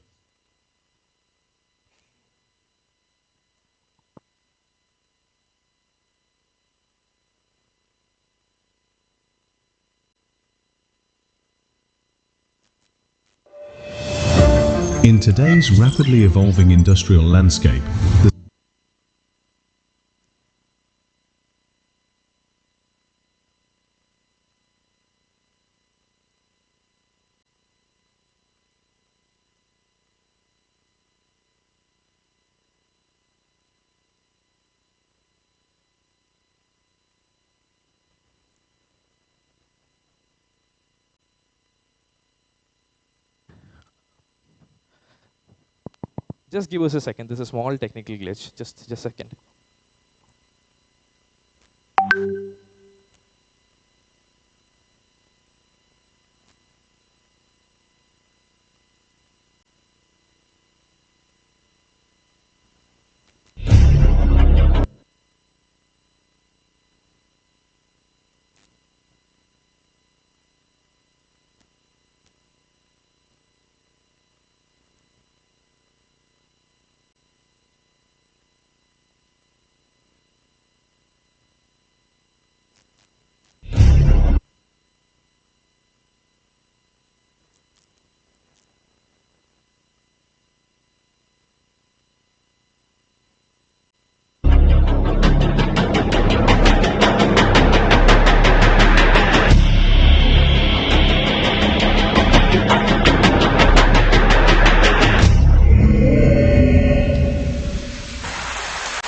Grandma said he walked between worlds, speaking for gods, listening to the dead, and seeing straight into the tremble of a child's heart.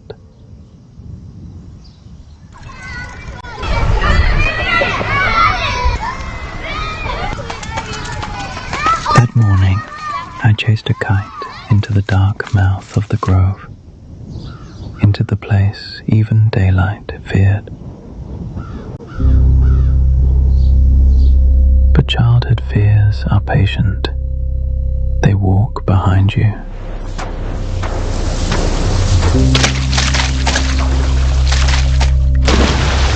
And in that swirling breath, between breath and nothing, I felt the world let go of me. There he was, the oracle. Not fierce, not wrathful, just present.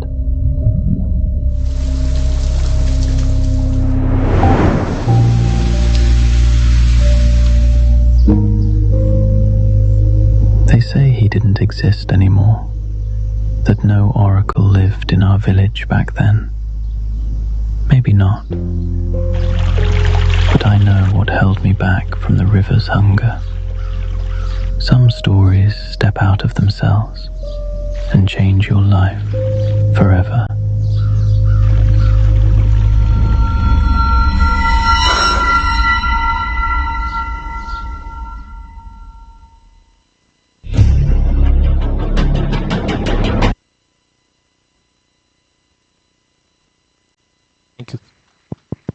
Sorry about that glitch. I mean, thank you guys. I mean, so I was able to notice that, I could at least grab the attention of at least 90% of them for 2 minutes over here. So this was a hackathon presented, I mean, it was a hackathon competition by the IFFI where we were actually forced to do this within a time span of 48 hours. So the topic was a personal memory reimagined. So what you see the figure here is a saint, a spiritual saint, which was actually a scary figure for me while growing up. So in reality, the saint did not save the boy. It was a villager, just like how I have overcome that fear. So yeah, that's the idea. And Mr. Jitendra, like I've mentioned, there is a lot of technology, lot of manpower over here, and I'm sure visual communication for the academics right here who could grab their attention is what I believe in, is what Sir believes in. And the only important thing is imagine you have 1,000 students here. You don't want all the 1,000 to be the same, right? That is what will make you different from others. So just make them believe in, probably my boss always tell me, you live in a dreamland in a very positive way. So he's someone who tells me that in a very positive way. So I think I've taken it very seriously right now. And I think you should just let them do that, support them in this. And there is a very cliche saying of Mr. Ugwe. He says, yesterday was history, just forget that.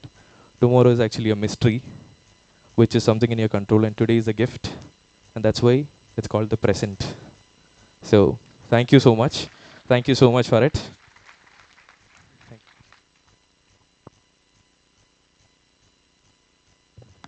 Thank you, sir, for such a beautiful concept. To wrap up the event, I request Professor Giriraj Tejra, sir, Executive Dean of FMTS Ganpat University, to join the stage to deliver the vote of thanks.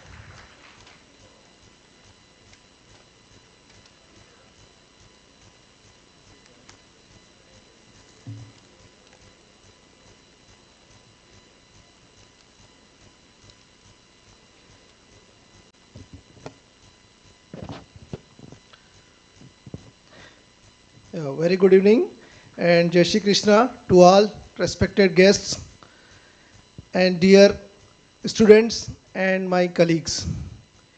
At the very outset, I extend my sincere thanks to each one of you for gracing this event. Your esteemed presence, your encouragement, goodwill, and unwavering belief in maritime excellence are the driving forces that make endeavors like this truly meaningful. Before I continue, it is my honor and duty to express heartfelt gratitude to the two guiding lights of Ganpat University, Padma Shri Dr. Ganpat Bhai Patel, our beloved Dada, and Dr. Mahen Sharma, Group Pro Chancellor, Ganpat University. Dada is a visionary whose life and legacy inspire every initiative we undertake. His commitment to education, innovation, and national building is the reason thousands of students, including our maritime cadets, have a platform to dream and achieve, and that is why we are also here. Dada, your blessings anchor our purpose and give wings to our sails. Dr. Mahen Sharma, a leader whose clarity, intellect, and futuristic vision have transformed this university into a global hub of innovation and maritime excellence. Sir, your guidance illuminates our path, and your unwavering support empowers us to raise the standards of maritime education with conviction and courage. Today's session, really I am very much thankful from my depth of heart.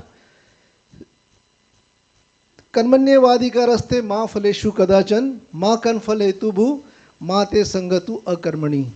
This karma, as the Ephysicism by the Sir Sohan Rai sir, is really inspiring from you, sir. And we are very much thankful to you for giving a inspiration to all of our students. Your life itself is an inspiration.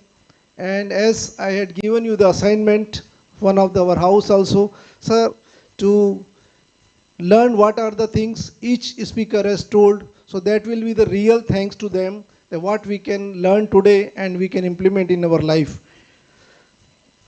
Sir, your vision and mentorship uplift the maritime community globally.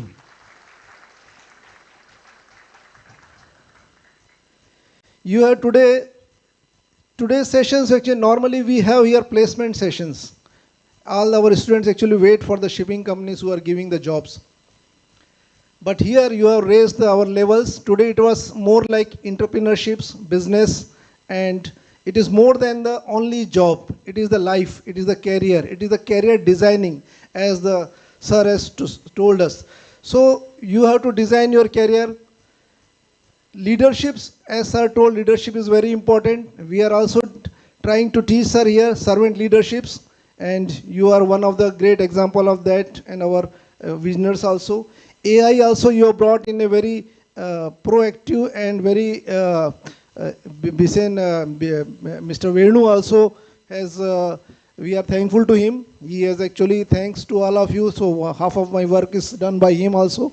And this AI also, as you know, it is going a parallel race, as he has told, parallel race really. So instead of race as they propose us, combine it with the conventional and the race, combine it and make it useful and take the advantage, whatever they have shown us here.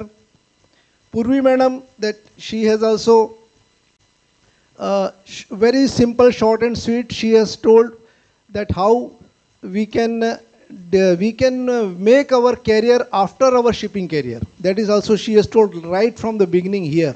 And she has also given her things, her address and phone numbers here, so you can always take advantage to take guidance from her, especially all our girl cadets.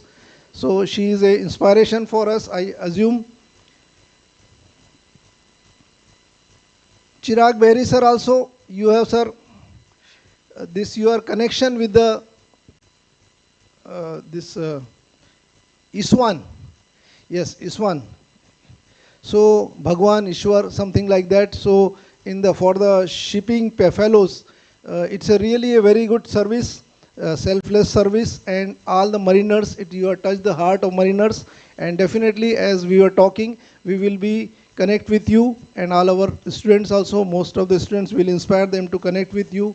It's a very good service. Anyone who is serving for the mariners, it is always welcome. So your dedication to seafarer welfare inspires generations. Amit Oja sir, your steadfast support and belief in our students mean more than words and can express. Why I said this? Because you have actually in your focus, personal focus, you have told us many things, very complicated maritime economics in a very in a simple and this way. And so I hope students must have got interest in how the shipping works. As the Purvi madam told, shipping does not mean only ship, and sir has actually added on to that how it is interrelated and how many careers we can make. And for any careers, what he explained in the end, that personal focus is very important, where you can develop. So all those things right from the beginning, and he has told many things, square and round shape and all those things. So we should go for that, think over this, ponder over it, because it's all brainstorming session for right from the beginning to think in a new direction. So it's a very good thing. Thank you, sir, for that. Madhven Singh, sir, also your online presentation was very good, and you are a strategist actually, Gujarat Maritime Cluster. You have shaped maritime policy and cluster thinking. You in your student profiling, you must have noted that in student profiling he has mentioned joint skilling. So it is a time of joint skilling. So you express now we are having lot of skills we are developing here, but at the same time you choose your 2-3 good skills and make a joint skilling profile. So start making your profiles now and decide what are the things you would like to do. So that was a good contribution, sir, from you, and apart from other things. This Mighty Mariner is not simply an event, it is a celebration of courage, knowledge, resilience, and the indomitable spirit of the sea. And what is the spirit of the sea?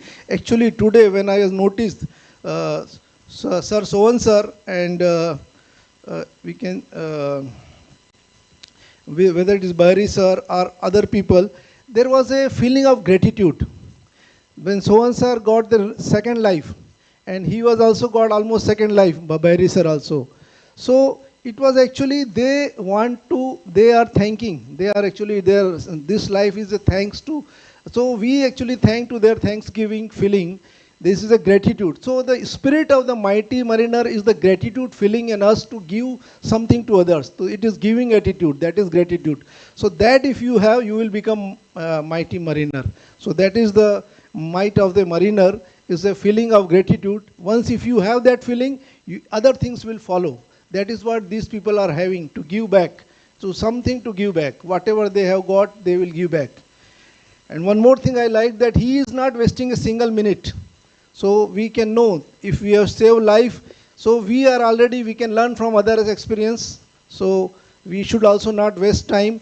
So all these people have given a lot of good platform to you. Think over it and do not just, I am just controlling myself, but do not focus on your mobile only hours and take advantage all those things. As we celebrate excellence today, let us also reaffirm our mission to strengthen the maritime education with innovation, safety, sustainability, and global leadership. From the bottom of my heart, I thank each and every one of you, our guests, our students, our faculty, and our extended Guni family, especially Remy madam and all, for being an integral part of this transformative journey. Your presence today adds depth, dignity, and purpose to this celebration. Together, we will continue and to build many more milestones in the maritime world. Thank you very much once again.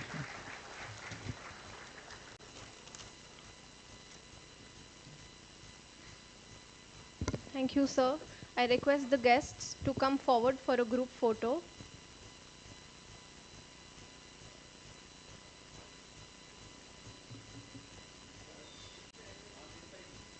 With the cadets.